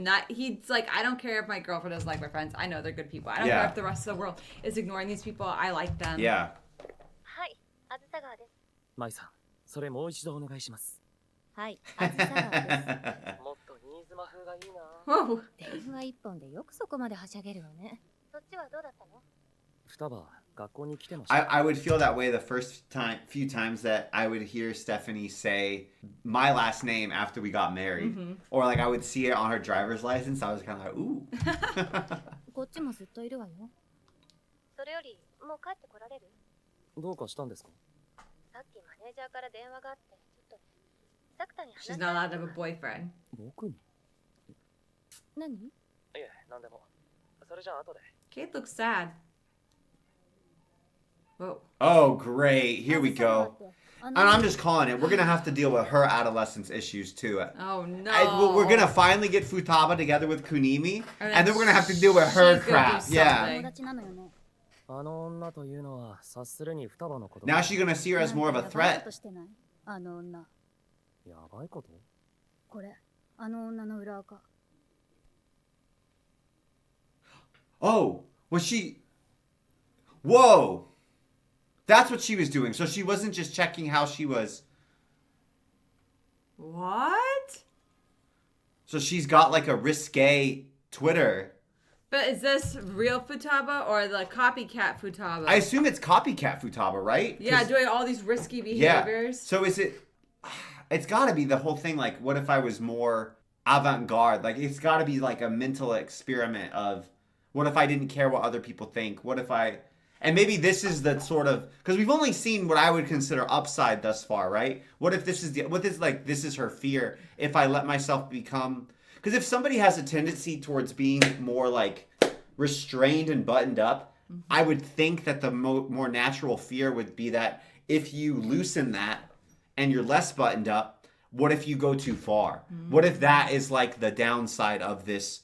Because to me, this feels very scientific to me. Yeah. Because Futaba's a scientist, right? Yeah. So it's like, oh, I have a hypothesis. What if I acted differently? How would that turn out? But I have to maintain my null hypothesis. Yeah. Or like, I'm not using it right. My control. No, it's Yeah. not null hypothesis. It's so standard Futaba is the control. The control is at, Ooh, I think you got I think, it. right? The control Yeah. is at Sakuta's house. Because I've been wondering, I was like, okay, is it like the most extreme version of of her split into two. So neither's the true Futaba. They're both like versions of her, or is one the true version and this is like a variation, like you said. I think you're right that this is like a hypothesis. I think it's like a hypothesis. Yeah. I don't think it's split. Like I don't think it's the extreme. I think the real Futaba is at his house. And I think that it is like this is the version of Futaba that original Futaba constructed that she would want to allure Kunimi and want. I think this is also like wants to be physically desirable as a woman. How did his girlfriend find her account so fast? Well,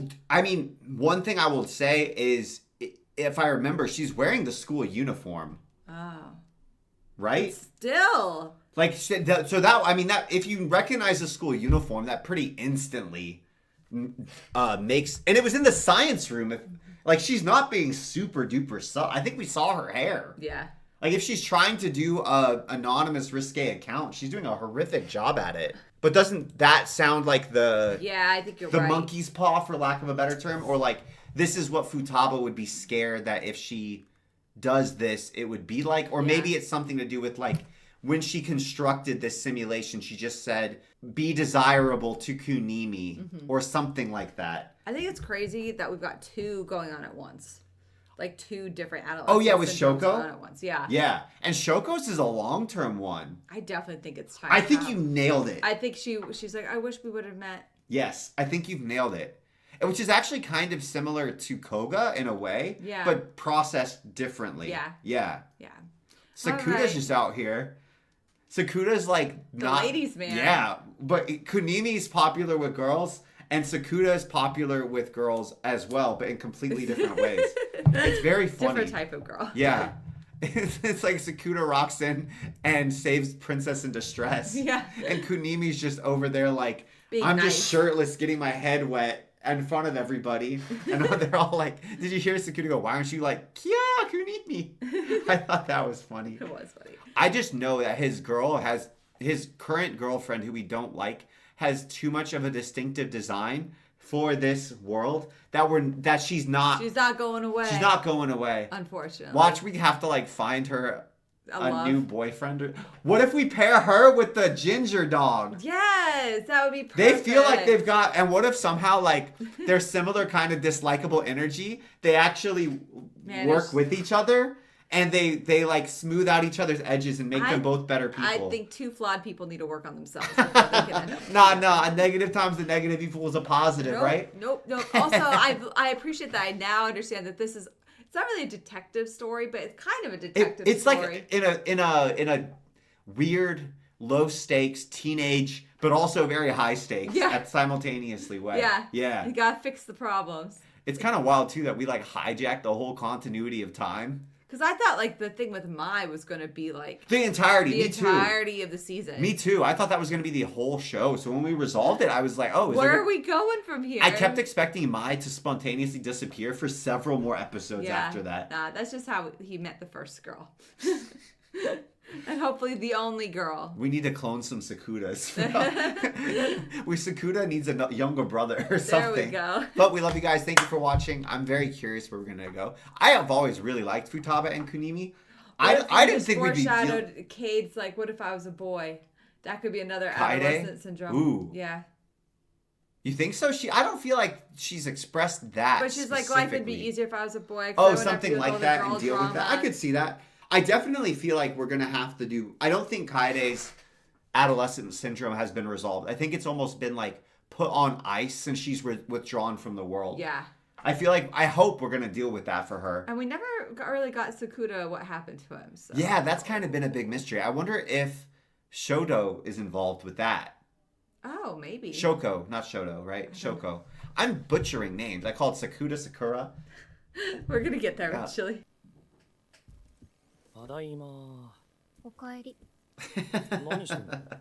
The science of cooking.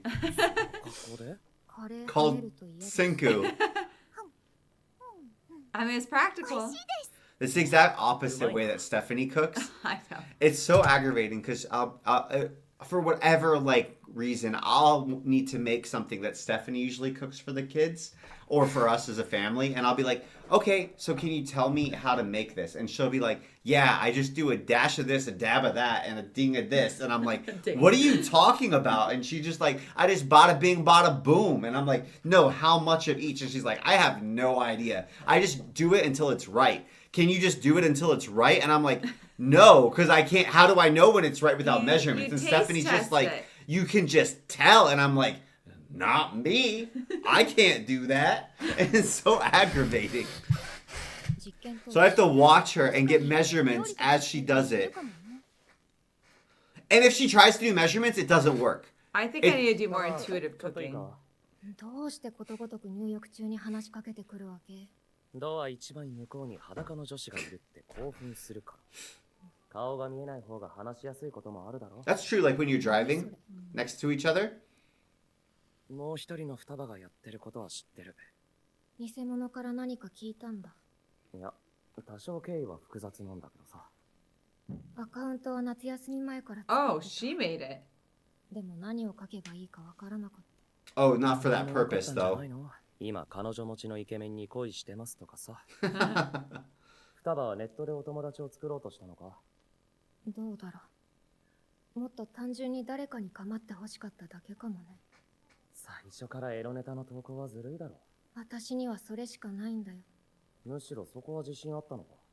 自信どころかコンプレックスにしか思ってなかった。同級生より女子の部分の成長は早かった。それを去る同然の男子たちがどういう目で見てたかを知って、この体が嫌いになった。自分が汚れたもののように思えてきて。なのにあの写真か。反応があるから。相手が誰であれ、反応があるだけで救われた気持ちになれた。それ、望んだ形じゃないって言ってるのと同じだぞ。だからかもね。結局見られることへの嫌悪感は捨てられなかったから。相反する目的と手段の間に強烈なストレスを感じていたことが、私を乖離させた。つまり、誰かに構ってほしいあっちの双葉と、そのための手段が許せないこっちの双葉が分離したってことか？大体あって。もう一人の双葉は自撮りのアップ。まだ続けてるみたいだぞ。分かって。Oh, she knew. It's not like those are gonna disappear. 分かった。I mean, if possible, wouldn't you rather recombine with 明日の yourself? 学校に行くよ。それであっちの双葉とダラダラ話でもしてくる。めんどくさいことするね。She's really doesn't seem all that stressed about it. No. 女優の桜島舞さんです。物扱いそこは普通イチゴとか豆大福とか Oh, she's a thing. Like, Yo. what types of things do you like? And you say a person? Yeah, that's crazy. その前に。そういえばなんか。Okay, but you know the rule where it's like you never get to watch TV if it's not relevant. Yeah, that was relevant. How is that relevant? I don't know. あるって言ってましたよね。デート禁止？それって別れろってことですか？そこまでは言われなかったけど、しばらくは二人で会わないようにって事務所命令。私のこと、恋愛禁止のアイドルと勘違いしてるのかもね。それで舞さんは承諾したんですか？私一人で決めていい問題じゃないから保留にしてある。それって。そう。二人の問題でしょ？ She's like, they're like, you can't even see her privately. That's crazy. Yeah. Instead of just being like, hey, just keep on the down low. Especially because Mai seems like she has leverage, so you'd think the agency would be like, no, I'll get a new agency. Because it's like, I agree. Unfamous talent has no leverage over agencies, which is why they can usually get kind of bulldozed on contracts, but then it flips, and then the talent has all the leverage on the agency if they have a following and recognition. So I'm surprised that Mai even has to deal with that. Since she's already successful. 嫌ですよ。でも、芸能活動を再開して間もないんですから、しばらくは優等生でいた方が周囲の受けもいいんじゃないですか？つまんない正論。Dates. Are we gonna loop? 何か分かった？双葉が脱ぐとすごいってことが分かった。それであずさ川はバカな真似するなって説教しに来たんだ。するか、めんどくさい。舞さんは帰っちゃったし、デートもできないしで、暇だから双葉とダラダラ過ごそうと思ってさ。なるほど。もっとめんどくさいことをしに来たんだ。他にも撮ってるのか？アップしたやつ以外に。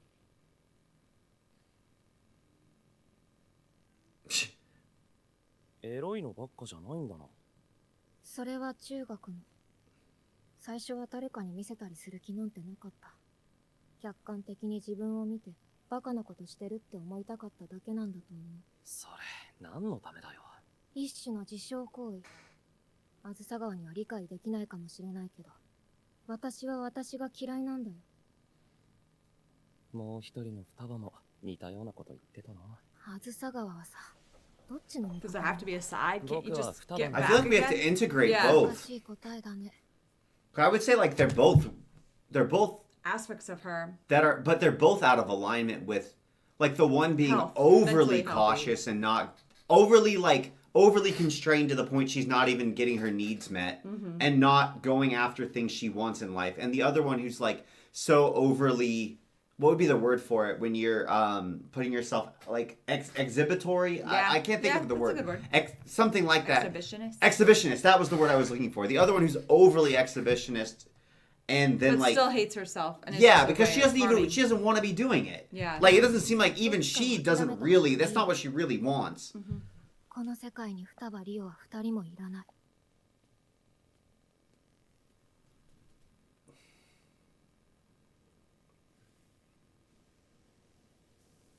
We need to integrate the two so she's like 鎌倉まで sufficiently puts herself out there to get what she い wants. や、一人で。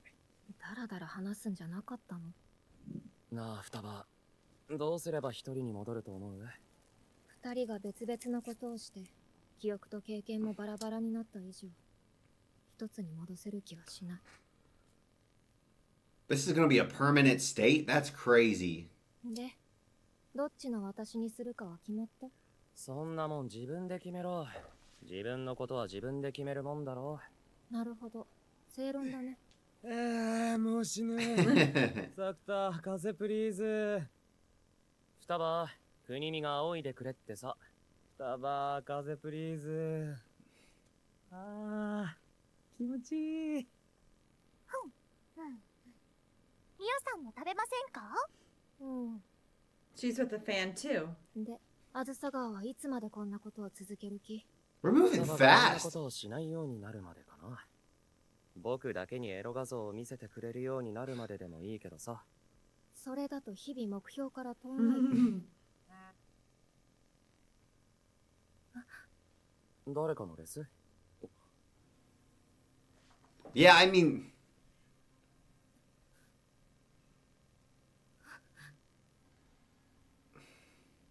she seems so horrified. ちょっと貸せ。これで大丈夫だ。念のため家まで送るよ。決して。このアカウント。It's like it's a compulsion she can't help. Yeah. I mean, it really does feel like she's almost doing it in a self-destructive way because she didn't do anything to keep her identity a secret whatsoever. Like, she was posting in her school uniform. I know. That's crazy. 可愛いとこ見れたから、今度国見に自慢するわ。ここ。え？今日は一緒にいてほしい。親は？父親は学会でドイツ。母親も少年。 Her parents are richy rich. ドラマで聞くようなセリフだな。Mai's gonna wanna come too. 一応言っておくけど、僕は男だぞ。何かあったら、あることないこと遠慮なく桜島先輩に。あることだけにしてくれ。That's a crazy bathroom. So is she rich? いるよ。It's interesting we see this consistently where, like, there's a rich kid in the class. Yeah. In anime, I'm curious, is that indicative of how it actually is in Japan? Because, Yeah. like, there's Momo in My Hero Academia, right? And I guess the only school, because in US, usually it's much more stratified where it's like, oh, there's almost no one wealthy at this school, but then at this private school, everybody's incredibly wealthy, Yeah. and then at this school, everybody's middle class, and it's pretty consistent. Like there might be one or two standouts, but by and large, it's pretty uniform at the different schools, and it's almost like Because it's zoned by where you live. yeah, and it's almost like the school districts are almost the shape of them is almost created to enforce that pattern. Yeah. To be honest, so it's interesting. I'm So you have curious. some variation, but you're not going to have a like crazy variation. Yeah, Usually at most schools. And so it's interesting too because remember we've seen that also like people apply to go to different high schools in Japan. Mm-hmm. So I wonder if it's more like our college. I was just curious. It's so Yeah. different. I don't know. あずさ川。いる。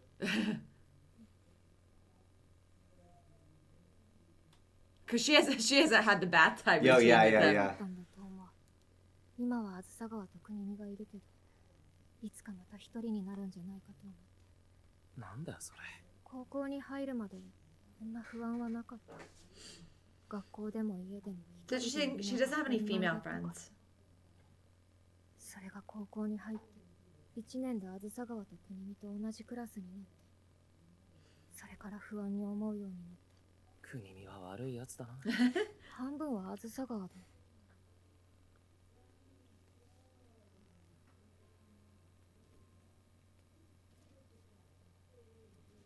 あずさ川はよく毎日学校に来られるね。病院送りの噂で全校生徒 That's a hell of an opening line. みんなに避けられてるとか、自意識過剰だろ。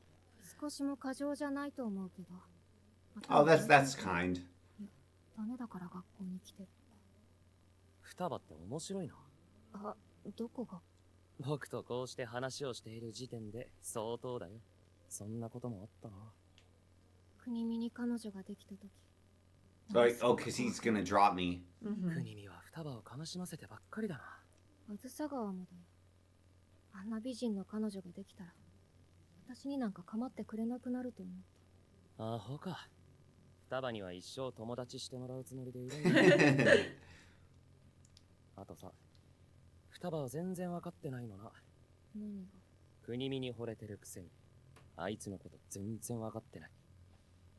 スマホ借りるぞ。国見の凄さを教えてやる。やめて！こんな時間に非常識だって思われる。もう手遅れ。双葉がピンチなんだ。すぐに本久毛沼駅まで来てくれ。 Wait, he's Dang, working on Kunimi it, is right? just. No, he Oh, he came like came he on his sprinted. 遅えよ。国見が早すぎんの。飛んでこいって言ったの作田だろう。双葉、大丈夫か？ Loyalty. 作田に変なことされなかった？するか。てっきり作田に襲われたのかと思った。なんで襲った当人を指導するんだ。両親の呵責に耐えかねて。いや、作田にそんな両親ない。 Oh. なんで？国見、泣かすなよ。 It does make me kind of wonder how Kunimi got wrapped up in their group. I know. 参ったな。国見のせいじゃない。双葉って可愛い泣き方するのな。そんなの知らない。泣くのなんて久しぶりで。でも私は全然一人じゃなかったんだ。一人じゃなかった。作田、俺と双葉にジュースをおごり。僕が搾取される意味がわからん。一丁わ You からん。 invited everyone. 減った水分の補給しないとまずいだろ。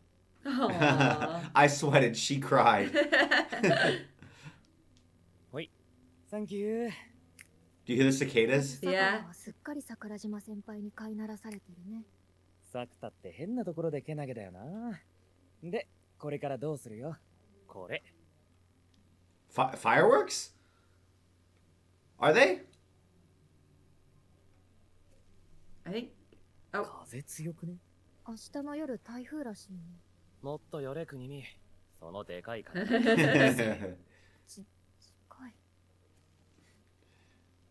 お、着いた。双葉、急げ。 You're not a third wheel when you're the wingman. Whoa! So like sparklers. Bigger than our sparklers. I feel like this would be a formative memory in another show. This would be like the scene we flash back to where everything was happy. If it was like a darker show. Yeah, but this is lovely. Yes, nice. That's what I'm saying. I'm saying it's so nice.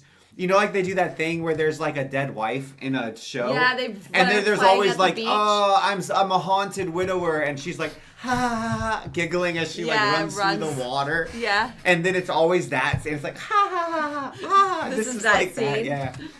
But with 3 of us. 国には何も聞かないんだね。私のこと。作田に呼び出された時は何事かと思ったけどさ、さっきの双葉の泣き顔を見たら、もういいやって。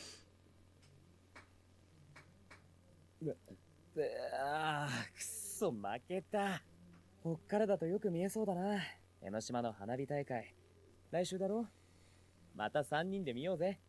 可愛い彼女と約束はしてないのかよ。ああ、ただいま絶対 Good. 中中。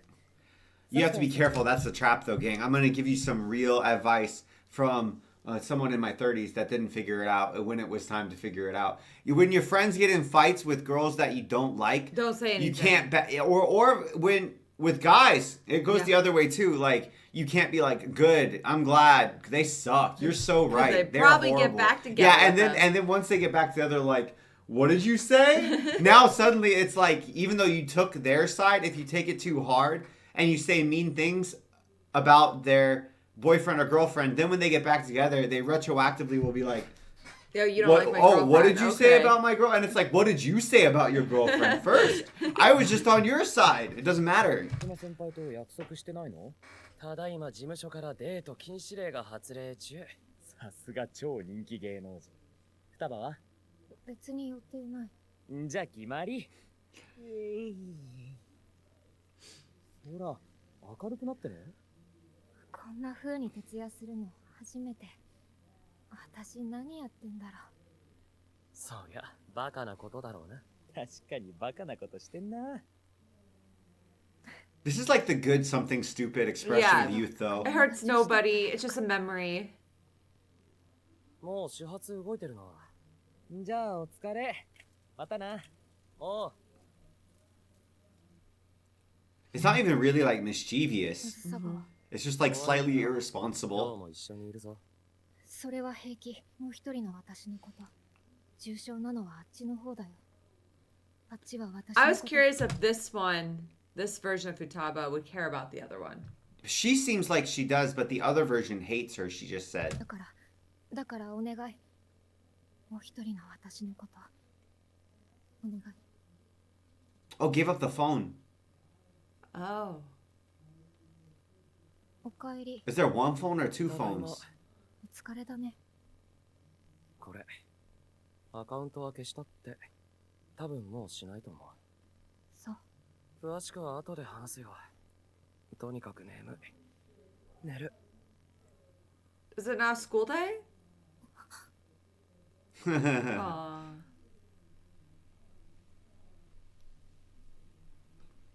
Typhoon. おはようございます。お兄ちゃん。おはよう、楓。双葉は部屋？いえ、まだ帰ってません。は？出かけてるのか？お兄ちゃんが帰ってきてすぐ買い物に行くって言ってました。買い物って。You think if they end up at the same place that they'll merge back together? I hope so. That feels like the good way for it to end. Oh, she left the phone. Do you think that she's like, the other version of me seems happier, so I'll die? No. That's the much darker version of like, there's two of me, there should only be one. どうしたの？双葉がいなくなった。帰って爆睡して起きたら荷物ごときれいさっぱり消えてた。一応言っておくけど、一人に戻ったわけじゃないと思う。行き先に心当たりはないか？私だったら。ああ、くそ。ほんとめ I ん can't どく believe he's doing this in the typhoon. Oh, wait, she's just at school? Why? Just thinking, okay, good. That's not as dark as I was. I was worried about it. That's why I said it. ああ、ひどい目にあった。昨日、てか今朝か。双葉に言い忘れたことがあってさ。何？来週、花火行かね。Oh, together. They're gonna go all 江 together? ノ島の花火大会だよ。去年も言ったろ。国見も来るってさ。私は双葉も来るだろ。行かない。なんか予定あるのか？私はもうここから消える。あ？私はあずさ川の前から消えるよ。この町から消える。なんだよそれ。この世界に双葉リオは2人いらない。もう一人の私は I feel like the other self has come to like homeostasis. Yeah. But this version hasn't. よっぽど上手に双葉リオをしている。この世界に馴染んでる。私がいなくなれば全部解決する。回答としては不正解だな。どこも間違ってない。大間違いだ。根本から間違ってる。だったら、なんであんな写真、あんな羨ましい写真を見せられたらそう思うしかない。私の居場所なんてもうどこにもない。私はもういらないんだって。あずさ川も国にも、あっちの私がいればいいんでしょ。あずさ川は無神経だ。アホか。今さら何言ってんだよ。Yeah, look, he's literally soaked. 僕が無神経なことくらいよく知ってるだろう。つうわけで、19日は鵠沼海岸駅に6時半集合な。僕からは以上だ。It's almost like by making them come to the same spot, they'll be reconciled. Oh.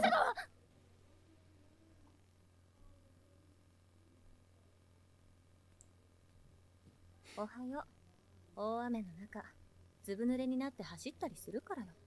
検査の結果は異常ないって。何見とれてるのよ。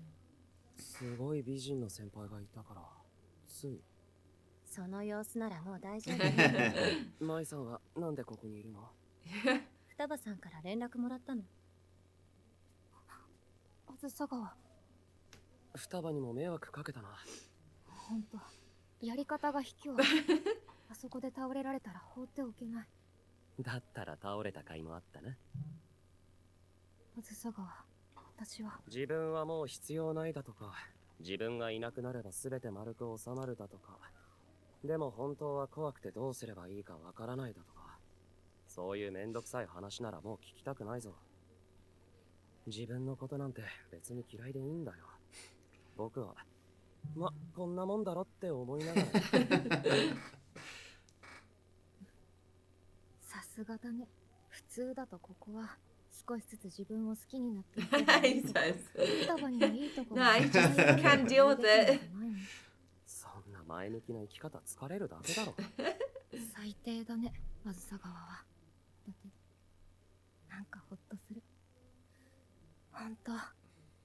So you don't have to like yourself. You don't even have to work at it. Just exist. Yeah. Or I feel like it's even like, don't even think about it. Yeah. Sometimes I think it's weird. Because I think introspection's really good. But if introspection is going badly and it's like negative self-talk. and whatnot, then I think it's just better not to do it. Yeah. I mean, granted. Live in the moment. But it's also hard because it's one of those pieces of advice that is entirely dependent on the state of the receiver, whether it's good or not. Because it's like, oh, if you tell that piece of advice to someone who literally is a horrible person and they're doing like terrible things, you're like, maybe you should self-reflect a little. I know, more. right? And then you're preventing them from maybe coming to a catharsis or like an epiphany. Mm-hmm. But then for most normal, healthy people, it's like, no. You're well within the bounds of healthy, good human behavior. You should chill and accept yourself. You're Gucci. 花火、私も行っていい？ダメだな。そんな言い方じゃダメだ。私も花火行きたい。言う相手間違えてる。Ooh, myself. Or You think they Kunimi. can talk to each other? Yeah, because they picked up phone, remember? 私。 This feels like such an integration from like a Freudian, well, I guess Jungian more so, but it's like any type where there's different parts of the self. The id and the And ego the fact talking that to you each can other. like, oh, you can't talk face to face, but you can call each other. I don't know. I think that's just a beautiful psychological metaphor. あずさ川には会えた。それで、お願いがあるんだけど。私も一緒に花火行きたい。 Oh. Whoa. Oh, did she integrate right there? That's like kiss me through the phone. もしもし。 Is this what Soldier Boy was talking about? 診察室に戻りなよ。桜島先輩が待ってるんでし一人に戻ったんだな。ょ。それより花火、あずさ川遅刻しないでよ。 Yay! So does she have both memories? Just getting her to confront her other self. Oh, you see her hair's gotta- up, but she has glasses. That's a cool. That's a good compromise. Yeah, that's a good that's cool. compromise. スタバメガネ戻したんだ。おかしい。浴衣に合ってるよ。なあ、サクタ。なんかエロい。なあ、クニ。ま、確かに。 Definitely. だから浴衣は嫌だったの。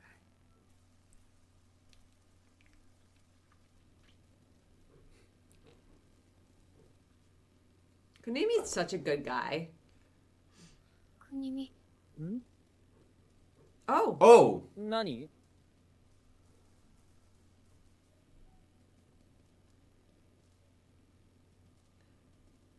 スタバ、俺。 did she just confess? はいいよ。分かってるから。そうか。なんか言われたら、私泣くと思うし。そしたらサクタが浴衣の裾を貸してくれるってさ。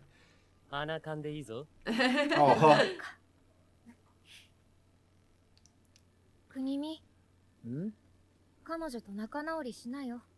どうせ私かあずさ川が原因でしょ。ああ。後で電話してみよっかな。 why? Always one of them. Oh. Oh, so she told him. Yeah, she told him. Oh, That was brave of her. that was very brave. Mm, He's still I was- friends with her. What, you wanted him to fall? in love? Yes. Yeah, I mean, I think if he wanted to, he would. Yeah, You know what I mean? but I also feel like, oh look, she has her hair up and glasses on. Oh wait, they're custom, right? Yeah, that's right. I also just really dig the outro song. I've actually already added it to my jams, so I'm down to listen to this. You know it. It was kind of bittersweet. Yeah. I'm glad she's back to herself. I'm glad she's finding like she can express herself in different ways and doesn't feel so like Repressed and constrained. yeah. Yeah. But at the same time, it makes me sad because I really did kind of ship her. I still and ship her Kanini. with Kanimi. But if he's not into her like that, then he's not into her like that, you know? But I feel like he could be though. I don't think Kunimi puts that much thought into things. Do you? I don't Like, know. I almost wondered, did he ask this girl out or did this girl ask him out? And like pressured him into it? Not like in a bad way. Kunimi strikes me as kind of a golden retriever personality though. We're like, oh, she's like, oh, she likes me? Okay, cool. I guess we're dating now. Yeah, exactly. Like, he seems like he's a high openness individual from Big Five. Aw.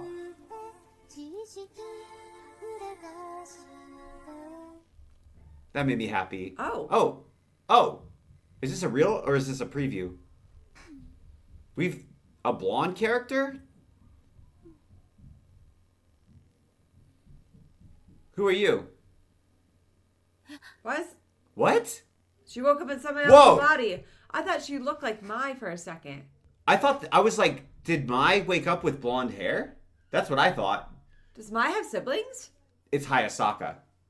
I don't know. Okay. Hayasaka, Stephanie, adolescent syndrome has caused her to switch schools or switch universes. This show's interesting. And I'm like, where are we going next? I never know. I thought that the characterization of Futaba was really interesting, where she was a more introverted character initially who goes through puberty earlier than the rest of her class and is uncomfortable with the attention that elicits. Yeah. So then it's almost like she adopts a even more introverted persona and personal style More and whatnot. nerdy, yeah. To Leave me sort of- alone. Don't talk to me. Yeah, but then she actually didn't want to do that. That was just in like self-preservation. Yeah. And then it's like the rest of the class catches up. She doesn't need the persona anymore, but then she has a hard time casting it off. And then she does want acknowledgement now that she is actually psychologically ready to receive some level of that acknowledgement. She doesn't want to be invisible. Yeah, she doesn't want to be invisible, but she also doesn't. I don't know. I thought that was just really interesting writing. It felt like a very real conversation you could have with somebody who's trying to figure out and explain how they got to where they're bothered by something. Yeah. I don't know. Because it was all just, it felt like it was all such, I don't want to say minor misalignments, but like from a, like minor, like, oh, I got too covered up more than I would like to be now. And then she started posting too. Yeah, you see what I'm saying? Online. Yeah, it was like an attempt. I think the reason I found it so interesting, the saying the minor misalignment wasn't the right way to say it. I didn't articulate it well. It was that there was the difficulty in finding the point that she actually wanted to be at and kind of going either way more than she actually wanted. Yeah. Or even going more compensatorily and then realizing that she had gone further than she wanted as the situation changed. That just felt really realistic to me. Yeah. All of these have felt like realistic problems that they're just being explored in a, what's the word, like fantasy? It's not fantasy. Yeah, what's the word? Supernatural. Paranormal. Yeah. Anyway, we will see. I really enjoyed it. And it's fun. Blonde Mai? Yeah. Also, Sakuda is a fun character. Sakuda is a fun character. I really enjoy him. He's a sassy guy. He's really, it's enjoyable. I feel like he's one of those people who doesn't put any pressure on people. Yeah. Which is why they're so comfortable. He's very grounded. He's almost feels like the anti-Tanjiro. Yeah. In the sense, but they have a similarity in that they both like helping are people. completely accepting of whoever they're talking to. But it's like in the exact opposite way. Where Tanjiro from Demon Slayer is like, I think that you're just wonderful, and I love you. Oh, you've done horrible things. I still love you, and you've become a demon. Like, unfortunately, I'm gonna have to kill you now. But like, I empathize with you so completely and totally, and I see how you could have been a wonderful person in another situation. And Sakuda's like, I accept you, and you kind of might suck, but that's chill, man. it's like we both are meeting you where you're at, but for completely opposite reasons. You know what I mean? We haven't solved like a male student's adolescence we just problems. keep adding more girls. Yeah, except for Sakuda. So like, is adolescence syndrome? It's just like, just for nah. girls. This is just. It's like, I mean. What the heck? Puberty is just like, hits them I hard. hate women specifically. Let's get them. 待望の2学期が始まった。夏休み中は舞さんの芸能活動 Oh, we're finished with summer おま already. けに事務所からはデート禁止令を出されて会えない日が続いていたけど大丈夫。2学期になれば普通に学校で会えるから。それもいよいよ今日で終わり。 What an annoying contrivance to keep my ship apart. 舞さんの姿は Oh no. Guys, 学校に来ている気配すらない。 wouldn't she at least send... Oh, he does not have phone, right? But wouldn't she have called? Oh. 舞さんあんた誰？ Oh, great. あ What? んた誰って聞いてんの？ご存知僕は舞さんと清いお付き合いをさせてもらっているあずさ川作太ですが。はあ？こんな死んだ目の男がお姉ちゃんの彼氏なわけあ Big るか？ Big sister? What? お前誰なんだ？その子は豊浜のどか。え？で、今は私が What? What? What? They switch bodies? What? Wait, she likes... 確かに舞さん。踏まれてわかるってお前どんな天才？ Oh, no, they switched bodies. Yeah, yeah, yeah. Okay. ね、夢じゃなくて私とこの子の体が入れ替わってるのよ。それってもしかして。思春期症候群だと思う。ああ。またか。 Well, we heard Blondie say again. I was wondering when he was gonna start getting fed up with It's it. crazy that Mai didn't even bother calling and being like, "Hey yo, just so you know, I'm in another we got body." another one again." Well, this is definitely Blondie. We heard Blondie being like, "I love." What did she say? What things do you like? And she said, "My." Yeah, remember? yeah. So like, it's for sure her. She wants to be her. She wants to be her. ここ家賃いくら？家賃はただ買ったから。 I bought it. Damn. 初めて彼女の家に入った感想がそれ？もっと喜びなさい。こういう It's like sugar mama. これが夢じゃなきゃなんだっていうの？嘘でしょ？嘘でしょ？のどかもいい加減に現実を受け入れなさい。豊浜のどかって確か。どかちゃん好きなものは？女優の桜島舞さんです。Her voice sounds so different. パレットじゃなくてバレット。二人はどういう関係なんですか？妹がいるって前に言ったでしょ。離婚した父親が再婚してできた。Oh, that's why they look kind of similar. その妹 So their さんは eyes. どうしてここに？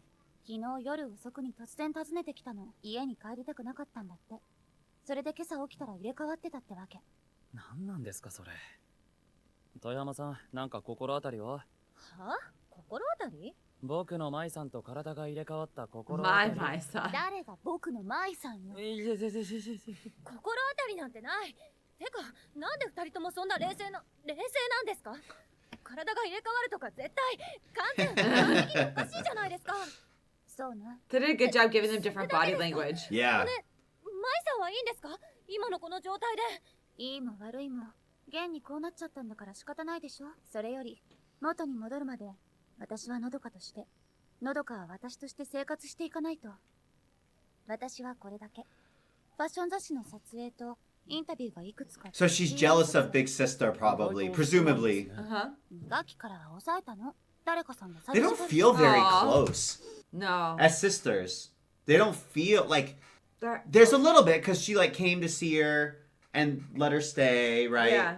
They don't feel like...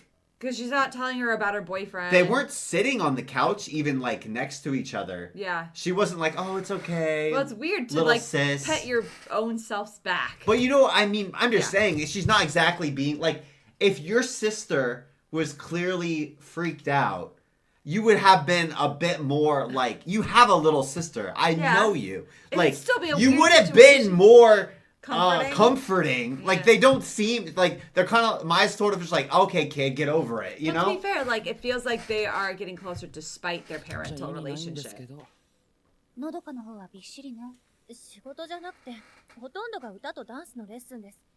月末にスイートバレットの単独ライブがあるから、それまでに戻ればいい。Well, she's got to learn the choreo. 私は歌もダンスも経験ないから、 Yeah. 覚えるまでが大変そう。のどかはどう？はい。写真撮影やインタビューは経験あります。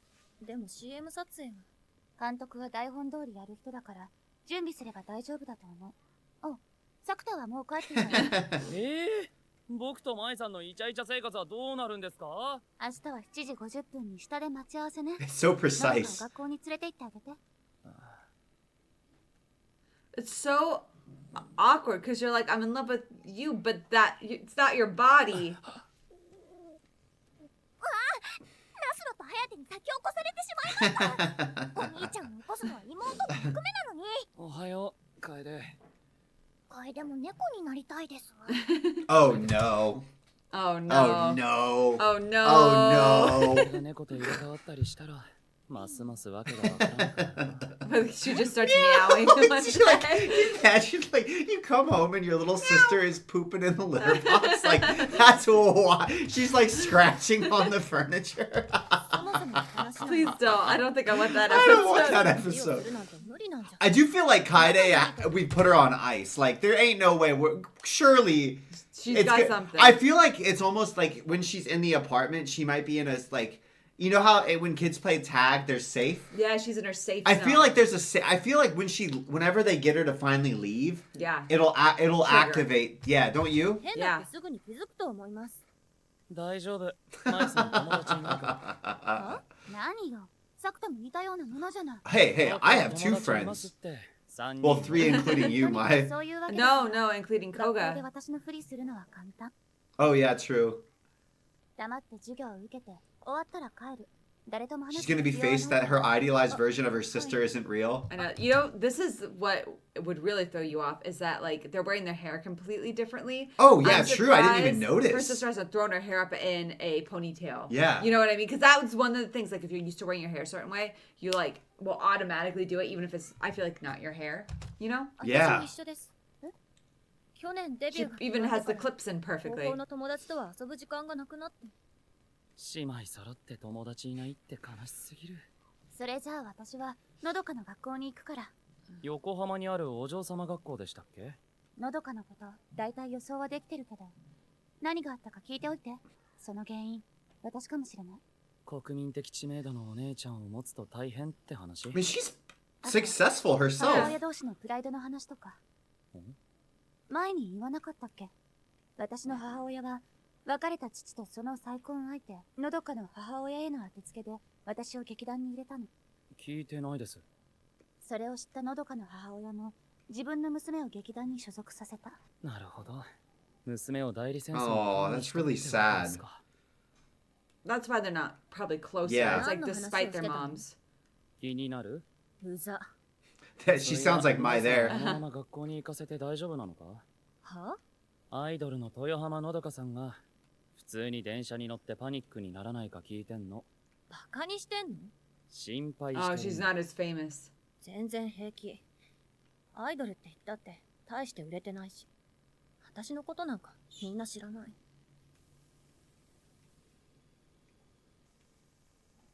How sad. Yeah. わかってる。私の It 席は doesn't even seem like she wants to do that No. specifically. No. Also, Dad's jeans are awesome. If you could just. Oh no, dad's jeans, maybe they're not putting up a fight. It's just he like 外側 Yeah, maybe. の後ろから2番目。あとはおとなしく授業を受けてればいいんでしょ？ちゃんとそれっぽくできるのな。舞さんの話し方と表情になってる。子供の頃よく真似していたの。 Oh. 私の自慢で憧れだった。何が起きているかについての考察はさておき、今回のケースに関して言えば Her 解 hair's 決 still の up. 糸口は明白なんじゃない？というと、思春期症候群を引き起こしているのは人の不安定な精神状態じゃないかと私は思ってる。ま、そうなるわな。少し事情を聞いただけの私にも原因がどこにあるか想像できているんだから、当然あずさ川も気づいているんでしょ。一言で言えば、よくできた姉へのコンプレックスだな。けど、んなもんどうやって克服すればいいんだよ。国民的アイドルにでもなるかも。Just. Easy, simple. Just. But it would be way worse if her sister became famous while she's in her body. Yeah. Because then it's like, wow, it's something about 女子っ me. てなんかエロいな。いいんだバカ。気持ちいい。何これ、海最確かに最高だな。高。何足ばかり見てんの？すげえいい。お姉ちゃんの体をエロい目で見んな。挟まれたい。言っておくが顔だからな。顔なら大丈夫って発想が頭おかしい。 It's very weird because, like, yes, I it's know. not like he's gonna stop being attracted to her, Yeah. but it's very odd. なら、年下の男の子の顔を足で挟むくらいなんでもないって言ってくれるところなのにな。お姉ちゃん、こんなやつどうしたらいいんだろう。お前さ、なんで舞さんの前だとお姉ちゃんって呼ばないわけ？舞さんって言ってたり、中途半端に敬語だったり。当たり前じゃん。芸能界の大先輩なんだし。それだけ？そうだよ。だったらなんで家出した先が舞さんの家なんだ？僕ならもっと気心の知れたやつを頼るね。私はあんたとは違う。舞さんに言いたいことがあるんじゃないのか？例えば、お姉ちゃんなんて大嫌いとかさ。違う。ま、いいんじゃないの？家出してきたってことは、どうせ親と揉めたんだろうしな。その理由が舞さんだって言ったら、そりゃ舞さんのこと嫌いにもなる。なんだよ。なんだよお前。私何も言ってないだろ。言わなくても、そんくらい分かってるっての。 He should be a psychologist. 舞さんだっておおむね気づいてるぞ。嘘。ま、帰ったら舞さんとちゃんと話してみるんだな。 Wouldn't this count as a date? Like if anybody else saw them, this looks like they had a nice beach date. Yeah. じゃ、待って。なんだよ。しばらく止めてくんない？今さらお姉ちゃんの家に帰れない。舞さんにはどう説明するんだよ。あんたがうまいこと言ってどうかしたの？豊原さんやはうちに泊まりたいそうです。理由は？ですね。待って。自分で言う。私はずっと比べられてきた。小さい頃からずっと。オーディションに行っても受かるのはいつも舞さんで。 Oh, they even competed for the same その度に私はお母さんから auditions? 怒られた。舞ちゃんにできることがどうしてのどかにはできないのって。舞さんが芸能活動を休んでる間に私はやっとスイートバレットとしてデビューできたんだよ。お母さんも少しは優しくなって褒めてくれた。Oh. なのに活動再開って何？特番ドラマでいい役やって CM もたくさんやってファッション雑誌を見れば毎月どっかの表紙にいて、なんで私の邪魔をすんの？私がやっとできるようになったことを簡単に飛び越えて、いつもみんなが見てるのは舞さんで、私の頑張ったこと全部台無しにしないで。大嫌い。お姉ちゃんなんて大嫌い。そう、よかった。え？私ものどかのこと嫌いだったから。全部無神経な父親が原因だけどね。出て行ったのもそうだし、最初に私とのどかを合わせたのもあの人なんだから。別にのどかのせいじゃないけど、私のわだかまりも分かって。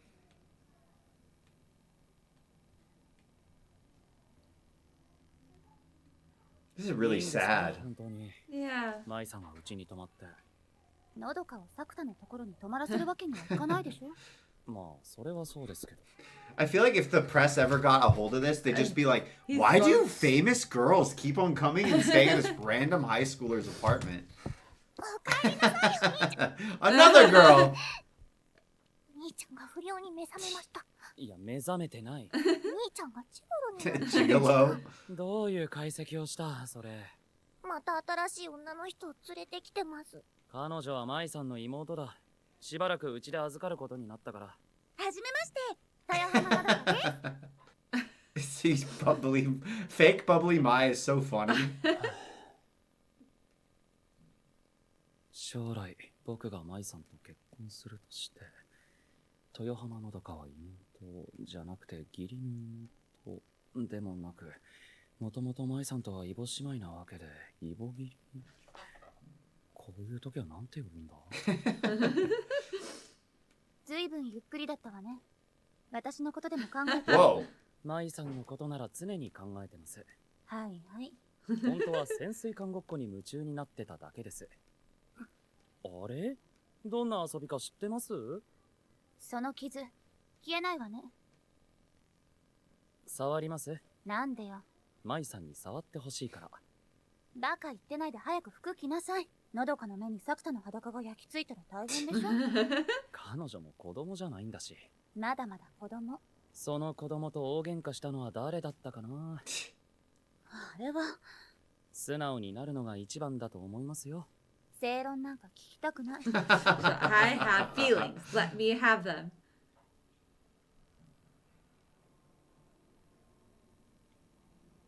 She's learning the choreo. This one's sad because it feels so particularly like... This one feels worse because it's closer to home in the sense that it's an issue within their family as opposed to... I can't think of an adolescence issue, and maybe I could be blanking, that has been related to an at-home family dynamic that we've encountered yet. It's all been about the way that your peers at school see you. Yeah. Or like even issues of self-concept, which... Like Futaba, right? That was more like myself and how I relate to the world and how I see myself and all that stuff, right? But like there's something to me at least that I view the relationships at high school as being relatively transient, or at least like they have the potential to be. It's like, oh, you had a really bad time at high school. You didn't get along with the people. It's you not going to ruin your life. Yeah, because you move on. Yeah. And you don't have to stay in contact with the high school people at all, right? Yeah. It's great if you have relationships that persist, but there's a fixedness with family. It's like, yeah, you can decide that you are going to be like, oh, I'm not going to talk to that family member. I'm going to cut off our relationship, but that they're still your family.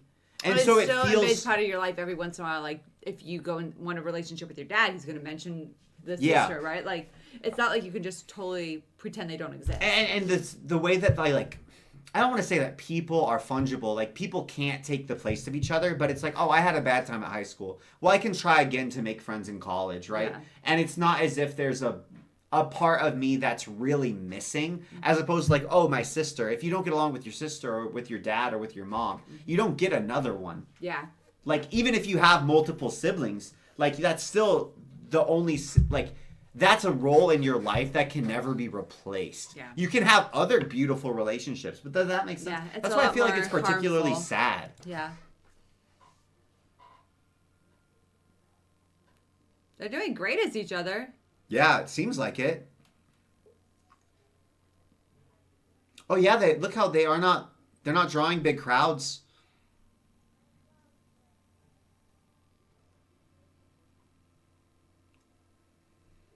Makes me think about Oshinoko.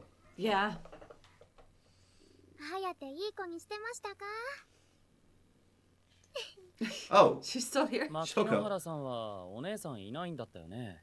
はい、一人っ子ですから。 He asks us で all も the 時々 time. 憧れたりはします。素敵なお姉さんがいたらっ Oh. て。楓も素敵なお姉ちゃんがいれば嬉しいですけど。お兄ちゃんより年上に限ります。お兄ちゃんに。 So you think maybe she wished she had a sister? And that's who we met? Is some like phantom of her imagination? あれだけですか。 it's weird because Shoko actually looks more like Mai. I know. Maybe her dad. What if he's like what if he is what if she is another half sister? Aw. Be like, who's your daddy? Who is he? Who do you have? Like she said I don't have we didn't ask her. Like what if she's like, "Oh, I don't know my dad." Yeah. どうだっけ？こんな感じの笑顔でどう？そういうのはマイさんに聞いた方がいいんじゃないか？誰もそんな話してない。じゃあ素人の僕に聞かれても困る。だったら聞かない。 They're not getting along very well, are they? 先輩、おはよマイさん乗ってんの？う。あげないからね。私まだ全部見てないし、研究中だし。いいよ。僕は実物見るから。先輩。ん？今のセリフ、すっごい気持ち悪い。いらっしゃいませ。マイさん、どうしたの？歌の練習の前に何か入れておこうと思って。お腹減るから。それ、豊浜のスマホ？のどかのお母さんからメール。今日も朝から50通。 Oh, that's so overbearing. これお願い。トマトソースのスパゲティですね。明日の CM 撮影に備えて、今日も表情を作る練習に励んでましたよ。何よ急に。本当はその辺のこと聞きに来たのかなと思って。本当は彼氏の顔を見たくてよ。ああ、嬉しいな。素直に喜びなさい。アドバイスがあれば聞いておきますよ。のどかが欲しいって言ったの？いえ。じゃあ言わない。 It's like they both want the other one to be the one to make the first move. Yeah. 大丈夫よ。 And actually love 劇 them. 団で教えられたことを思い出せば問題なくできる。 Dates. I just get scared when they give us dates. I know.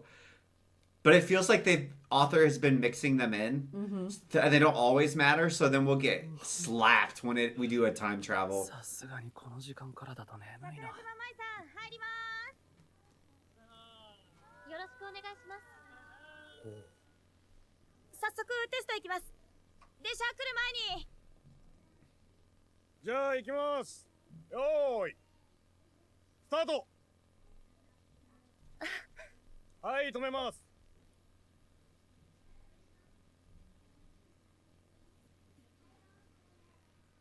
電車1本待って本番行きます。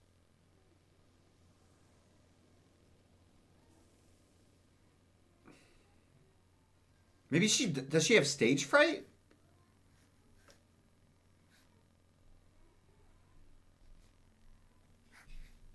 大丈夫かあいつ。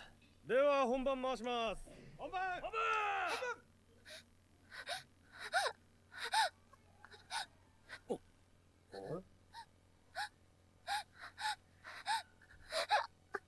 Whoa, Oh. she fainted. 一旦止めて。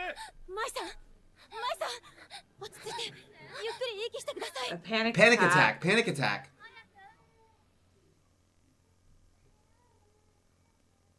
サクタ今朝もランニングですか？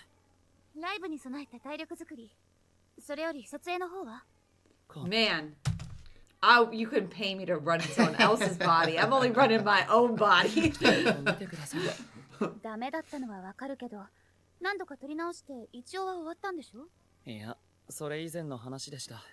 本番撮る前に目を回して倒れたんです。は？撮影は中止になりました。スタッフさんたちは過呼吸だろうって言ってました。なんでそんな。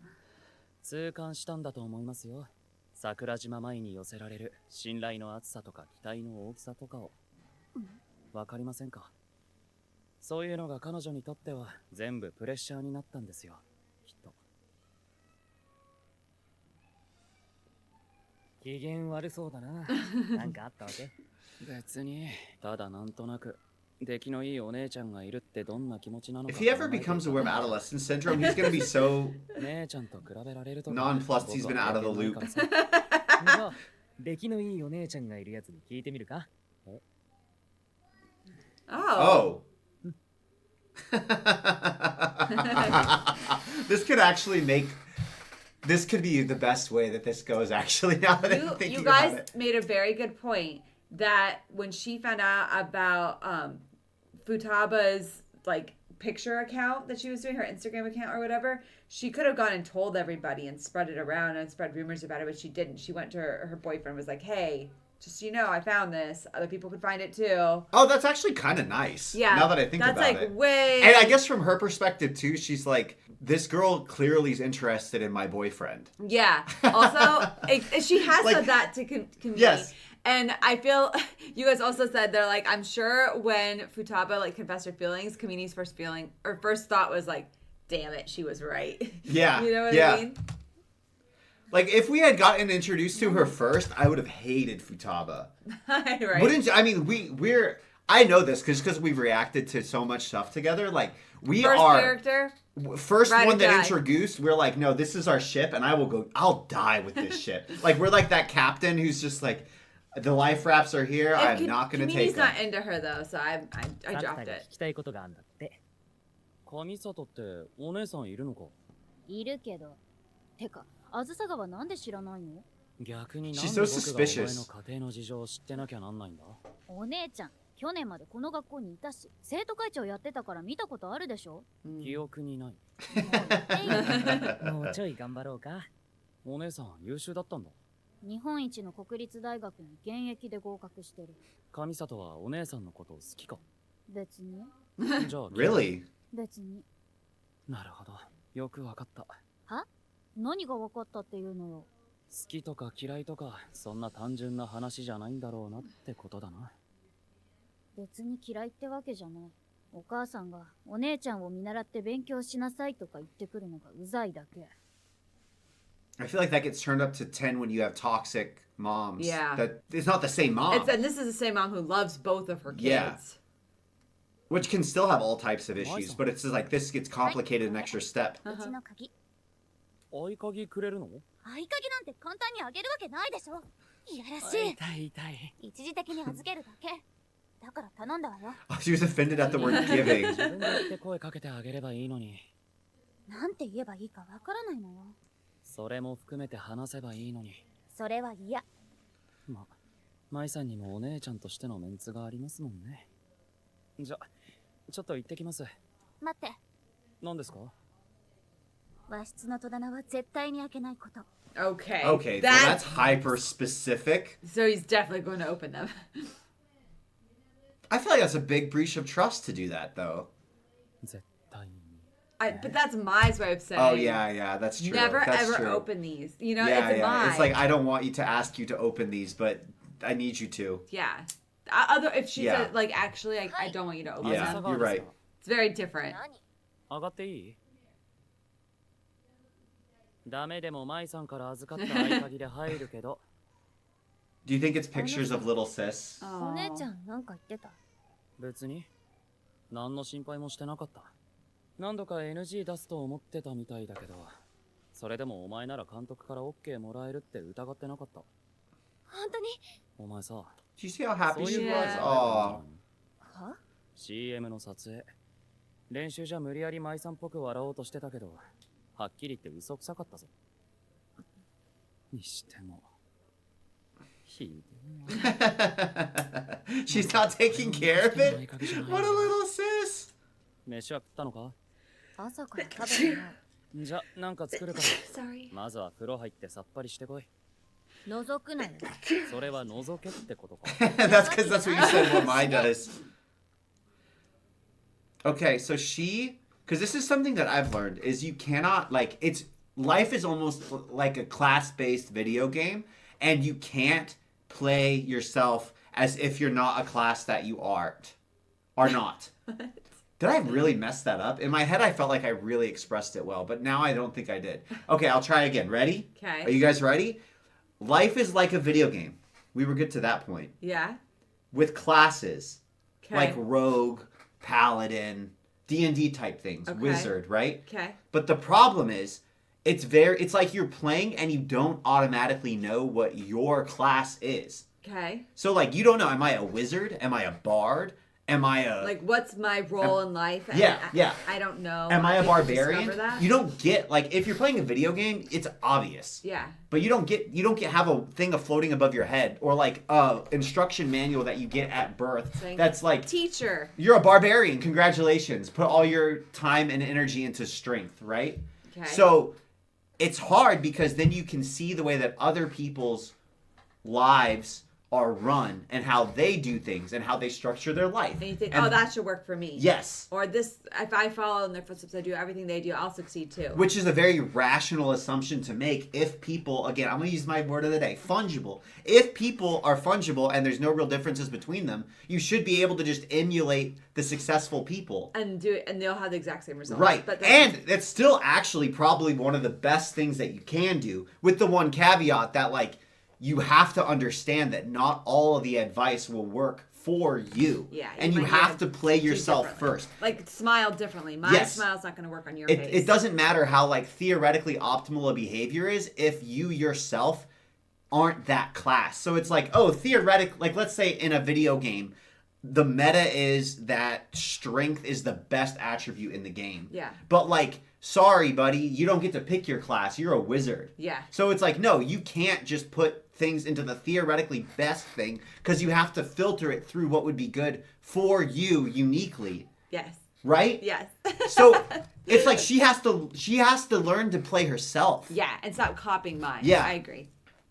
Like, no wonder she hasn't been able to surpass Mai. 'Cause she's not Mai's being the authentic. original. And she's not being authentic. Right. She's not playing her. herself. She's trying to imitate Mai. I told Oh, you, yeah, I told you're you right, to you're right, open you're the right, Japanese right. cabinet. You're right. Oh, wait, they're customs. And I love the outro, so... It's a pretty song. It's interesting how often the beach comes up. Yeah. I mean, if you live near it and it's easy to get to with public transport. Oh. It's like the ebbs and the flows, too. I don't know. It feels very much like a good metaphor for a human being. Yeah. Just like the ebbs and the flows, the tides, the depth, the mystery, the shallows. Like, I don't know, just all of it. I think also just going to nature is a good way. Something like the beach where you're just sitting and hanging out there, or like going to a park is a good way to get like introspection Yeah. done. Well, we love forest bathing. I love... Oh, they're both... What? Who did she see? Oh, she was happy. Did you see? Yeah, they actually Aw. smiled. I feel very invested in this one, man. Oh no. What was in those cabinets? Man, I am so bad at explicit versus implicit meanings. She was like, she said not to go in there, so I'm not going to go in there. That would break her trust. I would be like, I'll literally never go in these drawers. Ever. He'd be like, have you gone in the drawers yet? I'd be like, no. What are you talking about? I mean, it's not a bad problem to have. Yeah, I know, but like, I'd be one-shotted, done.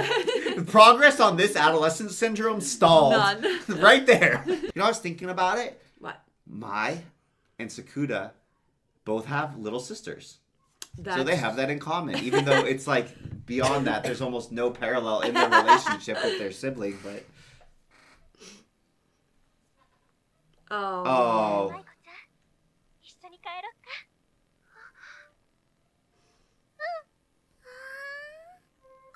Oh, you see, Oh, she's her not hair. blonde. She- Yeah. So her hair was dyed. To be an idol, probably, yeah. She looked so much like Mai. I wonder if that was part of it too.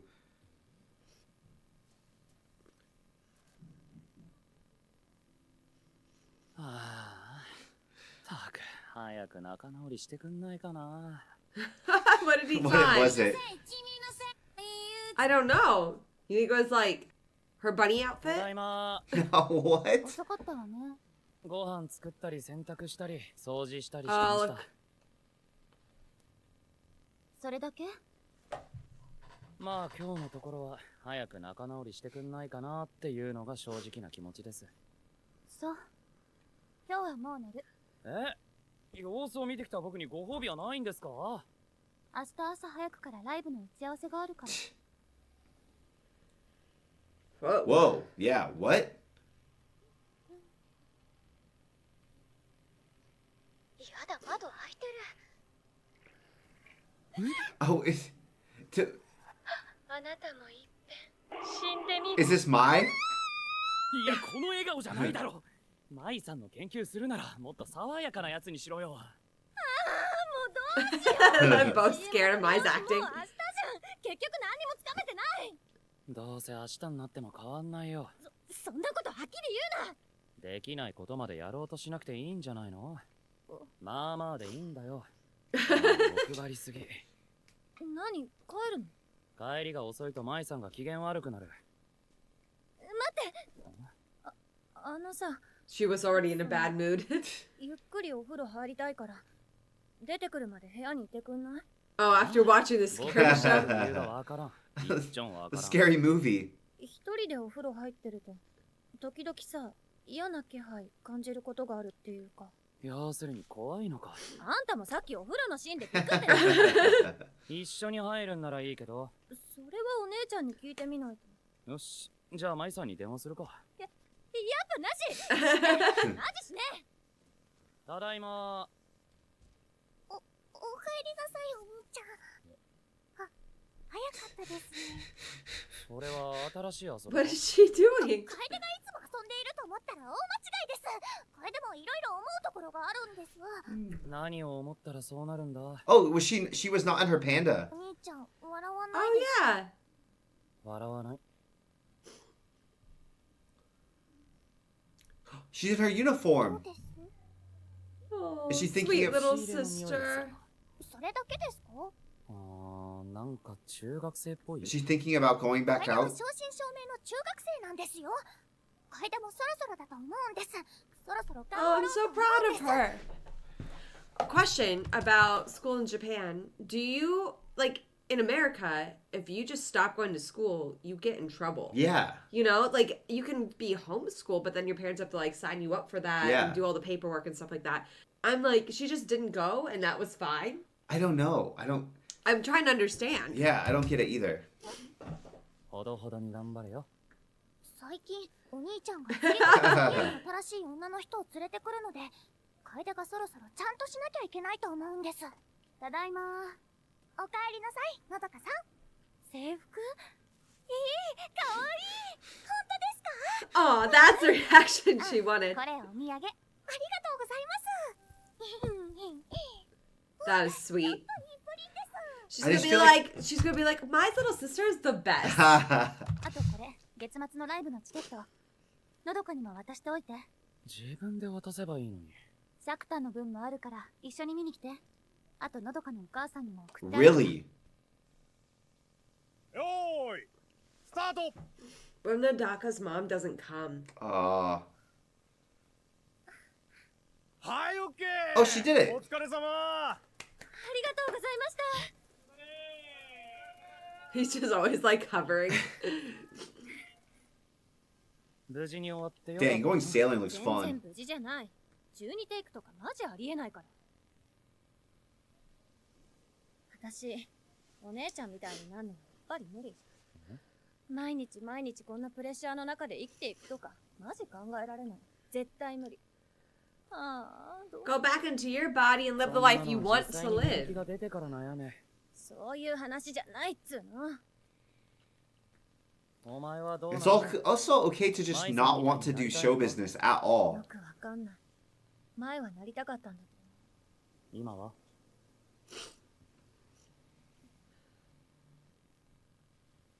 出て。はい。なんでサクタが出るのよ。サクタに用意だったからさっきサクタのお父さんから電話があった。 Oh. 出なかったんだけど、留守電に切り替わって、あさっての夜会えないかって。わかりました。ありがとうございます。We あ know と CM nothing. 撮影 Yeah. の無事終わりましたよ。13回くらい撮ったけど。そう。のどかにお疲れ様って伝えといて。それじゃ。Cute kitty. そういやこれ、舞さんから預かってたんだった。月末のライブのチケット。私、子供の頃オーディション会場で初めてお姉ちゃんに Can you imagine? 今も覚えてる。 That's how you meet your sister? 私も妹が欲しいと思ってたの。 Aww. Oh, my す heart. ごく嬉しかっ Oh, た。 does she have Her color eyes contacts color in was too? different. めちゃくちゃかっこよ So she's like truly been dressed up and changed. Like, we're gonna give you color contacts. We're Yeah. gonna change your hair. It's one thing if you choose to do that, because like I like to do that stuff. But if you're like being forced on that by your parent, like you as you are not good enough. So we have to like. Yeah, honestly, it's really sad. Even if it was just her own thinking, like, "Oh, I'm not good enough." Yeah. That's sad too. Yeah. まあ、今も舞さんはかっこいいけどな。でも今思えば、お姉ちゃん戸惑ってたんだと思う。なのに、お姉ちゃんはお姉ちゃん。私、お姉ちゃんみたいになれないけど、アイドルを続ける。ライブは楽しいし、応援 So し she てくれる likes フ it. ァンもいるし。 Yeah. そうか。だからまず、私がメインの曲をもらえるように頑張る。そうすれば、お母さんも分かってくれるかもしんないし。 Oh, but that's still like very external. Like that way, あ mom ん will たは think good 親 of のこと me. どう思う？ Yeah. 僕の家庭の事情知ってるか？うん。お姉ちゃんから大体聞いてる。妹さ思春期症候群になって、それを受け止めきれなくて、お母さんが入院して、お父さんがそれに付き添って。ま、大体そんな感じだ。結局楓のことは全部僕に任せて、今は別々に暮らして。 That's crazy. それで、 Like broke up the family that badly. 親のこと。親だと思ってる。は？何それ？もっといろいろあんでしょ？好きとか嫌いとかムカつくとかうざいとか。なら、それ全部かな。恨んでない？別に。なんで？多分、親だから。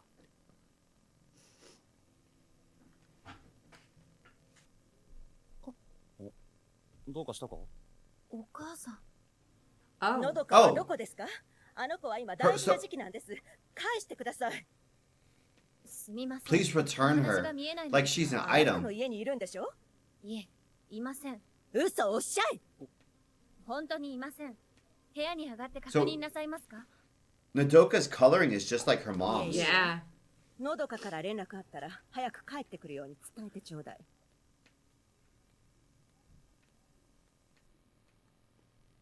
Man, this is lasting a long time.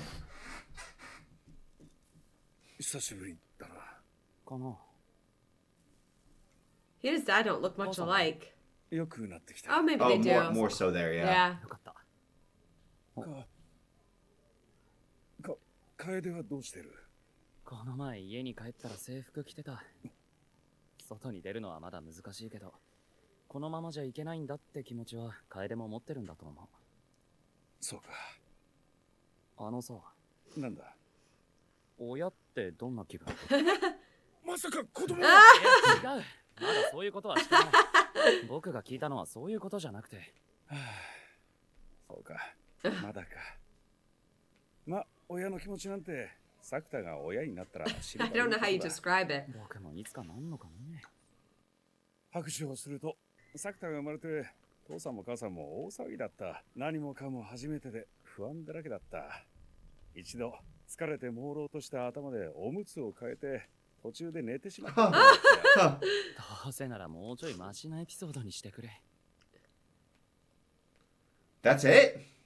They had like a very good dialogue. His dad wasn't as unlikable as I thought he Yeah. was going to be. It's like he just felt kind of like tired. He seemed guilty. Yeah, tired and felt guilty. I didn't think that he was going to. I mean, granted, like feeling guilty doesn't absolve you from being a negligent parent, but I feel like it's preferable to feel bad about being a bad parent than to be like, oh, it's fine. unrepentant. Yeah, すげえな。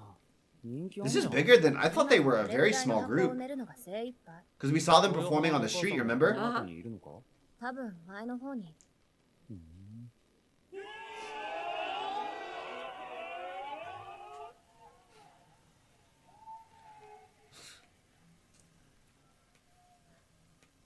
There's a lot of girls.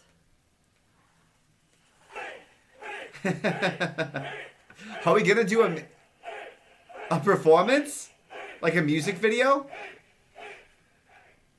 But what if like people fall in love with her as Oh, and she's like they not- like her more? Yeah.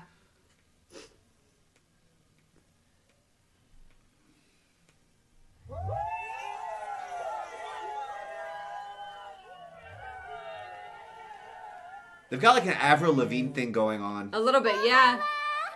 スイートバレットです。豊浜はどかちゃんだっけ？僕もやった方がいいか？やんなくていい。アイドル汗かかない。いやいや、すごいじゃん。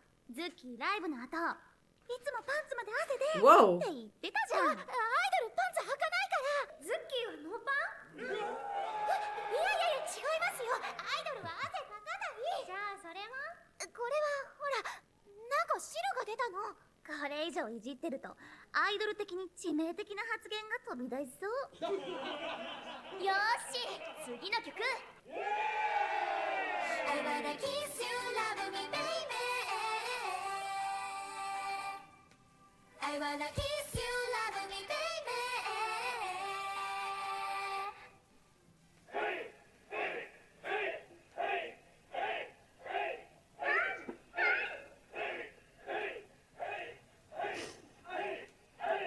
Who was taking notes? I don't know. Is it Sakura? Was it Mom? It looks so sad. Oh.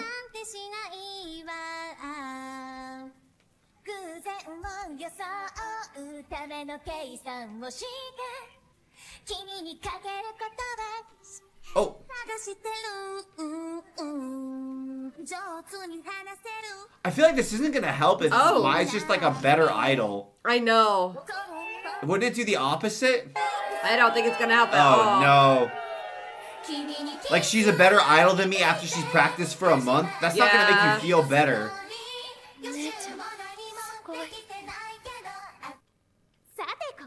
The thing is, like, I've been struggling with this idea in general, is that there's like a natural entropy or a natural skill level or a tendency that people tend to be at different activities. Yeah. And it's like, when is it worth it if you're just not as good at something to actually work towards it? Yeah. Like if you're just not musically gifted. Or this is, in some ways, right? Like, what if you are, but it's just a bit? Yeah. And it's like, we it's know not somebody. enough to get you to the top. Yeah. Or it's not enough to get you to the top. Or to even where your goal is.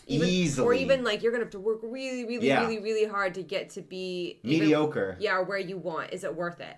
Because we know somebody who did an aptitude test that's supposed to help you pick what job that you want to do in the future, who really wanted to be a professional musician. And, and they only got 2 of the 3 aptitudes that, at least according to this test, are like necessary for you to become a professional. Yeah. Which is something like perfect pitch, rhythm, and then there was the third, I can't remember, but they only had 2. Yeah. And they ultimately decided to not do that and to just do music as a hobby. Yeah. But then it was like, well, when is it worth it? Like, when is it just like, okay, but no, I really want... I feel like it has to be directly correlated to how badly you want it. I think it was extra rough in this particular situation. Like, I've heard her play, and it wasn't always that great, you know? But she practiced so much and tried so hard.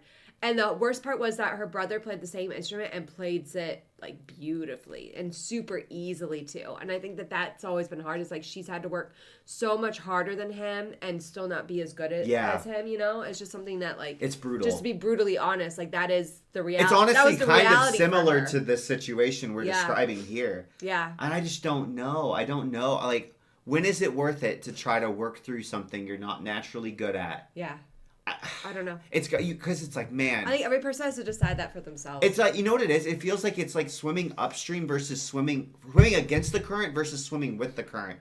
Like when you're, and you know what's sad too is sometimes people don't do what does come easily to them because they don't realize that they're unique in that. Yeah. Like this is on the flip side. Yeah, you're like, oh yeah, I'm gonna play music because it's easy, but then you're like, why would or it's like, it why would I play music? Music is easy, yeah. And they don't realize that they're actually incredibly gifted. Mm-hmm. We had somebody else that we knew who was an incredibly, incredibly good handyman. Like such a good Oh, handyman, yeah. and he was so brilliant At at construction, at fixing anything. at plumbing, at electrical. Yeah, he's a and friend just, of our family's. and he was so good at doing all of this and understanding it so fast that he thought his skills weren't worth anything. Yeah. Because he thought like, well, there's nothing special about me, so everybody could understand all this like I do implicitly. So I can't. He didn't want to charge people money for doing the things that he did. We're like, you need to charge more because what you're doing is really, really like hard, and Yeah. other people can't do that. And he He's didn't like, get it. because it was easy for him. He didn't understand that it wasn't easy for other people. That he felt like he was ripping people off if he charged more. Yeah, and it's like, no, you're good at this. Yeah. So it's so hard. It's either side of this equation are really difficult. Yeah. I don't It's know how to even answer more it. rough when you have a sibling thrown into the mix and a mother pushing you. Yeah. これ次回シングル曲のセンターを発表 Oh, did she get the song? Oh no. 私はなしってことじゃん。まさかの自分発表もあるかもよ。ツッキー。では行きますか。 We know who it's gonna be. Yeah. Oh, look at mom. 次回のシングル曲のセンターは動画ちゃんだ。おめでとう。ありがとう。ズッキーや他のみんなに負けないように頑張る。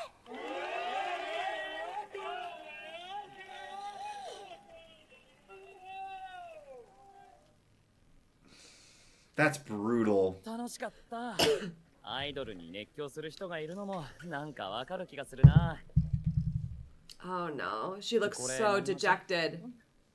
あれイエーイイエーイイエーイ。よかった。よかったわね。本当によかった。頑張ったわね。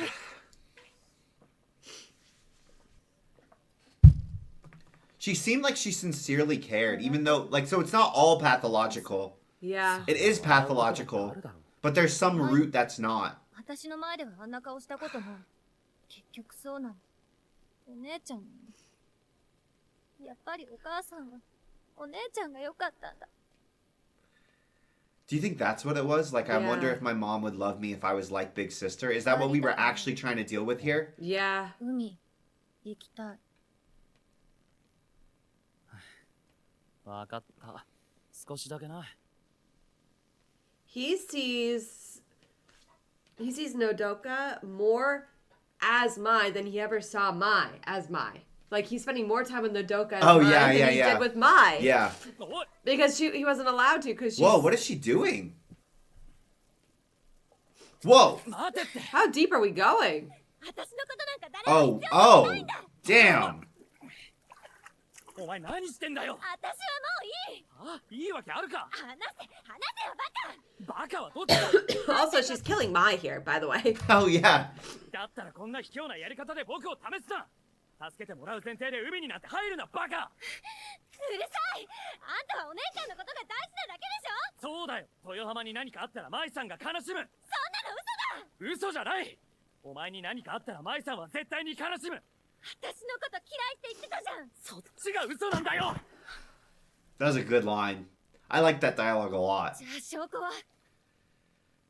わかった。見せてやるよ。Yeah, they didn't show us. They've been holding this. ここは遊泳禁止なんだから。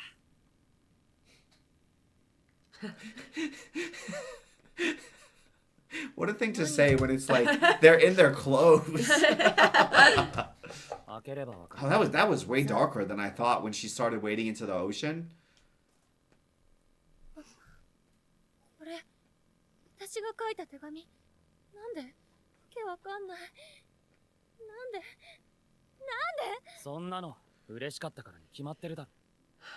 お前の手紙を全部大事に取ってあって。これでお前のこと嫌いだなんてあるわけないだろ。だって私は本当の妹じゃない。なんだそりゃ。これを書いた頃は、お姉ちゃんとはお母さんが違うとか、そういうことの意味が分かってなくて。だから分かるようになってからずっと不安だった。お姉ちゃんは迷惑だったんじゃないかって思うと、もう手紙なんて書けなかったんだよ。って言ってますけど、舞さんはどう思ってました？え？勝手に人の宝物を見ないの。なんで Her treasure, she called them. お姉ちゃん。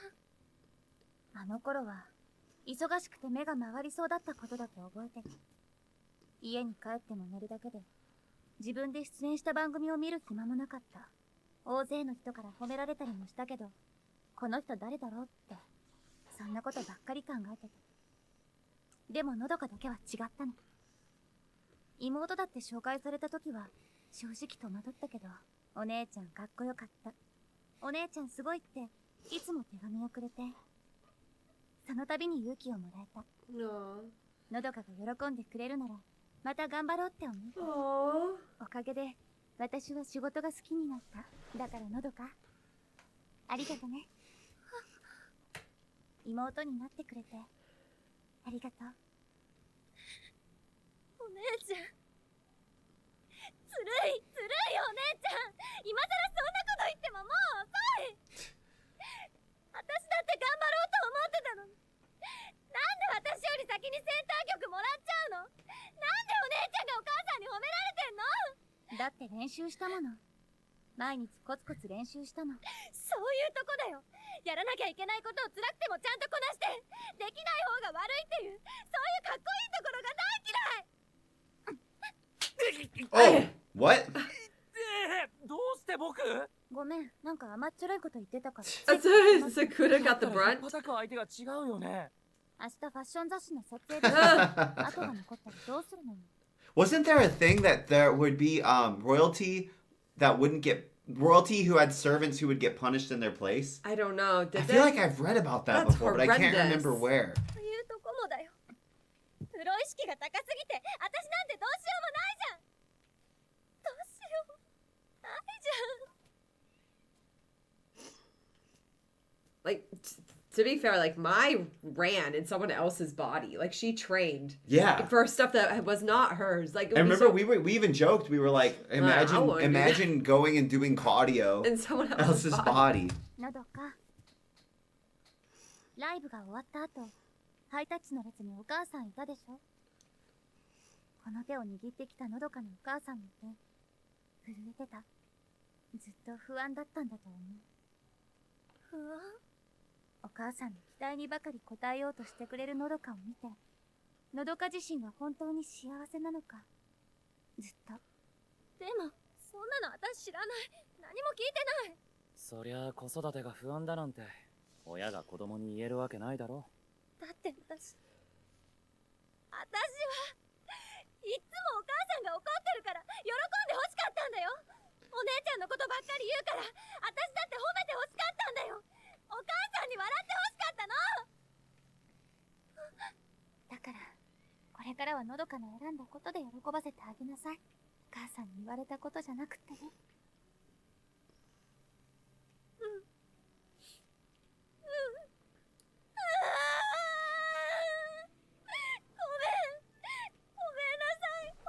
Sorry, mother.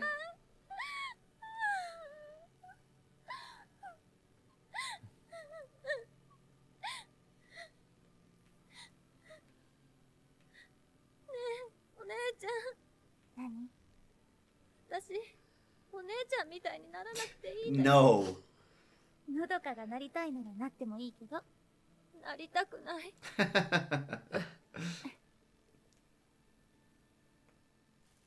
Oh. Whoa! Hey, they did it. Well, that was kind of a crazy. That was very transform. jarring Yeah, with wow. the snap.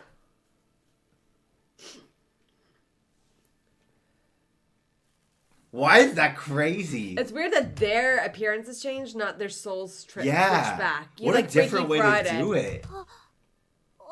Look at the hairstyles; they're still different though.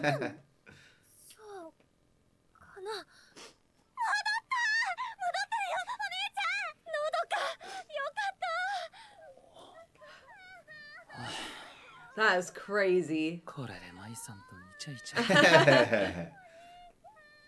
Aww. My heart. Nodoka feels like almost like an operator. Yeah. Like she just happens to be in show business, but she feels like, oh, if she was gonna be a student at school, she would get, or she is a student, but you know what I mean? Like, whatever her main focus was, she would be doing it and excelling at it and operating about it, being very organized. Mm-hmm. And Nodoka feels very much more like casual. Yeah. Just by disposition. I also feel like I don't want to say I can relate to this, but I do have a younger sister, and it's almost, I would say, like the opposite, where my younger sister, people were constantly saying how pretty she was growing up. And you didn't know this? Oh, No? well, go Did ahead. I not tell you? Anyway, they would always be like, "Wow, she has the longest eyelashes. Wow, her eyes are so beautiful. Wow, she's so pretty." And it's like, as the older sister, I'm glad there were 6 years between us, so I never felt like I had to compete with her. And in fact, I loved her and was very much like, "Yes, she's my little sister. Isn't she absolutely beautiful?" Like, I was very proud that she was my sister. But there definitely was part of me that was like, yeah, like she's prettier than I am, and she's like the beautiful sister. You know what I mean? And I didn't think I was ugly, but that's how it felt because everybody was constantly like just overwhelming her with attention. And so I feel like and I have a best friend, and her sister are 8 years apart, and they're still constantly compared to each other. I don't understand why, but it's created a really toxic relationship between them where, like, I think they were both exceptionally beautiful, and so they're always like, wow, you're as beautiful as your sister. Wow, you know, when you're constantly comparing two sisters, I think that's just not a healthy thing to do. You know what I mean? I think I've seen it. And I feel like I'm very comfortable with who I am, so I've never had a problem with it. But that was definitely, it could have been a problem if I had a different disposition or wasn't as confident in myself to have a sister that people constantly fawning over. Or like my friend, it's really affected her because people are constantly comparing her to her older sister. And so I think that's just not, we have 2 daughters now, so it's something that I want to be careful of. And like with any comparisons, and like thankfully there's 5 years between them, which I do feel like helps that they're not, because I do think like when you're really close in age, there's a lot more competition versus like having it spread out more. Or at least potential competition, yeah. But it's just something to be aware of, like when you're, and I think for all kids, like comparing brothers and sisters or sisters to each other is just something to be very mindful of as a parent. So just based on like my experience, based on seeing my friends, you know, this show just makes me think about it. そもそも中身が入れ替わったわけじゃないでしょ。 He's an only child, so he doesn't get it. ま、そうだな。入れ替わってたのは見た目ってことか。お姉ちゃんのようになりたい。ならなきゃいけないって妹さんの意識が自らの姿を桜島前に変えたってことだろうね。だろうねって、どういう理屈だよ。原理としては、量子テレポーテーションの意思と捉えるのが妥当かな。 It's crazy Nodoka changed Mai's physical appearance too. Yeah. 妹さんは桜島先輩の肉体の設計図だけを自分のものにして、自ら観測することで先輩の姿を得たんじゃないかと私は思ってる。じゃあ、なんで舞さんの姿まで豊浜に Because there can only be one. 桜島先輩にも妹さんを羨ましいと思う Really? 気持ちが少なからずあったって考え In た what らいい way? んじゃない？ The freedom, maybe. The less pressure. Hmm. In some areas, like less busy schedule. That's she's true. She's not as famous. She can just go date whoever she wants. You don't think so? Well, it's just interesting because I would say the advantages that Nodoka has are like not realized because she was trying to be Mai so hard. Yeah. So I'm surprised that she would be able to observe those things enough that she felt a little bit jealous. Yeah. Because it does seem like, I mean, sounds kind of harsh, but it does seem like Nodoka didn't work as hard as Mai did. Well, also, like, Mai's mother isn't exactly loving to her either. Yeah, that's true. And the grass is always greener on the other side. You know what? Like, of the 2 that we saw, Nodoka's mom actually seemed more yeah. Like more engaged, more like, I want you to be more happy. rooting for her, Yeah. and more in a sincere way. Yeah. Even though they're both pathological. Yeah. 鍵開いてるから入って。お邪魔しまーす。え、なんで豊浜がいる？私もここに住むことにしたの。 Oh, really? お母さんと仲直りしたんじゃないのか。またすぐ喧嘩したの。だって That pathological factor not going away. だもんじゃねえよ。いいんですか、舞さん。ごめん、事務所から電話。はい、お疲れ様です。お姉ちゃんに相談したら That's an interesting way to answer a call. Thanks for the hard work. しば Yeah. らくうちに住むって言ってくれたから。それとあと、ありがとう。お姉ちゃんがちゃんと家って言うから、いろいろ迷惑をかけたし、助けてくれたし。気にすんな。僕はただ一日も早く帰りただけだ。なんかちょっとだけ分かった気がする。は Why am I like な some? んでお姉ちゃんがサクタを選んだのか。本当に申し訳ありません。はい、ご迷惑をおかけします。はい。どうかしたんですか？ちょっと面倒なことになった Oh, what? Oh, We said it. yeah. We said that they were spending a lot of time together out openly in public. I mean, just because it wasn't mine doesn't Yeah. mean that no. other people I mean, won't think to the so. world, it's going to be. I'm so proud of Cade. I hope that Kaede. Katie, I think. everything goes well for her, and that she's able to take on the world. I remember I was thinking like, oh wow, they're able to walk around and they're no problems. Yeah, Like well, no paparazzi, no kind of like screaming fans. Well, here we go. I think it's so silly that they can't have boyfriends or date who they want. But that's probably just the American in me. All right. We'll see you next time. Man. guys. I bet a lot of American celebrities do stuff with their relationships that's very contrived too. Yeah, a lot of fake relationships. Yeah, That's I a think common thing. in US I feel like more than or hiding relationships if for whatever reason they don't think they're helpful. Yeah. But I definitely think there's a ton of fake relationships. That Oh, are- yeah. Yeah. Yeah. That are very much like, hey, you're going to be dating so and so this week because we think that would be good for your image. Yeah, or Yeah. like we'll get more headlines. Yeah, something like Yeah. that. I hope I hope we get to see a little bit more of how she's coping because I think we're going to because she's going to be living with mine. but she didn't actually go into what she had the fight with her mom about or whether she's even going to continue being an idol. I think it's just safe to say her mom's a problem and just getting away from her is probably going to be healthier for her. Yeah.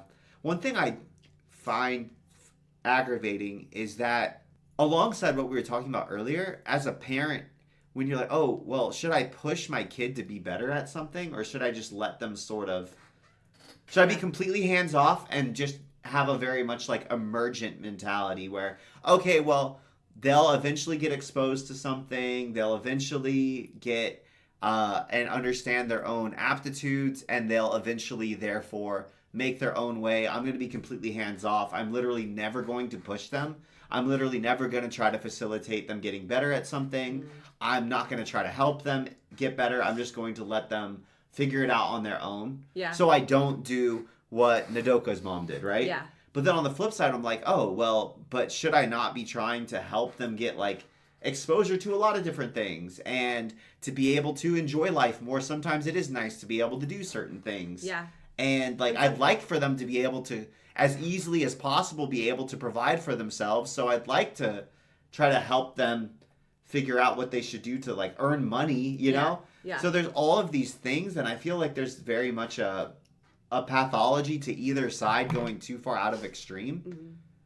But I don't know. Trying to find the balance. It's been a very difficult thing to try to figure out how to be balanced on. Yeah. Because Your kid's not going to be good at everything, right? Right, but then it seems like there's examples where like either parenting style actually worked really well depending on the kid, where it's like, oh, I guess his personal life doesn't really like scream stability and everything's good, but like Tiger Woods, was put in golf at an incredibly young age, and it was very much like, we're going to craft you to do this as your profession. Yeah, and you don't really have a choice. Yeah. And he's been immensely successful in that field.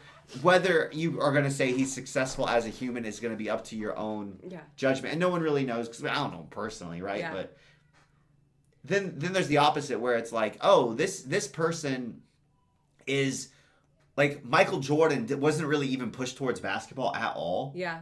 And it was just like, wow, this guy has decided to be really good at basketball and he's really... But he wasn't at first, right? Wasn't he? Well, everybody Wasn't that said the story. he got like cut from the team or something like that. Yeah, but he decided that he cared really hard. I think at the end of the day, like at a certain point, it becomes the kid who needs to own it and say, I want this and I'm going to work for it for myself.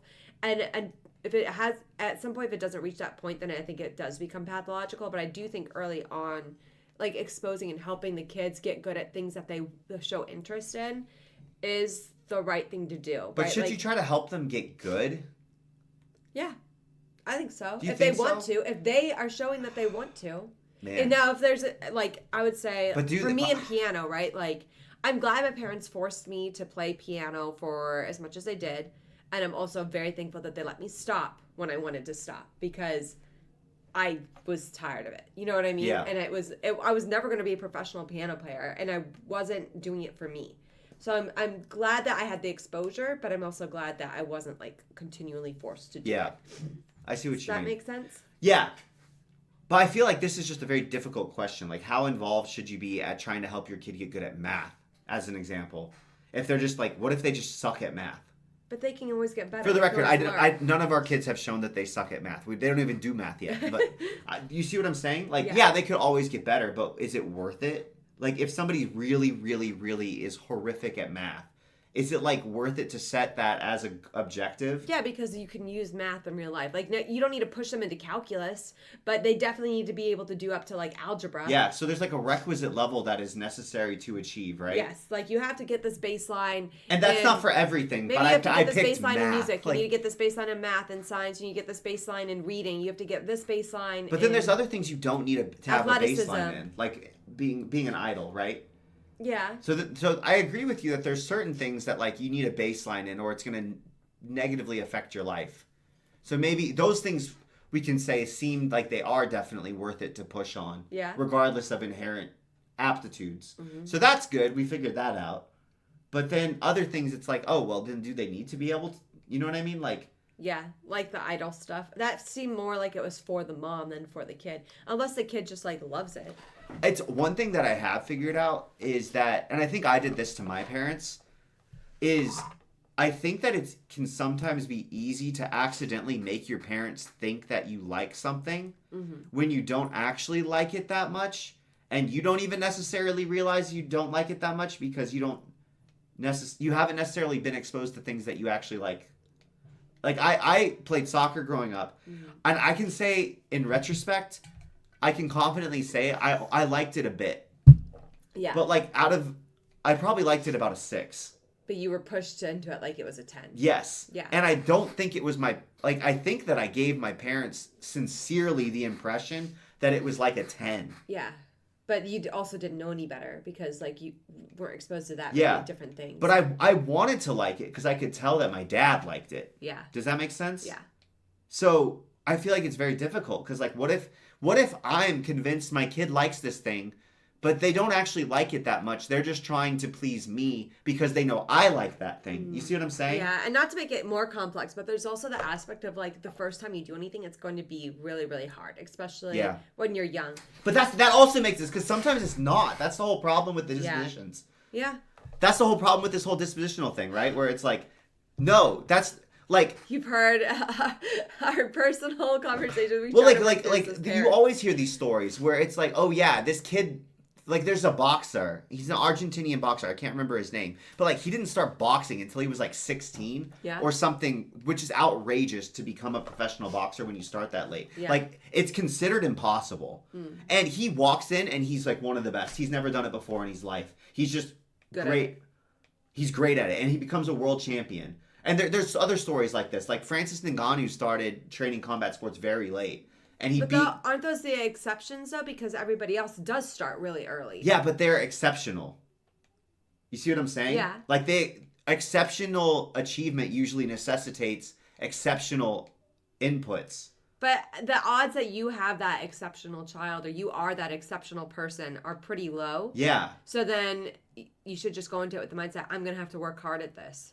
But then I feel like the flip side of that is like, oh, there's so many people who have in America, there's this thing called travel sports where the parents pay tons of money for their kids to be on this team. And usually the kids do have to like be good enough to earn their spot through tryouts. So I'm not trying to say the kids are bad or something, but there's like an inordinate amount of energy and effort that's put into these kids. Yeah. And they're like, let's say baseball, right? Yeah. And Baseball's most of the them don't main even one. make it to play at a collegiate level. Yeah. Which is still like I'm saying only as in like that's not even the top of the sport where they would be getting compensated at a level where they don't have to do another job in their life. Because like playing collegiate baseball is amazing. I'm not saying like don't even get there, right? I'm just saying like they don't go beyond high school, even though they've had so much energy and resources. And when if you're not from America, like when you do travel things, you're doing every weekend. You're traveling somewhere, so you're paying for the hotel as overnight. As a family, usually the whole family's going usually,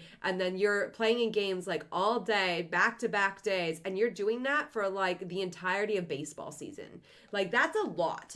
There's usually not the same types of seasons with travel too. Like they usually are doing multiple seasons. Yeah. And so it's like you're putting in like thousands and thousands of dollars. That's not even counting like equipment, right? And your kid might play in college, might not. Like that's what I'm saying. Like if you got very normal, like these kids are all athletic. Yeah, like absolutely. To even get to that point, these are all athletic kids too. Yeah. But like, imagine you see what I'm saying? If nobody did that, then you would never. Like, yeah, but then like, was it worth that enormous energy? Or should they have just showed up to high school? They should have just. I'm good at everything I do. Like I've never heard a story of somebody who could throw like 105 miles per hour. Yeah. And because they didn't show up to travel ball, they didn't make. You know what I'm saying? Yeah. Do you get the point I'm trying to make? I'm struggling with this. I don't know what the right answer is, and that hurts my brain. Because I don't like things where it seems very gray and amorphous. And like there's too many variables to actually sit down and figure it out. Sorry, I feel like I'm just trauma dumping now. Or like not even trauma dumping. They clicked off a long time ago if they didn't care about your trauma dump. For any of you guys are still here, we love you guys. And we'll see you next time. So bye. I'm nervous because you guys are like, wow, these next few episodes. Oh, no. Seriously? They're like, no. Get your hydration ready. Get your hydration ready. Oh, no. We're going to cry. Oh, great. この度はお騒がせして本当に申し訳ありませんでした。お相手はどんな方ですか? Oh, dang, this is a big story. 彼は同じ高校に通う年下の男の子です。全校生徒の前で告白されて。It's crazy that there's this degree of press interested, and then that story didn't go viral. Right? Like, oh, there's a super famous actress that goes to our school who somebody confessed the love to in front of the entire student body. Yeah. だいぶお顔の方が赤いようですが。She had been taking a break at the time though. Yeah. こんなに多くのカメラの前でしているんですから、恥ずかしいに決まっているじゃないですか。せっかくの映画の制作発表の場がこんな形になってしまい、監督や共演者の皆さんにもご迷惑をおかけしてしまいました。プロデューサーは千年の手間が省けたと言って大丈夫だよ。彼は私が芸能活動を再開するきっかけをくれた人です。彼と出会わなければ、こうしてまたカメラの前に立たせていただく機会は来なかったと思っています。Oh, she'll say such sweet things not to his face. Yeah, I was thinking the same thing. 一人のプライベートは構いませんが、彼は芸能界とは無縁の一般の男の子で、プライバシーまで犯すような行為は控えていただけないでしょうか。舞さんかっこいいです。人の写真を勝手に撮ってネットにアップするような恥知らずはこの国にはいないから大丈夫だろう。楓もお兄ちゃんのために頑張らないと。Aww. Why are we gonna cry? Shouldn't this be Because we're finally gonna address poor little Cade. 思ってたより大きな騒ぎにならなくてよかった。監督の一言のおかげね。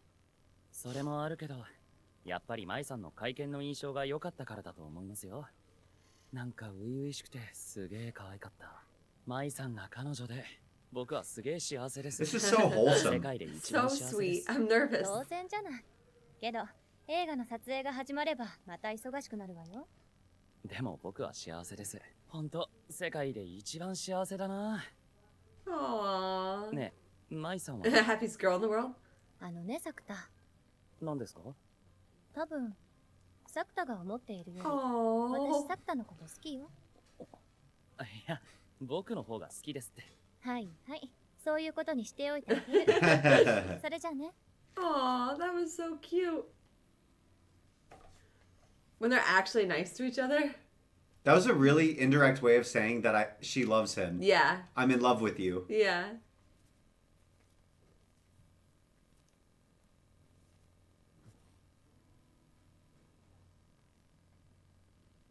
そういえば牧之原さん、最近来てないよな。颯も寂しそうです。わざわざ自分のことを翔子さんなんて書くのは中学生の牧之原さん。Oh, whoa. Okay. What? We wondered about this. なあ、双葉。あずさ川、ほんと何度目？今回は思春期症候群の相談じゃない。まあそれを含んだ話になるかもしれないんだけど。I think it's so funny all along she was just doing like Coffee. crazy coffee brews. It's so 翔 funny. 子さんからの手紙。この明日ってのは今日のことだと思う。桜島先輩には言ったの？言ってない。 Imagine you didn't check your mail every day. Which is tomorrow. I missed バレ it. ない浮気の仕方って。 Oh! Oh, what? 違うぞ。変な誤解はするな。じゃあなんで言ってないの？どう伝えるのが正解だと思う。てか、あずさ川がそんなことで悩むなんて珍しいね。いつもなら怒られるのもご褒美だって言ってさっさと話してるでしょ。僕は何だと思ってる。 I mean, that sounded pretty accurate. Uh-huh. Yeah. 聞くんじゃなかった。なんつうか、ずるい気がしたんだよ。ずるい？立場が逆だったとしてさ、初恋の人に会ってくるなんて言われたら、僕なら絶対モヤモヤする。桜島先輩は違うんじゃない？目の前に問題があればきちんと向き合える人でしょ。まあね。 Better not to keep secrets. めんどくさいから桜島先輩に今メールで報告した。今から来るって。ちょっと待って。Problem solved. Good job, 双 Futaba. 葉さん、ありがとう。いえ、失礼します。 Girl's girl. ねえ、サクタ。 We haven't seen them interact very much. No, it's been It's a just, while. so that's extra funny that Futaba still sent the I text. know. はい。何でしょうか。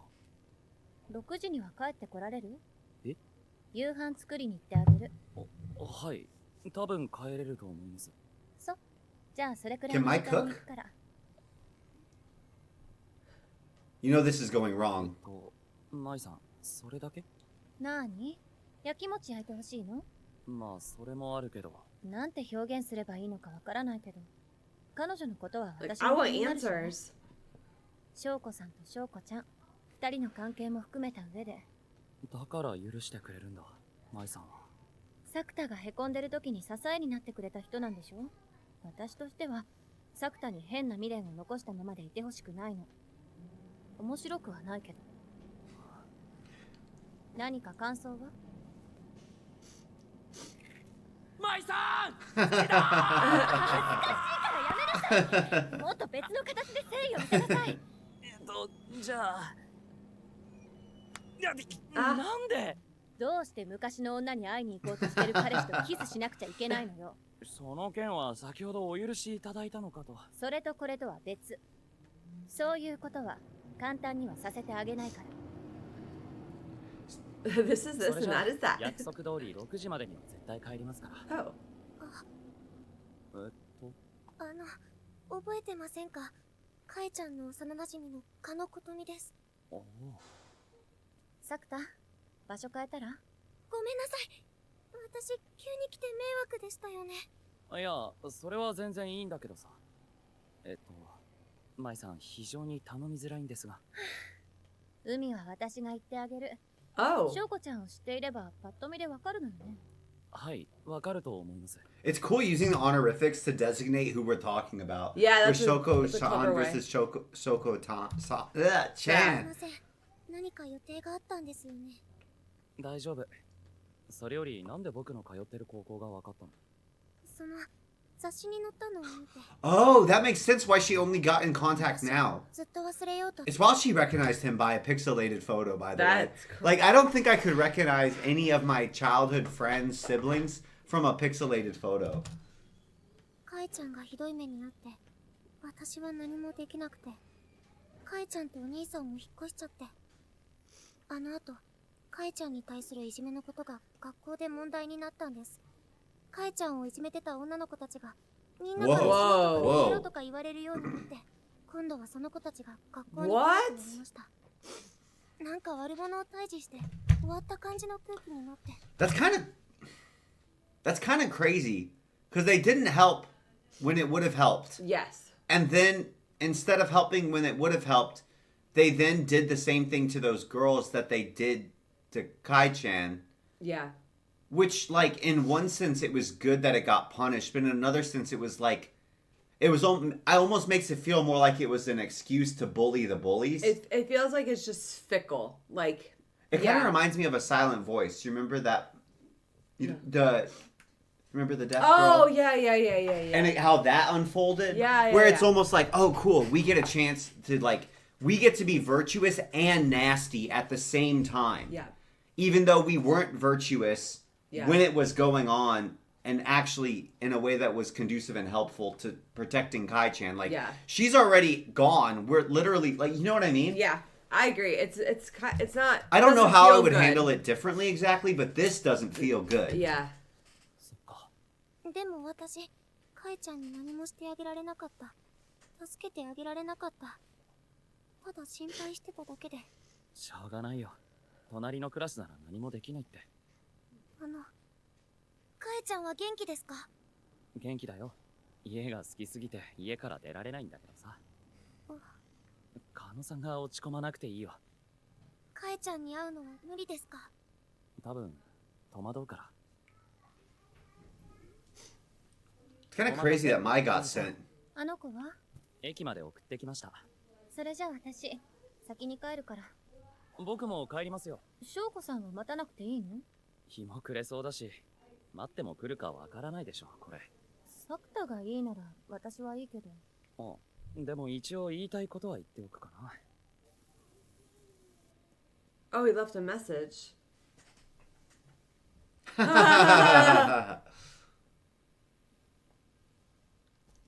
It's interesting. She's reaching out to him the day after the paper thing, too. Yeah. ご飯ならちょっと待て。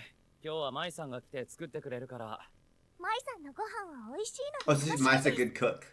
でもその前に、今日は楓から重大発表があります。パパーん。なんだこれは。楓の今年の目標です。戯れるのか？戯れます。なあ、楓。何ですか？お兄ちゃん以外にいないのか？ありますよ。これです。Oh. どうですか、お兄ちゃん。とりあえず目標が多すぎないか？今年もあと2ヶ月半だし、あと電話に出るから学校に行くまでが一足飛びすぎるぞ。無理はするな。確かに外に出るのは難しそう。とりあえず外に出たくなるような目標を増やしたらどうだ？例えばどんなのですか？そうだな。パンダを見に行く。Oh, that's cool. ジャイアントの方ですか？ One of my favorite things has been figuring out that sometimes you can achieve a goal more efficiently by doing a different goal that you care more about that just happens to fulfill the criteria of the actual, like, on paper goal. Yeah. So, like, for me, I have so much more fun when I'm like, I want to get good at a sport. And then the byproduct of that is getting in shape. Mm-hmm. And so, like, I've had a goal to lose some weight. And, like, I have such an easier time losing weight when it's not actually my goal to lose weight, which I find to be an incredibly draining process. It is. And it's just, like, it's not fun. I don't, like, it, like, sometimes, like, oh, it's easier. I can't think of a better example than that right now. I was trying to think of another one. I'm really proud of Sakuda and how he's managing her because I think that... I'm just laughed because of the phrasing that you used. Well, I think it's accurate. It would be very natural because as parents, right? When you're really anxious about a sibling or a child, right? Or a friend and they're depressed and you're like, yeah, let's go. You're like, oh, they're finally ready. Let's go, let's go, let's go. And you like almost push them too far. And he's like, whoa, you're being really aggressive here. Are you sure you want to do all that? But like, without like preventing progress. Yeah, he's like, what if we even take even smaller baby steps? Yeah. And I think that that's really commendable because I do think that that's exactly what she needs. He's been very patient. Versus my inclination would be like, oh, yes, you're finally ready. Let's go. And push. Like, I would push too hard. Push. That's my nature. パンダ、見たいです。楓、外に出られるような気がしてきました。One of my newest favorite, that does look delicious, genres of conspiracy theories are panda conspiracy theories. マイさんは料理も上手ですごいです。練習すれば楓ちゃんも作れるようになるわよ。 Remember when I was like, she's just like a CEO that happened to be into acting? Yeah, right. I feel like anything she decides, like, oh yes, I would like to become better at And this. I will become. Here is my 10-point PowerPoint on how I will become good at cooking. Oh. Oh. あずさ川です。牧野原です。 Oh, it's Chan. Chan. こんばんは。昨日作田さんから電話をもらっていたのに折り返しが遅くなってごめんなさい。いや、いいよ。ちょっと確認したいことがあってさ。牧野原さんさ、うちのポストに手紙入れた？手紙？いえ。ならいいんだ。最近あんまり来ないけど、元気にしてる？はい、すみません。颯のことも任せきりになってしま The って。 cat. Oh yeah, I know. No, I'm just trying to figure out because usually telephone calls are used in this show when you can't be there physically for some reason, and or like you don't like. So what is Shoko switching between older and younger version of her? Yeah. ちょっと体調を崩していただけです。元気になったらまたお邪魔させてもらいます。待ってるよ。Like, is she not visiting because she's the older version of herself? Yeah. お兄ちゃん、今度翔子ちゃんから電話がかかってきたら楓が出てもいいですか？ああ、いいけど。楓ちゃん電話に出たいの？はい、楓の目標なんです。すごいやる気。 What if my calls from the other room? 楓は気づいてしまったんです。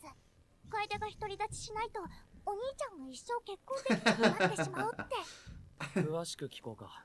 だってお兄ちゃんと結婚した人は漏れなく楓がついてくるんですよ。きっと舞さんならもらってくれるって。私は楓ちゃんがいても気にしないわよ。でもそうね。楓ちゃんが独り立ち。Oh, they're implying that they're gonna get married there. いいことだから。電話の練習。今私と。 Yes. Yes.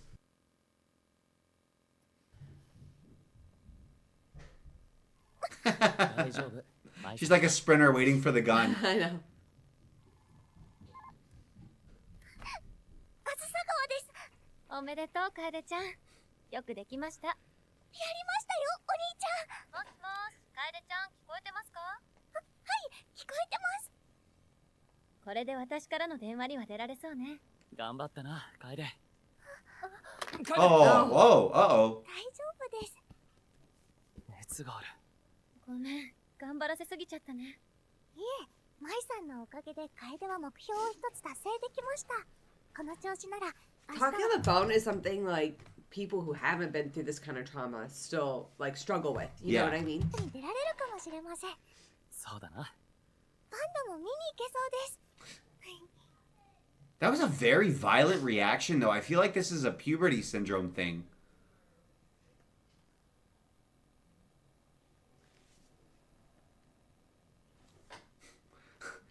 Oh, that you see she circled instead of checked? I wonder if that's a cultural difference. Because when we have to-do lists, we check usually. Oh, Oh, whoa. Uh-oh. I don't like that. I don't like that at all. 私はね、作田くん。人生って優しくなるためにあるんだと思っています。優しくなるため。昨日の私よりも今日の私がちょっとだけ優しい人間であればいいなと思いながら生きています。 Oh. That's so sweet and such an admirable goal, and I would want to die if I had to live that way. 先輩、何かあったの？別に。この暇な時間帯を古賀の魅力でなんとか集客力につなげられないかと考えてた。先輩、その嘘下手すぎ。暇ならこっち手伝って。ビールのタンク。はいよ。行くよ。3のが、はい。は？先輩、ちゃんと持ってよ。いや、古賀が変な呪文を唱えたから。三のがなんたら。もしかして東京じゃ言わない？神奈川でも言わないな。嘘！どうしよう。こないだナナちゃんとそっち当番の時言っちゃったよ。お前、時々ボロが出てるから、もうナナちゃんも分かってるって。じゃあ行くぞ。三のが、はい。先輩マジムカつく。しかしまあ、古賀と喋ってると元気出るな。棒読みで言うな。先輩バリムカ。お兄ちゃん、お帰りなさい。おお、ただいま。本当にお兄ちゃんが帰ってきました。舞さんの言う通りでした。お兄ちゃんに代わりますね。舞さん？おかえり。サクタが帰ってくるときベランダから見てたの。楓ちゃん大丈夫そう？見た感じ、昨日より元気そうです。そっか、よかった。舞さん、ありがとう。楓のこと考えてくれて。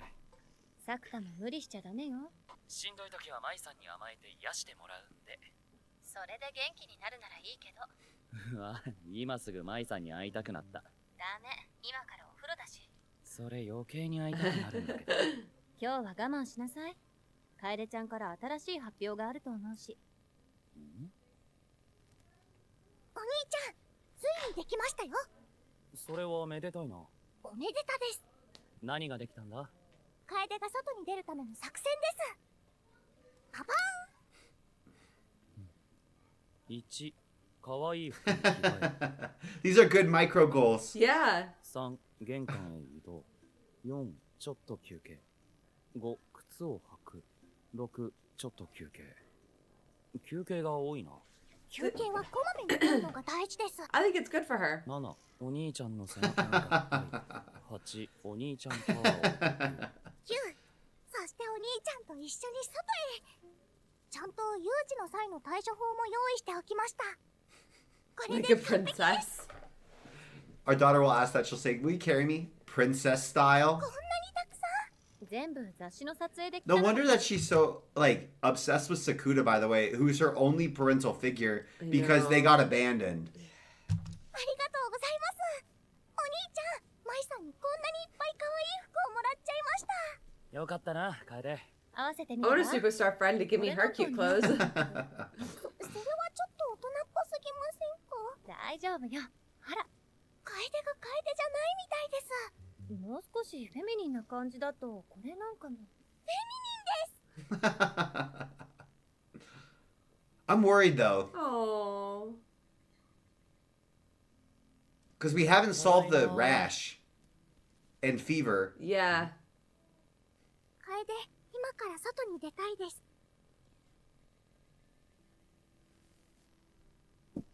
よし、行くか。はい、可愛い服にも着替えました。ちょっと休憩はしたか？いっぱい休憩しました。なら、次は靴だな。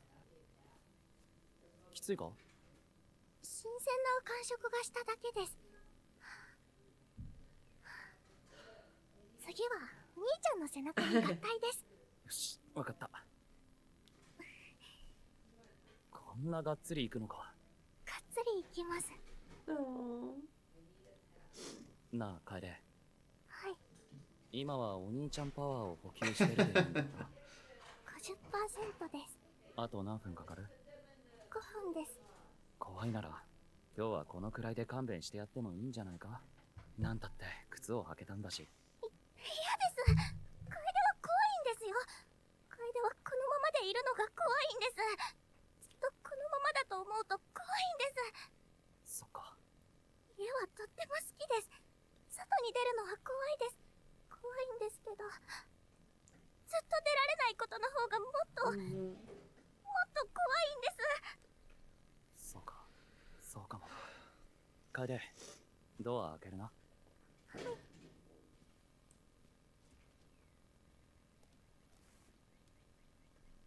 That was smooth. 楓、前見えてるか？怖くて目をつむっているので、もちろん見えません。よし、そうか。わかった。じゃあゆっくり進むぞ。I feel like she's gonna collapse again. もう外ですか？まだ玄関だ。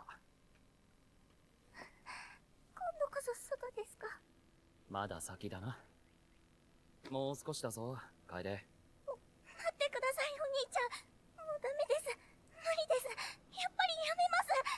楓ごときが外に出るなんて10年早かったんです。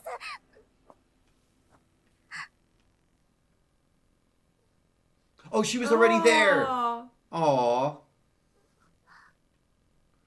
兄ちゃん、ここって。外だな。お兄ちゃん、測りましたね。ああ、測ったさ。楓は。おい、楓。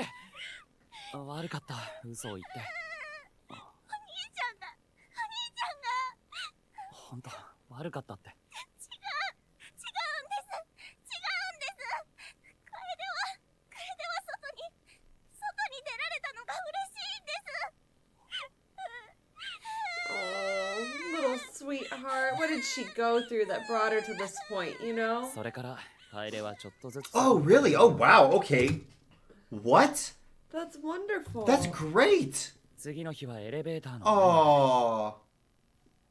その次の日 She gets to wear 階のエントランスを出る。 outfits she loves every day too. Yeah. そこからは順調で。Dang, everybody's been hanging ご out. 飯を食べたり、近所の公園まで行ったり。This is great. さすがあずさ Oh man, I was waiting for like I had different versions of the way I thought this could go. I thought she might die. Cuz I was like she inexplicably collapses and gets a rash on her neck. That's not But solved but yet. this is, I mean, did you not think if she got such a violent physical reaction from answering the phone? I know. I thought going outside it was going to be such a dramatic, more like hit of whatever that puberty シスコ syndrome ン is. 豚野郎だね誰がシスコンだ。高2の男子が妹の話をそれだけできれば十分シスコンでしょそうか。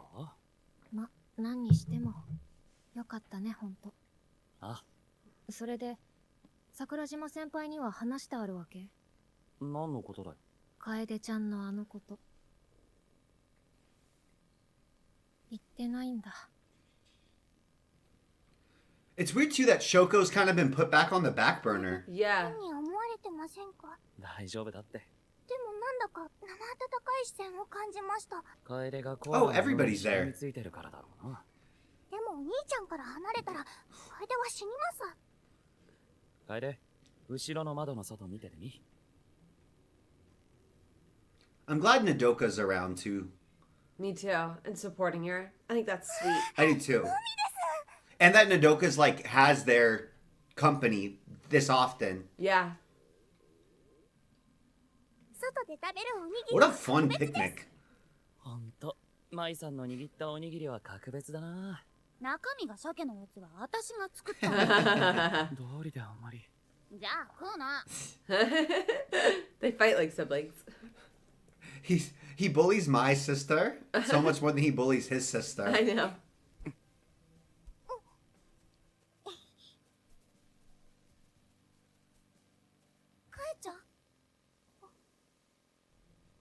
Oh. Uh-oh. Or will this be good? 知り合い？誰ですか？かえちゃん、私だよ。かのことみ。覚えてる？ What if she's repressed the memories? ごめんなさい。知らないです。どういうこと？楓には記憶 What? So is that the real shape of her puberty syndrome? We go to the beach more in this show than any other show we watch, by the way. No memories. The beach almost feels like another character. We're there so much. No memories. No memories. That was how she protected herself. So she's repressed everything. Yeah. Everything.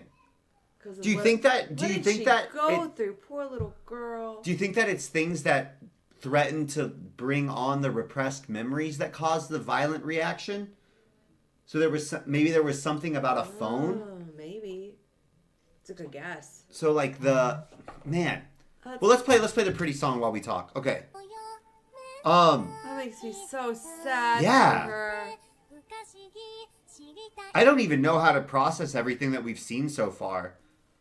Like to Aww. Oh, she's in her uniform. Like how do we process that Shoko's not showing up anymore? Shoko did a no-show. Shoko did a no-show to the beach as well. Yeah. Is that because Mai was there and then Maybe. or could she Maybe not there's something go? about her that can only show up if Sakuta's there by himself. Yeah. I don't Or like know. Shoko-san Yeah. as opposed to Shoko-chan. Yeah. Because I think they're switching. I don't think that Shoko-san and Shoko-chan are like running simultaneously. It's like how there were two futabas. I don't think it's like that, right? Like, I don't think it seems like what Shoko either is aging up or in aging down. She's one or the other. Yeah, flipping back and forth. But it seems like it seems like they don't. They're either not being completely honest or they don't possess cognizance of what the other Shoko is aware of. Yeah. Like when one Shoko is active, it seems like that Shoko's doesn't get the information of what the other Shoko knows. Because like you said, Shoko-san made contact after the magazine was released. Yeah. Shoko-chan doesn't seem to know about Shoko-san. Yeah, at all. And didn't know about the envelope, right? Mm-hmm. I think reading something about her wanting to be older, specifically for Sakuda, but I could be wrong. She doesn't have any memories, Wesley. 帰れ、そろそろ起きろ。朝ごはんができるぞ。誰ですか? Oh. どこですか? 私、Oh, this explains so much. No wonder she's so attached to Sakuda. How long has this been, too? Has it been years? Maybe, I mean, depending on how bad it was, it could be a dissociative disorder. Oh, that's what it's saying, right? It's depending on how bad this is, or how bad it was. Maybe it's a mercy, honestly. But no wonder, like if I lost all my memories, I also would be way less likely to want to go outside. Yes, of course. Of course. 性障害の一種だと思われます。乖離性障害。自分が自分であるという感覚や意識が失われてしまう病気です。記憶の欠落や喪失といった形で症状が現れる患者さんがいます。今の楓さんには so 今日までのご両親やお兄さんと過ごした記憶がありません。どうしてそんな？原因としては極度のストレスや心的外傷が考えられます。楓ちゃん、確か SNS のコミュニティに悪口を書かれたのが原因で思春期症候群になったのよね。そうです。それで楓は苦しみ。辛くて押しつぶされそうな状態から抜け出すために。You think that's when he got rid of his phone? Yeah. That tracks. 壊れそうになった自分を守るために。それが帰り。記憶をなくしてしまった楓にどう接したらいいのか。最初は戸惑ってばかりでした。楓、本持ってきたぞ。新刊が出るのを楽しみにしてたやつ。ほら。ありがとうございます。Which hat That's atelier? really sweet. 楓さんはこの本が好きなんですか? 話し方が違う。箸を持つ手が違う。Oh, really? That's way scarier for some reason. I thought that she would like do most of the same behaviors the same.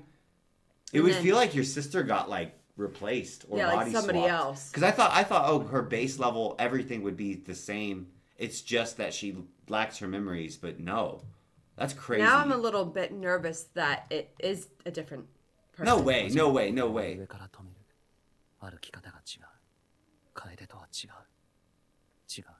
違う。何もかもが違う。ただいま。おかえりなさい。おう。Oh, the rash. 母さん、楓がまた楓の体にあざが。ああ、そう。大丈夫よ。楓。大丈夫だからね。母さんは楓の身に起きたことを受け止めることができず、心の病気になってしまった。そして僕も。Oh, man, we never actually saw this. No. It's so aggressive. 運ばれた病院でも僕の話は誰にも信じてもらえなかった。いくら説明してもただの思い込み、心の問題、自傷行為としか見てくれない。僕は何もできなかった。楓に何もしてやれなかった。何もかも嫌になった僕はある時病院を抜け出しました。そこで彼女に出会ったんです。知ってますか？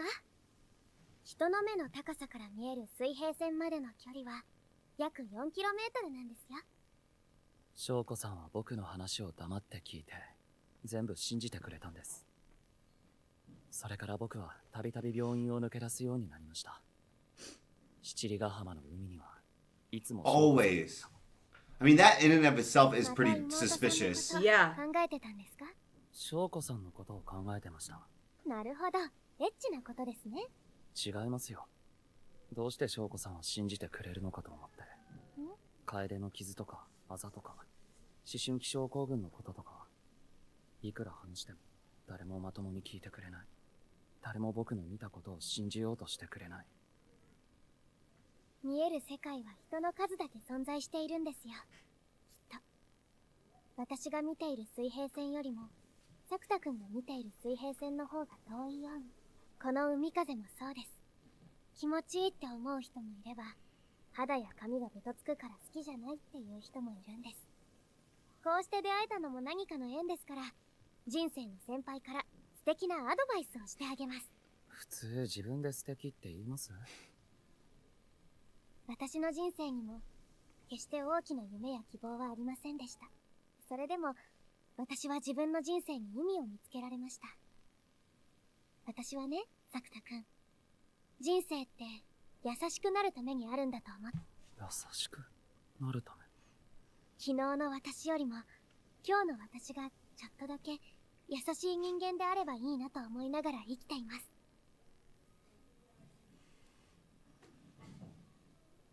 Oh, we've never seen him broken. No. He's always the strong one. さ、翔子さん。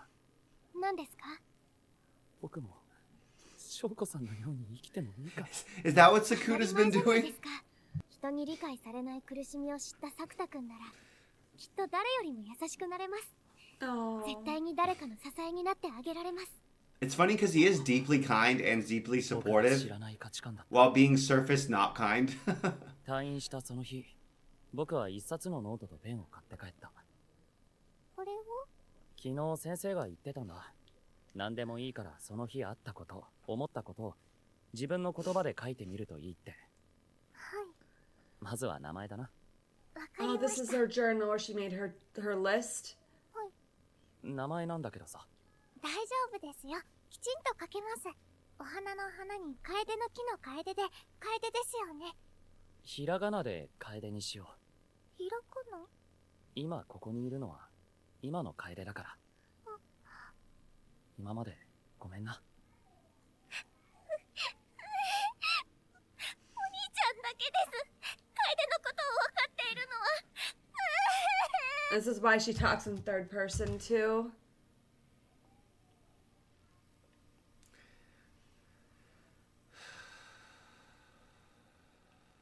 楓のこと頼むぞ。父さんも母さんのことは。ああ。楓、ゆっくりでいいんだぞ。無理はしなくていい。This is a lot more like intentional than I had. Yeah, I thought it they was. sort of just abandoned them. I thought the dad was like, "Bye, I'm leaving," and just Yeah. didn't come back. But he like set them up. He's like, "Okay, you take care of her. You're seeming I'll to do take care really of well Mom." with her." Yeah, 父さんも母さんも待ってるから。that was much more amicable 楓は than I had 目が anticipated. 怖いです。みんな楓さんを見てるんです。もちろん僕だって楓の記憶が戻ってほしい。楓に戻ってきてほしい。でもその場合、今の楓はどうなるんだろう。これが楓の話の全部です。 So now I would feel like you're losing this Kaede. Yeah. いいわよ。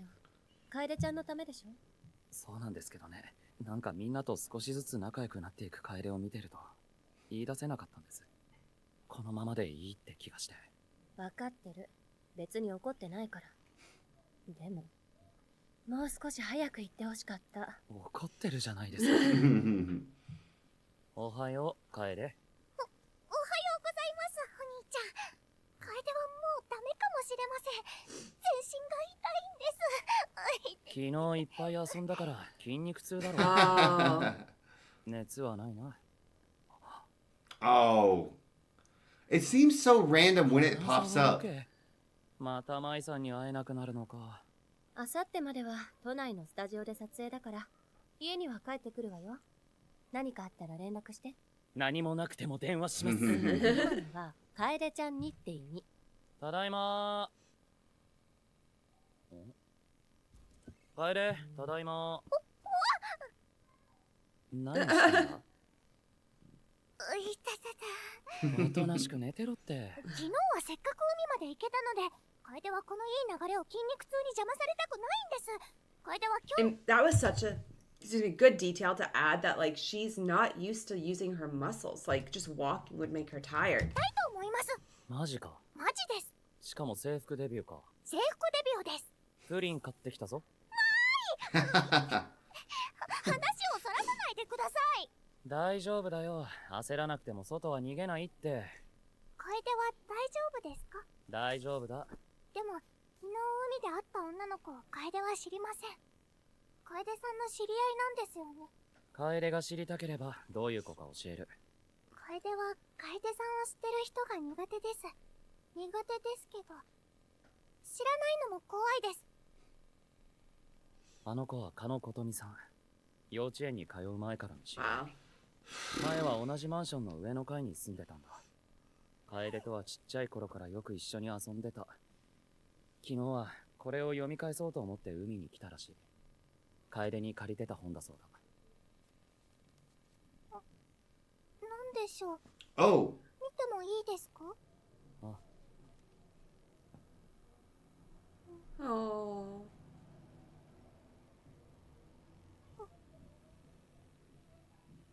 コミちゃん。楓、今。Oh. 楓。 This one, it feels like we have the least like direction Like to I have go no idea anywhere. how to solve this. Which makes sense because I mean, like Sakuda would have done it if he could have, and he's been able to at least like be of great assistance to navigate every other adolescent syndrome we've encountered. Mhm. And this one, I mean, it's his own sister, and it's been going on for a long time. Long time. 楓さんの意識が戻るまで She's はっきり still したことは言えません unconscious. ですが、目が覚めた時には記憶に何らかの変化が生じる可能性があります。それはどういう？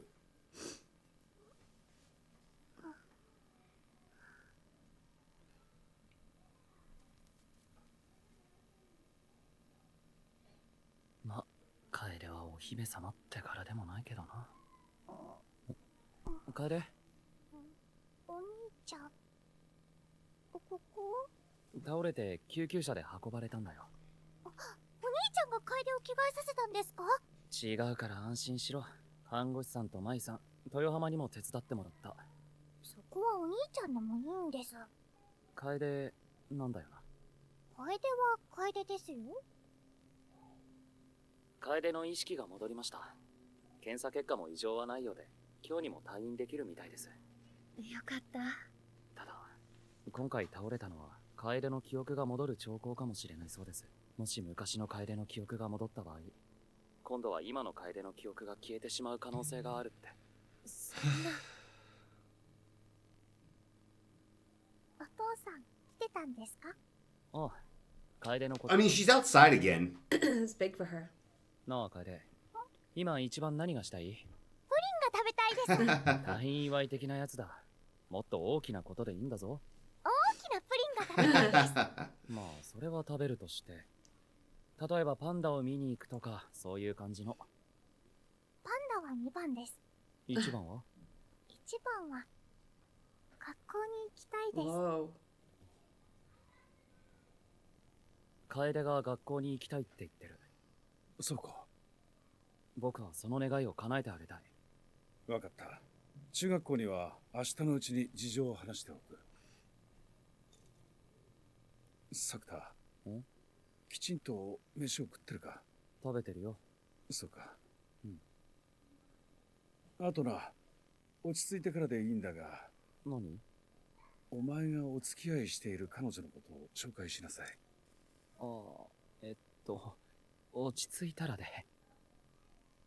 金沢ロケ2週間の予定でしたって。I get so apprehensive when dates start flying. I know. 思うけど、ちゃんと毎晩電話してあげるから。毎晩電話の前で待機しています。真面目に勉強でもしてなさい。作田はさ、怖くないわけ？楓ちゃんのこと考えると。なもん怖いに決まってるだろ。今もちびりそ。真面目に聞いてんの。でも妹の前で兄が漏らすわけにはいかないだろ。小も大も弱音も。僕はお兄ちゃんだからな。どうにかできることなら何とかしたいけどな。どうにもできないんだよ。ああ、もう私バカだ。どうにもできないからお姉ちゃん何も言わなかったのに。本当にごめん。I really like Nodoka. I think she's funny.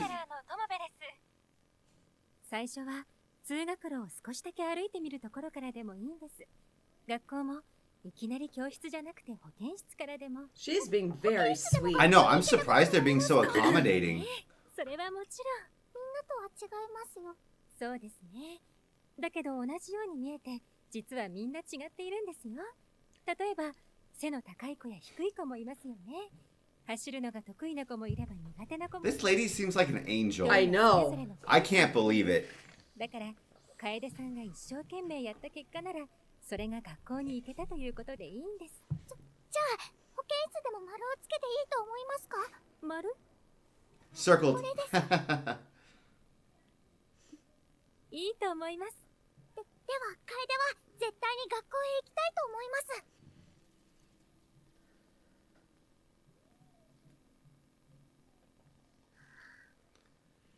I feel like she's gonna get a flood at the school. I think it's a different school, right? I think it's a different school, but just like going into a school.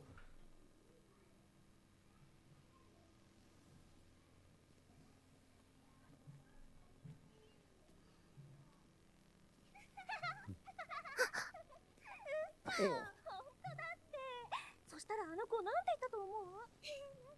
別に楓のことを笑ってるわけじゃないって。本当ですか？そんな簡単に笑いを取れると思ったら大間違いだ。笑いの道は険しい。今日は十分頑張ったし、帰ってプリンでも食べるか。Look, Kaide is very brave for how scared she is. I know. 学校まで行く覚悟です。頑張ります。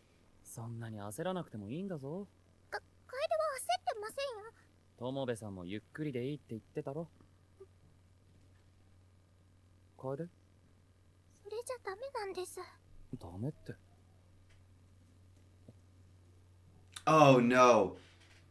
Kaede. Is this something about Kaide's like mental status? Like Kaede! Kaede! 無理しなくていいんだって。しないとダメなんです。楓にはゆっくりしてる時間がないんですよ。Why? あいつ知ってたのかよ。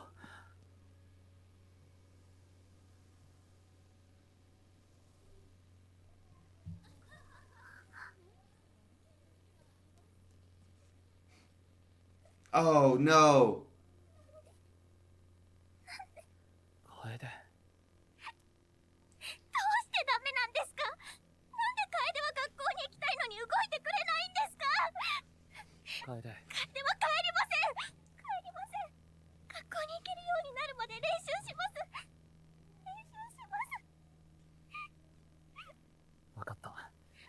僕が楓を学校に行けるようにしてやる。本当ですか？本当だ。だけど練習の再開はちょっと休憩してからだ。休憩ですか？ああ、とっておきの場所でな。人がいっぱいいます。この程度でひるんでたら学校には行けないぞ。はい、頑張ります。 What did he mean she doesn't have much time? I don't know. Or she 心配するな。 like Sakuda agreed. He didn't disagree with that. I don't know what she means. Is she like terminally ill? Oh, It's don't the only say thing I can think that. of. Can you think of anything? Ugh. ほら、着いたぞ。動物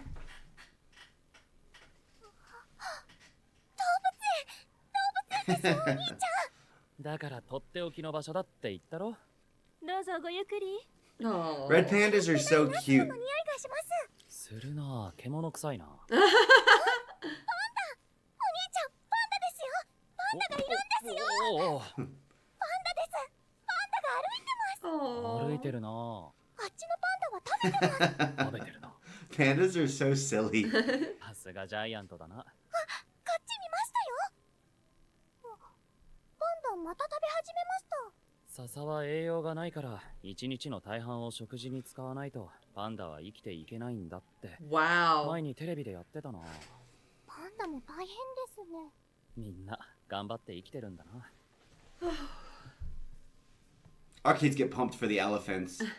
And we never get to see the tiger. They're never out. Never. I don't understand why. They're kind of indifferent about the polar bears, which always surprised me, but they really like the grizzly bears or the brown bears. Right. I don't know why, because to me, I'm like, The polar bear is sick. the polar bear is so different and cool, and it like swims and does things, and they're always kind of like, oh yeah, okay, if it's actively doing this something. sleeping bear. And then we go to the brown bear, and the brown bear is doing nothing, and they're like, this is so Maybe it's cool. 'cause that's what they think of for a bear. I don't know. I'm always so surprised. That's so cute. Oh, I love the red panda. They did love the red pandas. Who doesn't? パンダとお別れは寂しいです。また来ればいいんだ Maybe よ。 Kaede could work at the zoo. これ、年間パスポート。 Oh, so she can come whenever? これがあれば、毎日だってパンダに会えるぞ。すごいです。お兄ちゃんはやっぱりお兄ちゃんです。楓はまたここに来てもいいんですね。そんなの当たり前だろう。せっかく年間パス買ったんだし、何度も来ないともったいない And から we な。 know he works too. So Yeah. this is like 何度も来て楓は元を取りたいと思います。 That's how I feel about the annual pass as well. Literally thinking we need to go use ours. Oh, just pudding. I thought we were supposed to look at the person. I was like, oh no, is this someone from her school? We're gonna Just trigger a flashback pudding. ration. 本当か？楓の買ったプリンなので楓が持ちます。 She seems much more こ comfortable. っちはあっちですよね。こっちに近道があるんだよ。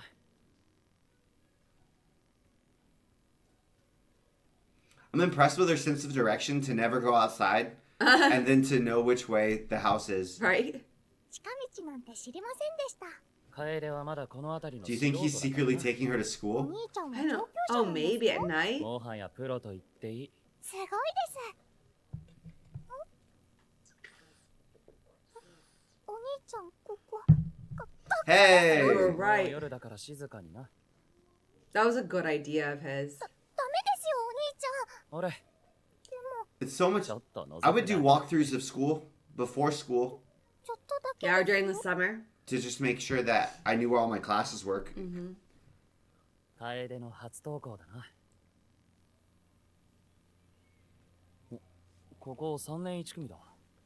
ここが楓の教室なんですか？ Just so you like get used to the idea of every room you're gonna be in and where it is, Yeah. so you can feel more comfortable. Especially when in high school when you have, and even middle school, we had multiple classrooms. Yeah. And where your locker is. Well, you didn't have a locker. 夜の学校を制覇した楓なら余裕だろ。 That's That's ノートに beautiful. 書いた目標の全部に丸がつけられます。ああ、もうそんなか。パンダとプリンと学校でコンプリートです。じゃあお祝いしないとな。あ、でも学校はまだ三角にしておきます。丸でもいいんじゃないか？それはお昼の学校に行ってからです。そっか。なんだかできる気がしてきました。楓、明日はお昼の学校に行けるような気がします。そうだな。明日が楽しみです。 That was such a good idea of 待ち遠 his. しいです。 I'm worried that that's a flag. That felt That's like a such a flag. 楓、 Uh-oh. 朝だぞ。まだ寝てるのか？ Okay, she moved. Wesley's like on eggs. I'm, over here. well, they said like I only have a little bit of time. I thought, what if she got wiped again? No. おはよう。 Okay, good. あれ、お兄ちゃんだよね。ああ、ああ、足がパンパン。昨日動物園ではしゃいだからな。動物園？ Oh 行 no! ってないよ。お兄ちゃんどう Is she したの？ back? She's back to Kaede-san, right? 楓、お前、あれ、私の部屋こんなだっけ？お前。楓。 She's much less childish. 当たり前だよ。もうお兄ちゃん何言ってんの？ Now what? You guys pointed out that it's the different girls singing the outro, depending on whose episode it is. I think that's very cool. Wow, it was crazy. I just want the last one. I never consciously understood how childishly Kaede was talking. Yeah. I don't know how to describe it. It Like totally changed. it was Voice actress did such a good such job. a good job. Like I never flagged that she sounded more like our daughter Yeah. than the other like teenage girl characters Yeah. did. Or if I did, I was like, oh, that's just how she is. It's way more jarring to now see that. Like it felt like it was a regression to to being more childlike. Yeah. I mean, it had to be, right? And she's Yeah. like, she feels like a very normal, like she doesn't have the exact same personality, but she doesn't feel much different than like Nodoka or Mai, right? She did lose her memories though, because she didn't remember going to the zoo. That means Yeah. she doesn't remember Mai. She won't remember anybody. But like the way she was talking didn't feel like the inflections and whatnot didn't feel that much different than like Koga or Nodoka or the other girls that are in high school or middle school that we've heard talk, right? It was very much, oh hey big bro, you know. Well, what's gonna happen to the other Kaide now? I think she's gone. Forever? Hopefully we get to integrate her. I hope. I hope she's I feel like integrated. that, but then, if the memories aren't there, it makes me feel like it's not integrated. but if she can flip back, that means the memories were there to flip back, right? So I don't know. Hopefully we can integrate, and that's like what we're working towards. I just feel on edge because I feel like you guys didn't tease that it was going to be super sad on any of the other mini little arcs that we've been doing. Yeah. So that's what makes me worried on this one. I don't know if they tease super. I don't know. I couldn't figure out what they were saying. Was sad or what? This one's a trip though, huh? Yeah.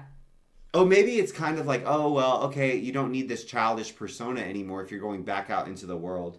Like, from her own internal balances and internal being, essence, whatever you're calling it. It's like, this was a constructed persona to save you the discomfort, right? Yeah. And to regress you to a safe feeling of being a childlike stay at home. Mm-hmm. But now if you're stopping that, then it's more efficacious for you to be back to your grown-up self. That's the only thing I can think of. It makes but that's also not very much like adolescent syndrome. This one, I'll be honest, doesn't feel like adolescent This syndrome. one feels very different. Like all the others have felt very this one has felt like a legitimate like physical, mental, that's kind of a, but you get what I'm saying, like a mental health episode. Yeah. Rather than just puberty. adolescence or puberty syndrome. Like something magical. Yeah. It doesn't feel magical. No, there's been no. There's people who go through this. Yeah. Do you feel the same way? Like, I guess the rash, but then even the rash can be explained in psychosomatic. Yeah. Like it's an allergic reaction almost. Yeah. Like an no extreme wonder, stress response or histamine response. No wonder why she was so obsessed with her brother. Yeah. Because he's the only person she really knows. I guess the dad, but he never was able to bounced. connect with her. Yeah. Yeah. He was the first and only one, I mean, for a protracted period of time until Mai. Yeah. Who actually interacted with her, let's call it Kaide-chan instead of Kaide-san, like Shoko. Like Kaide-chan, right? The only one to interact with Kaide-chan as Kaide-chan was Sakuda until Mai came along. Yeah. And then it's a little bit different with Mai because she didn't know Sakuda-san, so there's not the disconnect there. Yeah. Man, that was traumatic. Okay. But it should be good, though, because she can't... It's also, like, the same way for us, as much as we love... It's a little bit painful when our kids... Mature. Because you love them when they're little kids and they need you so much and it's wonderful and lovely. I saw a TikTok that was like, when your kids stop saying aminal instead of animal. Yeah. And then it's like the parents are grieving because the kid doesn't say aminal anymore. But it's good for them. Yeah, it's good for that. Like, I think maybe that's also what Kaide's talking about. I hope that, because that's the good explanation of when she's saying, I don't have time. When she's like, I can't be in a perpetual extended adolescence. Like, I need to be able to grow up. I need to be able to live my life. I'm a middle schooler. I'm going to be a high schooler soon. I think that's how I'm interpreting it. I hope that's what it means. I don't think it was like a terminal illness. She would have been in the hospital so much more. Yeah, you're probably right. Right? I'm just a little jumpy. But that makes sense, right? Like, she is very aware. It's interesting because she seems to be very clever and wise considering how sheltered Kaide-chan's life has been. Yeah. Like, that's very wise to have the perspective of being like, I can't continue to live like this because it will make mine and Sakuda's life worse over the long term. Yeah. Even though it's tolerable now, it's gonna become increasingly more intolerable for me.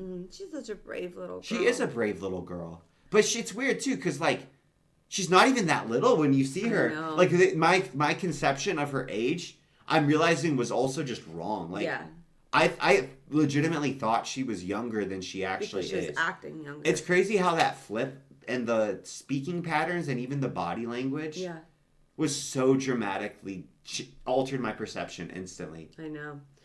I don't like phones. I don't like social media for teenagers. Do we get to watch the opening? Yeah, let's jump back to it. Let's go. I'm nervous as a parent for that phase. Yeah. We just didn't have to really deal with it. I mean, we had Facebook and there was like drama there. We were so much older. Yeah. We also didn't have it really in middle school. There was like MySpace. MySpace. There was a little bit of drama there, but not like. But I don't know if it was because we were just younger, but MySpace, like, I didn't ever really remember any real drama happening from MySpace at my school. Like, I'm sure it did somewhere. I remember there being like little, I'm off of your top 5 friends. Yeah, that was because that was what MySpace had. MySpace has a special section where you could say, these are my top friends. You could have a top 5 or a top 8 And that or was whatever. like drama. But it was like, it was very mild at my school. Yeah. It was like, I'm mad at them, so I'm going to drop them off my top 5. I know. Okay, cool. Now we're friends again. They're back on my... But they're only at 5. They were at 3 before. You know what I mean? Yeah. And I remember. But that was Facebook, it. for Now some... it's like, I think now it's so much worse because now it's like, oh, I'm going to post about how I'm hanging out with all my friends and you're not. Yeah. That's like I think insidiousness. Snapchat, I don't know how true this is because I was like just too old to really get into Snapchat where like younger... underclassmen use Snapchat a lot, but people in my grade and upperclassmen didn't use Snapchat in college. That's how old I am. I'm talking about Snapchat in college, not even in high school. But that was the one that I feel like I see a lot of the stories that I've heard of there being bullying or anything like that. It's Snapchat. And there's not even a record, right? Yeah, because in US, that's why. It sounds like they use burner accounts a lot for like Twitter. Yeah. And just Rascal that we're seeing. But that's what I remember seeing is like kind of cryptic snaps, like being mean to people. Yeah. Yeah. I think it's I can see it being like super intentionally mean to like, hey, we're gonna go hang out. We're gonna purposely exclude this other person, but we're gonna show you that we're hanging out together, like that type of stuff. But you can't socially acceptably call us out because we're doing this weird power game. Yeah. Where it's like you can't say anything. Yeah. Yeah. And like if you don't have social media, at least then you're like, I don't even know that they're hanging out. They can't use that to play weird power games on me. It's kind of a weird power move if you don't have social media of your own volition. Yeah. And you're confident in that. Yeah. And it's not an insecurity. Yeah. We had a younger friend who was like 8 years younger than us who would always like almost, I don't want to say, I'm not saying neurotically, but I'm saying like from a place of anxiety. That's what I always think of neurotic because that's like the big 5 variable, even though that's not what most people think of. But it was almost like, oh, we're all together. We're all doing something. Like, I need to take a picture for my... I need to post it. I need to post on my online. Instagram story so everybody knows that I was spending time around people. Yeah. And it was just such a different mindset. Or whenever he was with a pretty girl, he's like, I gotta take a picture. Oh yeah, I gotta take a picture for So social cool. media so like people know that I spend time with pretty girls. Yeah. And it was just such like I never had that thought process because I feel like we're not actually, even though people call our generation digitally native, we're not actually like social media native. Yeah. That way. Like there is a game and there is like a very much of a like hierarchy awareness, like social hierarchy or social class, whatever it's called, right? With how people portray themselves on social media. But it was very different where we didn't, I feel like we didn't do a lot of those little signalings and There's stuff. all sorts of silly rules and things like, oh, I need to, like, oh, it's my birthday. Okay, I'm going to show how popular I am by how many of my friends made special little, like, picture things, and then they tag me in it, and then I can share that I was tagged in this, and look how many friends I have, right? It's like all these weird power games, and I'm just... I don't do it. Yeah, I don't do any of that. I don't I'm sorry think if you're my friend, but I'm not going to go make you a special little thing so you can brag about how many friends you have. I don't think my friends are chill enough that they don't care. But I don't think that's as uncommon with our age group. It's weird though because there's some people who are older who like retroactively jumped into doing that type of stuff on Facebook, and that's one thing I'll say is the big generational divide I see. one There's of people them slightly older who do it on Instagram. is on Facebook. It's like there's no subtlety when people are playing these games. It's like very direct stuff. Yeah. Whereas like Instagram, I feel it's very much more like I'm thinking about the fact that this is going out in public and I'm putting it on my story, not my timeline. It feels much more curated. Yeah. Where Facebook, it feels like 60-year-old playing Mean Girls sometimes. You think so? Yeah, where people are just like on Facebook, there will be a story that comes across somebody's feed that's not from there, like, this woman is an idiot. And they'll just write that very overtly. Yeah. Like, that's what I'm saying. It feels like it's on Facebook when it's the older generation that's kind of playing any of these ideas. They're being, like, so overt and brutal. They are. And then on Instagram, it's so much more subtle and so much more, like, from like a court intrigue perspective. Yeah. Like, we all posted individually on the same day, coordinated with these red fans that we bought.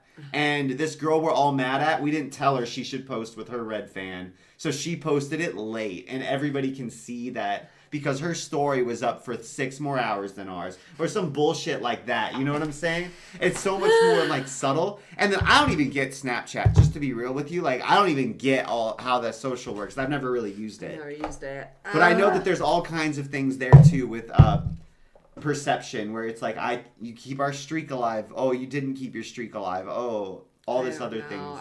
I just, as a parent, for when our kids are older, I'm nervous. I just hope that it's like cool not to do it again. I'm so sorry. We blue-balled you on the intro. Let's go. Oh yeah, that's right. We just started our like parenting therapy session.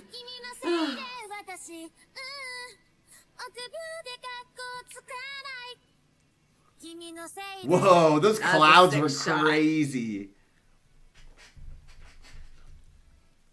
This is a banger. Like, I didn't expect this to be. I know. You know, Sakura looked way sadder. All the girls. Sakura looked way sadder. I've never noticed how much kind of like mopier his body language looked at the start. Do you see how main and important that the train station's been? Oh, yeah. Buddy Girl Senpai. It's crazy how little Bunny Girl there's been in a show named Bunny Girl. Hey, they just wanted to clickbait you. It's a good title. The beach too. The train station and the beach.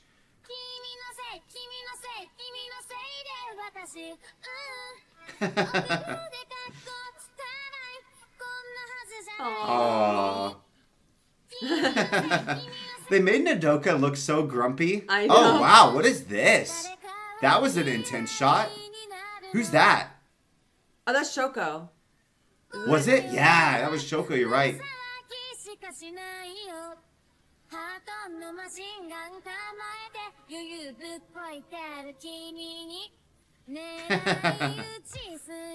Everybody was so calm and chill after their Adolescent syndrome? Yeah, puberty syndrome got resolved. I would not have been. Okay.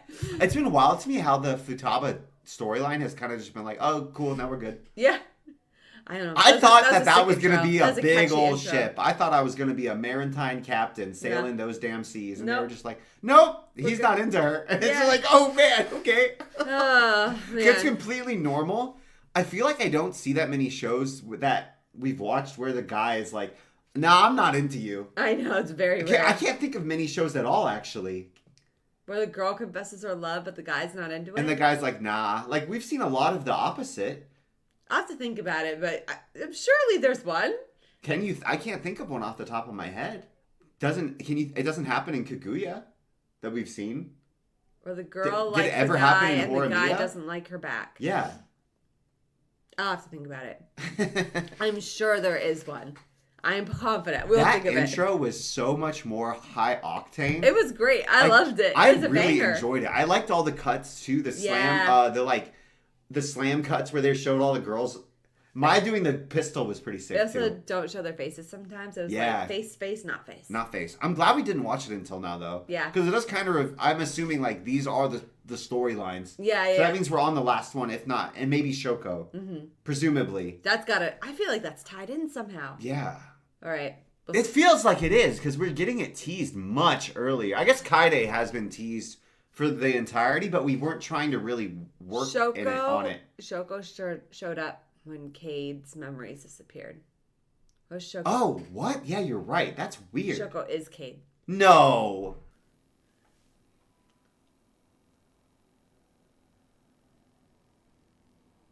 まだ家にいる時間よね。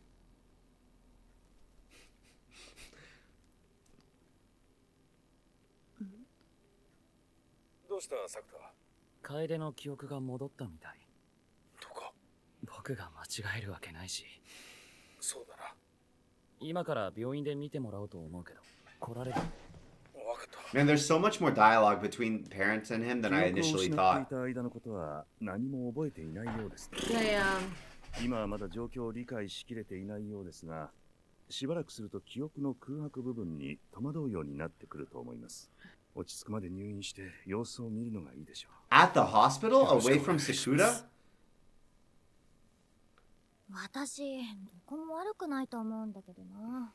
本当に楓なんだな。お父さん、どうしたの？違う、これは。なんか私が恥ずかしいよ。そうだな。Even her body language has changed so much. どこ行くの？ちょっとトイレ。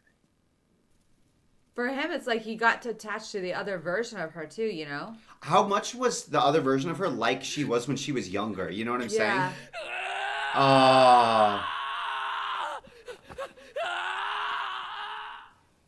It would be like Kaede-chan died. Oh. Yeah.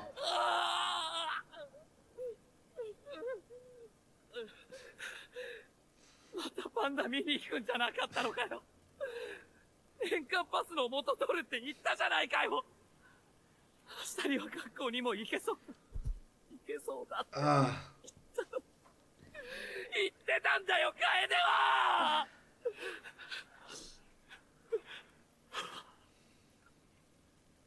Oh, the scratch!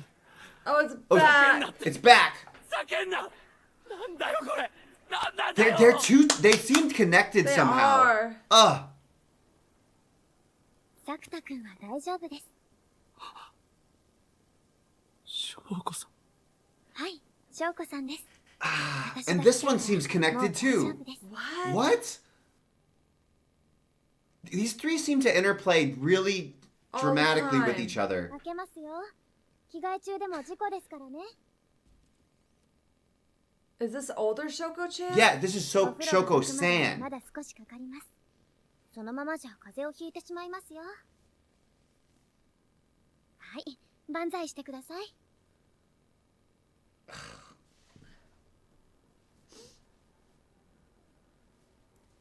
大丈夫。血は止まってるみたいですね。ズボンとパンツも私が脱がします。She kind of talks to him like he talks to everybody else. 着替えを置いておきますね。翔子さん、何ですか？僕は何もできませんでした。そんなことはないですよ。サクタ君はよく頑張りました。翔子さんに何がわかるんですか？楓さんのためにもっとしてあげられたことがあったかもしれない。そんな風に後悔しているサクタ君の気持ちならわかります。翔子さんは何でもお見通しなんです。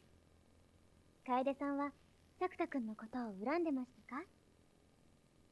サクタ君のことがずっと好きでしたよね。もっとできることがあったかもしれない。それは次の機会にそうすればいいんですよ。楓に次はないんですよ。サクタ君がそんな調子では楓さんがかわいそうですね。今度はサクタ君が後悔を残さないように頑張って。 This time around. サクタ君がそばにいることが自分の幸せなんだと楓さんは一生懸命伝えてくれていたじゃないですか。その思いがサクタ君に届いていないんじゃ楓さんがかわいそうです。 How does she have such an encyclopedic I don't knowledge? know. 11月5日、今日から日記をつけることにしました。楓の日記です。名前はお兄ちゃんがつけてくれました。ノートとペンもお兄ちゃんが買ってくれたものです。楓にはお父さんとお母さんとお兄ちゃんがいます。でもよくわかりません。楓には記憶がないそうです。乖離性障害の記憶喪失だとお医者さんは言っていました。難しいです。少し前まで楓は楓じゃなかったそうです。楓さんが楓だったんだと教えてもらいました。でも楓は楓さんを知りません。会ったことがありません。やっぱり難しいです。12月10日、なんだかお母さんとお父さんは辛そうです。Can you imagine, like, I don't know these people and they just look at me with With the sadness. saddest expression and feeling of loss in their eyes every day. お医者さんとずっと話をしていました。いつ治るんですかと何度もお医者さんに聞いてました。楓は病気なんでしょうか？楓さんの記憶が戻ったら楓はどうなるんでしょうか？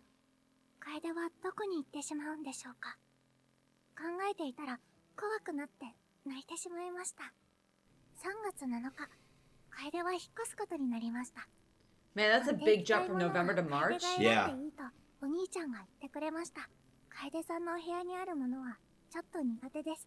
Oh, that was probably part of it, is that it was like uncomfortable to have her be living in the old environment. Yeah. 集めた本いっぱいあります。ナスノも一緒に引っ越しです。新しいお家に到着です。 Oh, you see the pandas on the boxes? Yeah. 楓さんが帰ってくるんだと思います。だから楓はこの新しい家で楓を楓にしてくれたお兄ちゃんのために立派な妹になれるよう頑張ります。お兄ちゃんはこの春から高校生です。峰ヶ原高校という学校に通います。お兄ちゃんがアルバイトを始めました。帰ってくるのがとても遅くなります。寂しいですけどナスノとお留守番頑張ります。 Oh, the pandas. 初めてのお給料でお兄ちゃんがパンダの DVD を買ってくれました。パンダは素敵です。癒されます。なんとお兄ちゃんに彼女ができました。バカな、本当なのです。舞さんはとてもいい人です。テレビにも出ている人気者です。8月2日、今日からお兄ちゃんのお友達がお泊まりします。双葉リオさんです。9月20日、お兄ちゃんのでも違いました。のどかさんは舞さんの妹でした。楓にも知っていることがあります。お兄ちゃんはずっと後悔しています。楓さんがいじめられて辛い時に助けてあげられなかったことを後悔しています。楓にはわかります。もしこのまま楓がいなくなったらきっとお兄ちゃんはまた何もできなかったと後悔すると思います。だから楓は目標を作ることにしました。お兄ちゃんと一緒に叶える目標。 This whole time. I don't know why. It's touching that she's like, I don't even need to do this for me. I'm literally just going to do Her this big so brother. so Sakuda can feel like he was helpful. Oh. Isn't that really sad? It's like all along we thought that Sakuda was completely parenting Kaede, but in a way Kaede was like Helping him. she was only doing this stuff. We thought it was to help herself. I'm sure that was part of it, but it was like I want to help Sakuda feel useful and not feel guilty, so I'll let him help me. なくなっても楓はお兄ちゃんに後悔してほしくありません。楓の夢をいっぱい叶えてあげたって胸を張ってほしいんです。悲しい記憶よりも楽しくて嬉しくて笑顔になれる記憶をいっぱい残していきたいと思います。楓がいなくなってもお兄ちゃんには楓のことを笑いながら思い出してもらえたら嬉しいです。そのために楓は頑張ります。多分楓に残された時間はそんなにないんだと思います。お願いします。もう少しだけ。 It's interesting she can sense it. Yeah. お兄ちゃんのおかげで楓はたくさんの丸をつけられました。ずっと怖かった外にも出られるようになりました。花丸です。舞さんのお家にも遊びに行けました。 Flower circle, it's so 電車にも sweet. 乗れました。海でも遊びました。パンダも見られました。ちょっとズルですけど学校にも行けました。全部お兄ちゃんのおかげです。お兄ちゃんが楓にいっぱいの幸せをくれました。お兄ちゃんの妹になれて楓は幸せです。今も今までもこれからも大好きです。明日はお昼の学校に行きます。我慢しなくていいんですよ。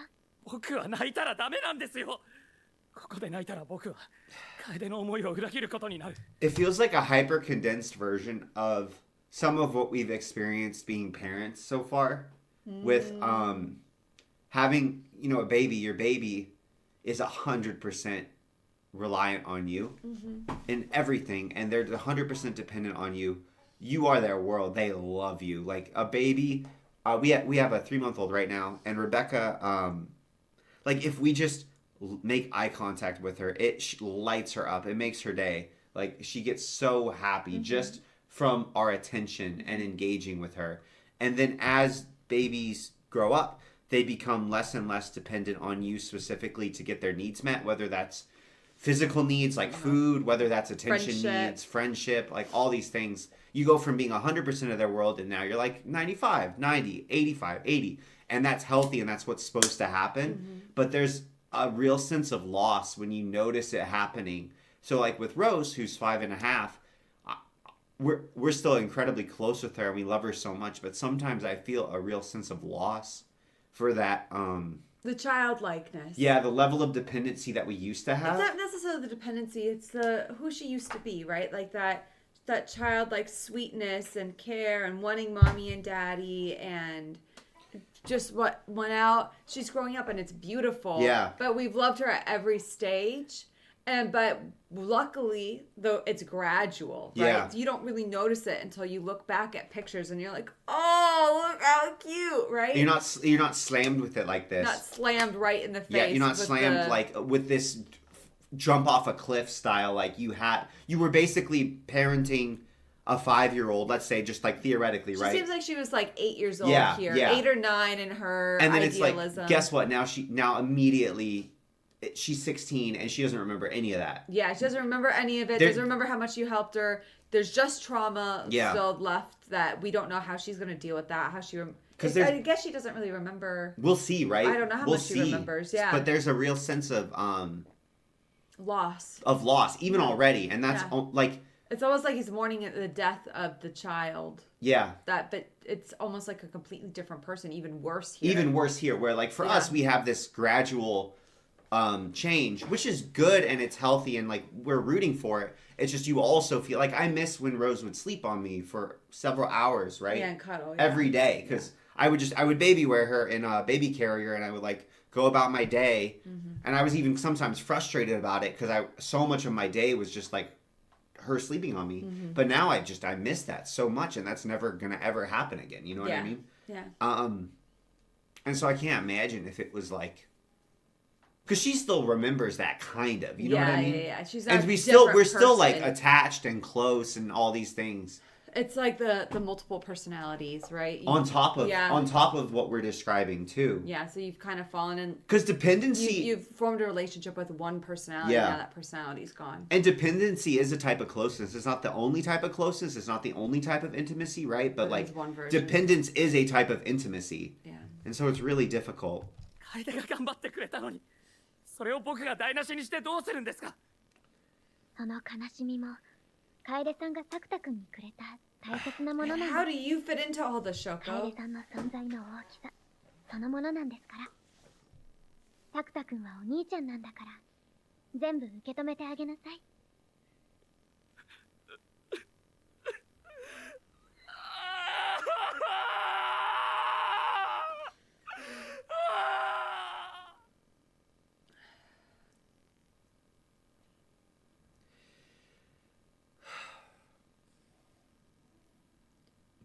But now, you know what's really sad is that Kaede-san is now going to feel the same way if Sakuda looks at her with sadness. Yeah. As Kaede-chan did with their parents. Oh.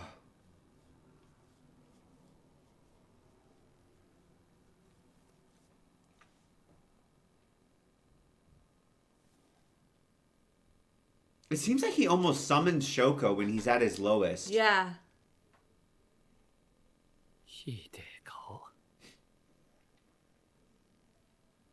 Gotta eat. I wonder how much of it is like his sense of purpose was based on helping Kaede-chan. Just a raw tomato. Oh.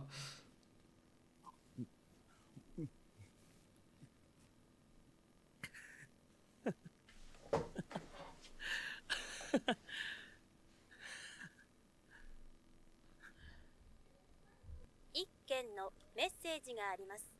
11月27日午後10時5分。私だけど、楓ちゃんは学校に行けた？遅くなってもいいから電話ちょうだい。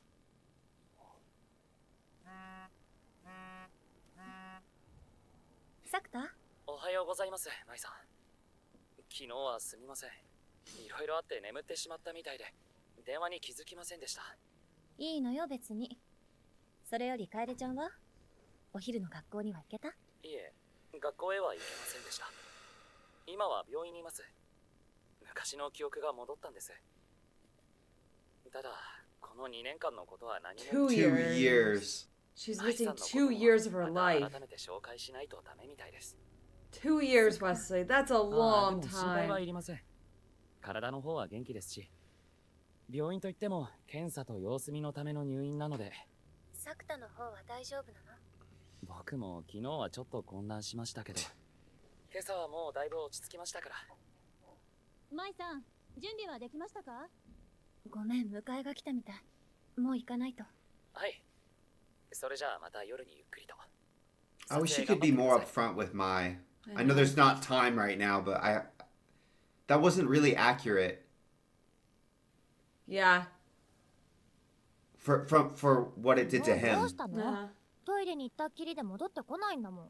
すげえ下痢して親友になってたんだよ。汚いな。それより楓、パンダ好きか？急に何？好きか？嫌いじゃないよ。じゃあ退院したら見に行くぞ。いいけど、わけわかんないよ。僕が見たいんだよ。Does she know 2 years have passed? Bear with me, get it, Panda? Like, think how differently she would look in the mirror. Like, her face has probably changed. Oh, true. デートで行くべきなんじゃないの？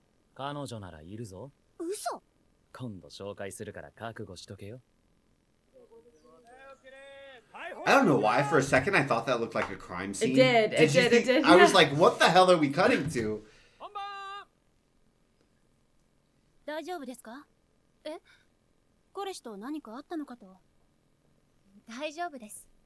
結局、翔子さんはあれきり僕の前から姿を消してしまった。中学生の方の牧野原さんとの電話は繋がらないし。What the heck? 翔子さんの存在って結局 Did 何 he? だった Is she like a figment of his imagination? Yeah, is either of the Shokos 牧 real? 野原翔子なんて人間は存在してなかったんじゃない？いや、さすがにそれはないだろだけど実際、2年前と今回、牧野原翔子の姿を見たのはあずさ川だけ。 But the other people have seen younger Shoko. Yeah. 観測はされ And て the ない。 cat is there. また観測の話か。あるいはもっとシンプルに考えて、あずさ川の作り上げたただの幻、豚野郎の妄想とかね。But then, does he have the note, the physical note? Wouldn't that be Oh, evidence? yeah, yeah. これも妄想。映画の撮影終わったんですか？今日の分はね。明日の朝一番の新幹線でまた金沢に戻るから。She could tell something was wrong. めちゃくちゃ嬉しいに決まってるじゃないですか。ああ、お茶入れますね。お茶は私が入れるから、先に服を着なさい。風邪ひくわよ。はい。She looks worried. Oh. でも本当にびっくりしたな。帰ってくるなら一言連絡もらえれば。舞さん。これ、どういうこと？それはですね、楓の記憶が戻った日、翔子さんが突然現れたんです。それでうちに来てくれて、落ち込んでた僕を元気づけてくれて。その手紙は次の朝起きたら残ってたんです。あ、と言っても翔子さんがうちに泊まってったわけじゃなくて、いや、僕は知らない間に寝ちゃってたので、翔子さんがいつ帰ったのかもわからなかったわけですが。でも違うんです。安心してください。決してやましいことは。Sakuda's being very different too. He's not being playful at all. 泣き疲れて眠ってしまって。もういい。作田が大丈夫ならそれでいい。愛さん。でもごめん。今日はやっぱり帰る。帰るって。金沢、新幹線まだあるから。待ってください、舞さん。Oh. 愛さん。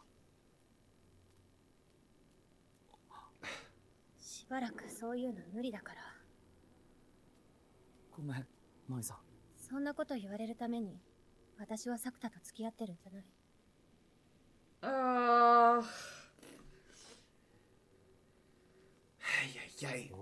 What a fair reaction, honestly. Ay, ay, ay. Yeah. Ay, ay, ay. She handled it better than I would have. Iつもと同じじゃないですか。 My is too, almost like it's too mature how she sets boundaries where it's almost scary. It's weird too because even if I almost feel like for my it's like, oh, so this is a figment of your imagination that you're summoning. Yeah. But you're not. Why wouldn't you just talk to me? Yeah, I mean, or here. like why wouldn't you make a figment of me? Like, yeah, who's this random? especially because they seem like they have a very I mean, we're using the word intimate. It's the word of the day, I guess. But like they have a very intimate relationship. They're not just casually boyfriend and girlfriend. Like they feel very much like they're the phrase that our parents always used with us is like dating with intention. Yeah. Which they don't seem. They're just like, oh, I think that she's cute and we enjoy our time together. But there's not like necessarily that greater depth. They seem like they're making a real relationship that could blossom into a marriage. It feels like emotional cheating. Yeah. Here, even if nothing physical happened. Well, because it's emotional intimacy that you would share with that person that is your, and because he had attraction to her. On top of everything else. Yeah, like if it was just a friend and you're emotionally intimate, that's fine, but it's emotional intimacy with attraction. It's and that's weird. not okay. It's also weird because it's like, even if it turns out that Shoko-san was never real, I feel like for Mai, it doesn't really solve it, where she's like, well, how do I compete with a figment of your imagination that is going to be like your emotional confidant at your lowest? Yeah. You know what I mean? Yeah. It's like, it still feels like it's weird. Like that it still feels like he should be going to Mai instead of Shoko-san. Mm-hmm. Even if Shoko-san is a figment. I think that they're doing a really good job actually handling the... I agree. 先輩、体調が悪いなら帰った方がいいんじゃない？いや、大丈夫。いらっしゃいませ。I feel like he's probably not getting good tips right now.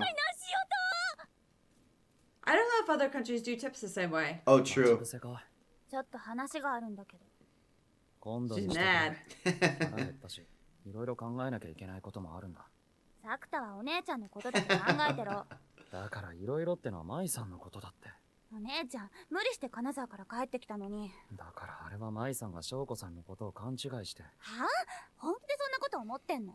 お姉ちゃん、作田のことはちゃんと信用してる。作田のことが心配で帰ってきたんだよ。ここ最近、作田はずっと楓ちゃんのことで大変だったから、少しでもそばにいて元気つけてあげようと思ってたんだよ。しかも今日はお姉ちゃんの誕生日？ほら、12月2日 She used the public website as... 豊浜、スマホ貸してくれ。はあ？お姉ちゃん今日はまだロケ中だよ。いいから貸してくれ。何やってんの？まだ間に合う。大宮まで出て新幹線使えば。本気？もちろん。向こうに着いたら電話して。それとなくお姉ちゃんに居場所聞いといてあげる。I really like Nodoka. Whoa! That was kind of horrifying. It was her birthday, too. That makes it so much worse.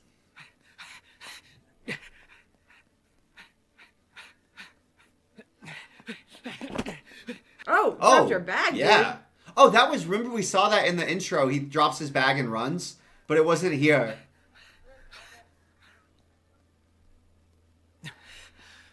Oh, hey. どうして作田がいるのよ。 She didn't actually look that happy to see him.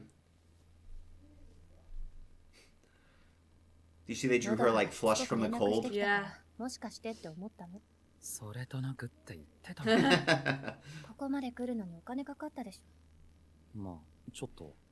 How uncomfortable to have this conversation in front of somebody driving. I know. ならなければ帰れるかな。陽子さん、本当に申し訳ないんですけど、スタッフさんが泊まってるホテルに空きがないか調べてもらっていいですか？確認しておきます。それで？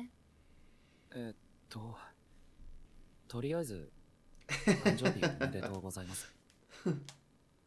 言うのが遅い。デートは15分だけですからね。それと、ちゃんと彼氏に元気をもらっておいてください。ちょっと涼子さん、変なこと言わないでください。何ニヤニヤしてるのよ。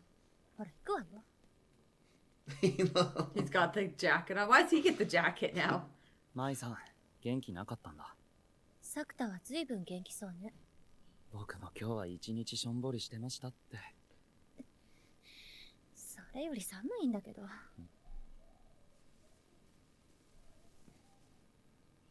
しばらくこういうの無理って言ってましたよね。寒いからいいの。冬万歳。本当にすみませんでした。いいのよ、もよくないです。ちゃんと謝らせてください。舞さん、せっかく僕のこと心配して金沢から駆けつけてくれたのに。私もちゃんと謝らなきゃね。せっかくサクタが会いに来てくれたんだから、素直にならないと。サクタに誰かの支えが必要だったのはちゃんと分かってた。それが私じゃなかったのが、ちょっとショックだったの。だから昨日、じゃなくてもう一昨日だったわね。あんなこと言っちゃったんだと思う。サクタ。サクタが一番大変な時に、一緒にいてあげられなくてごめんね。舞さんはいるだけでいつも僕を幸せな気分にしてくれますよ。それ私は何もしてないじゃない。でもそれってすごいことだと思うけどな。僕も舞さんのそういう存在になりたいし。サクタ。何ですか？目閉じなさい。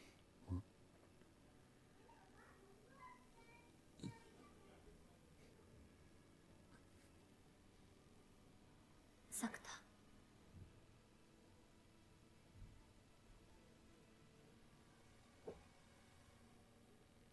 痛いって舞さん。てかなんで？だってサクタにとってこれが一番のご褒美でしょ。語れない眠れないとろいめない Now they're leaving us hanging, aren't they? Nothing's resolved. I thought we were gonna get some resolution this episode. Like why he's getting the scars on his chest. Yeah. How Cade's going to like adapt. He seemed almost neglectful of this version of Cade now, you know? Yeah. Oh, she's reading the diary and she's embarrassed.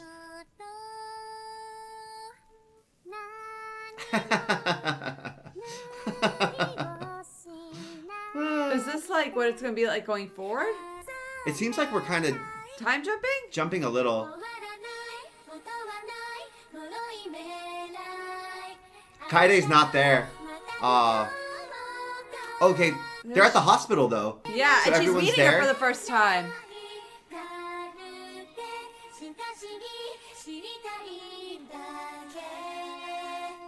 Well, maybe they didn't know what was going to get greenlit, you know? Because this is the last episode of season 1. あのね。ありがとう、お兄ちゃん。あ、僕の方こそありがとう。なんでありがとうって言うの？ This version of Kate is handling it, everything so well. Yes. どうする？おみちゃんはあ、会いたい。じゃあそう伝えておく。他にしたいことある？学校に行きたい。行けるようになりたい。もう怖くないのか？大丈夫だと思う。だって、私は一人じゃないもん。行くか。うん。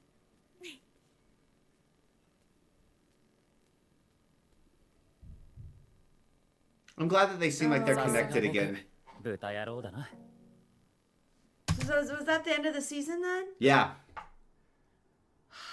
You wanted everything? I Well, we can't get want to everything. know who Shoko is. It's very confusing to me. They can't give us everything though. If there's Yeah. more stuff, right? Yeah. Yeah. I agree. I wanted more. It's They interesting better too. wrap up that plot line or I'm going to be upset. You know what? It's interesting seeing Mai and Sakuda working through this stuff sort of like piecemeal and not always being able to get to the bottom.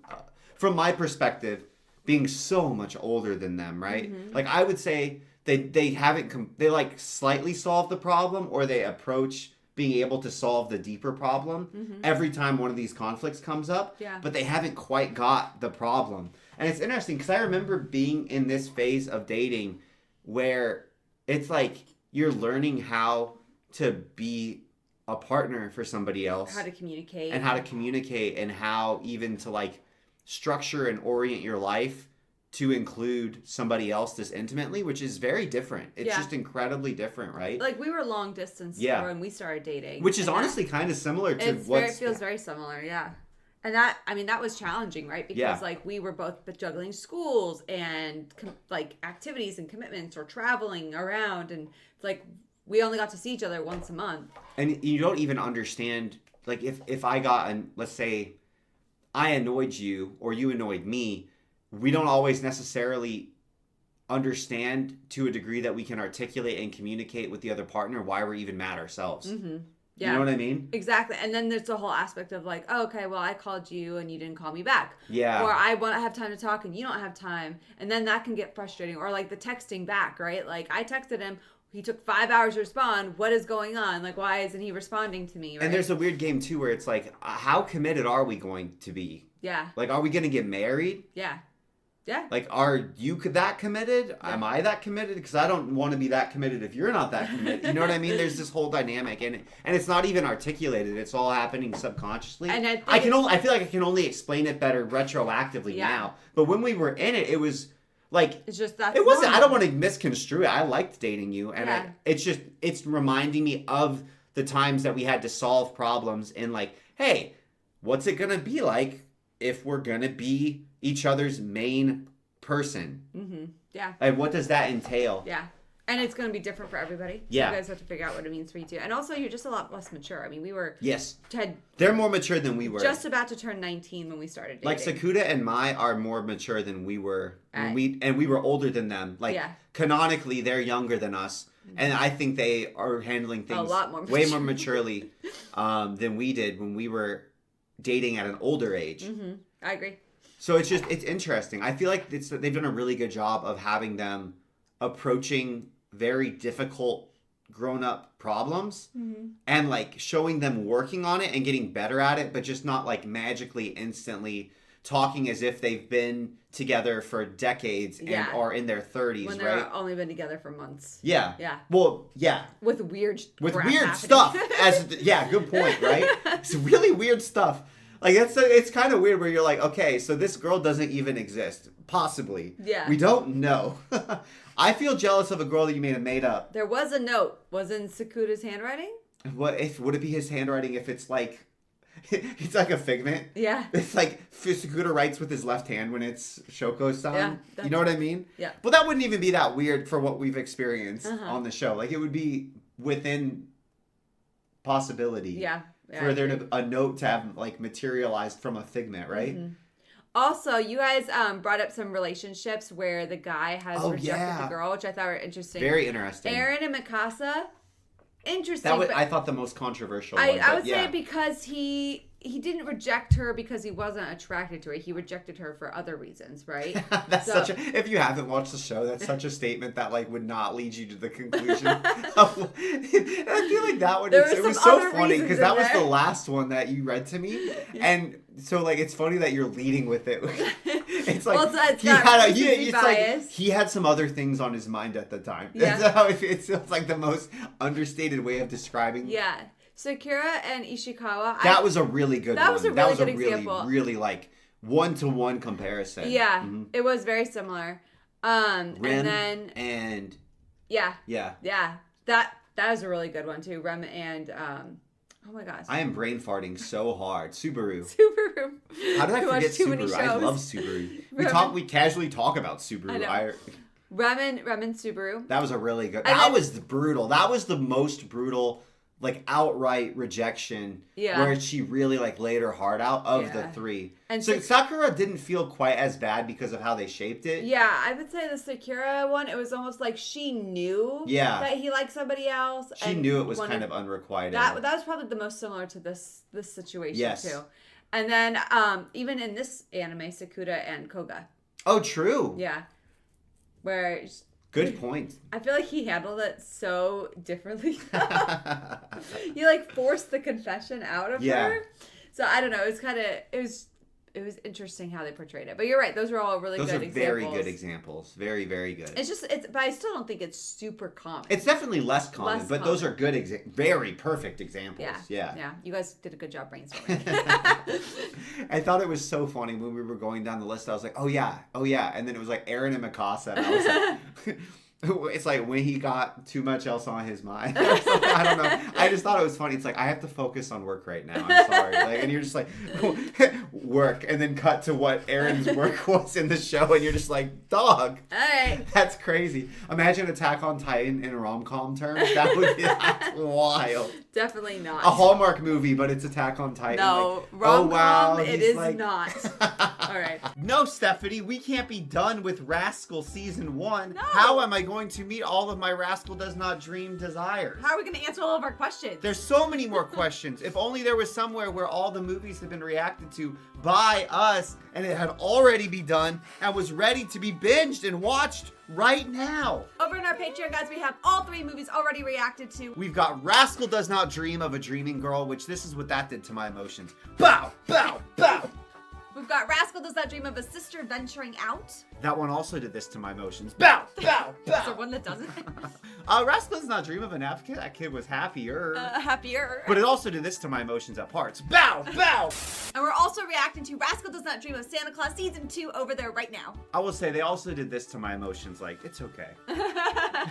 They did both, calm you down in at the end. fairness. So check that out, guys. Link is in the description down below. It's $5 a month. Patreon.com/Wes and Steph. We also have a ton of other content over there. We are doing 2 episodes every week of My Hero Academia. We are deep in Season 4. And we do 4 episodes of One Piece every single week. We just finished Skypiea, which was amazing. It was so much fun. So come watch with us. We're also reacting to ReZero Season 4. We got the first half already done. We also have Fate Zero, Dr. Stone, Mashoko Tensei, and all of Full Metal Alchemist, and all of Attack on Titan for your binging delights. We're also always adding new stuff, so come check it out, guys. Like we said, patreon.com/Wes and Steph, or link is in the description down below. Can't wait to see you over there.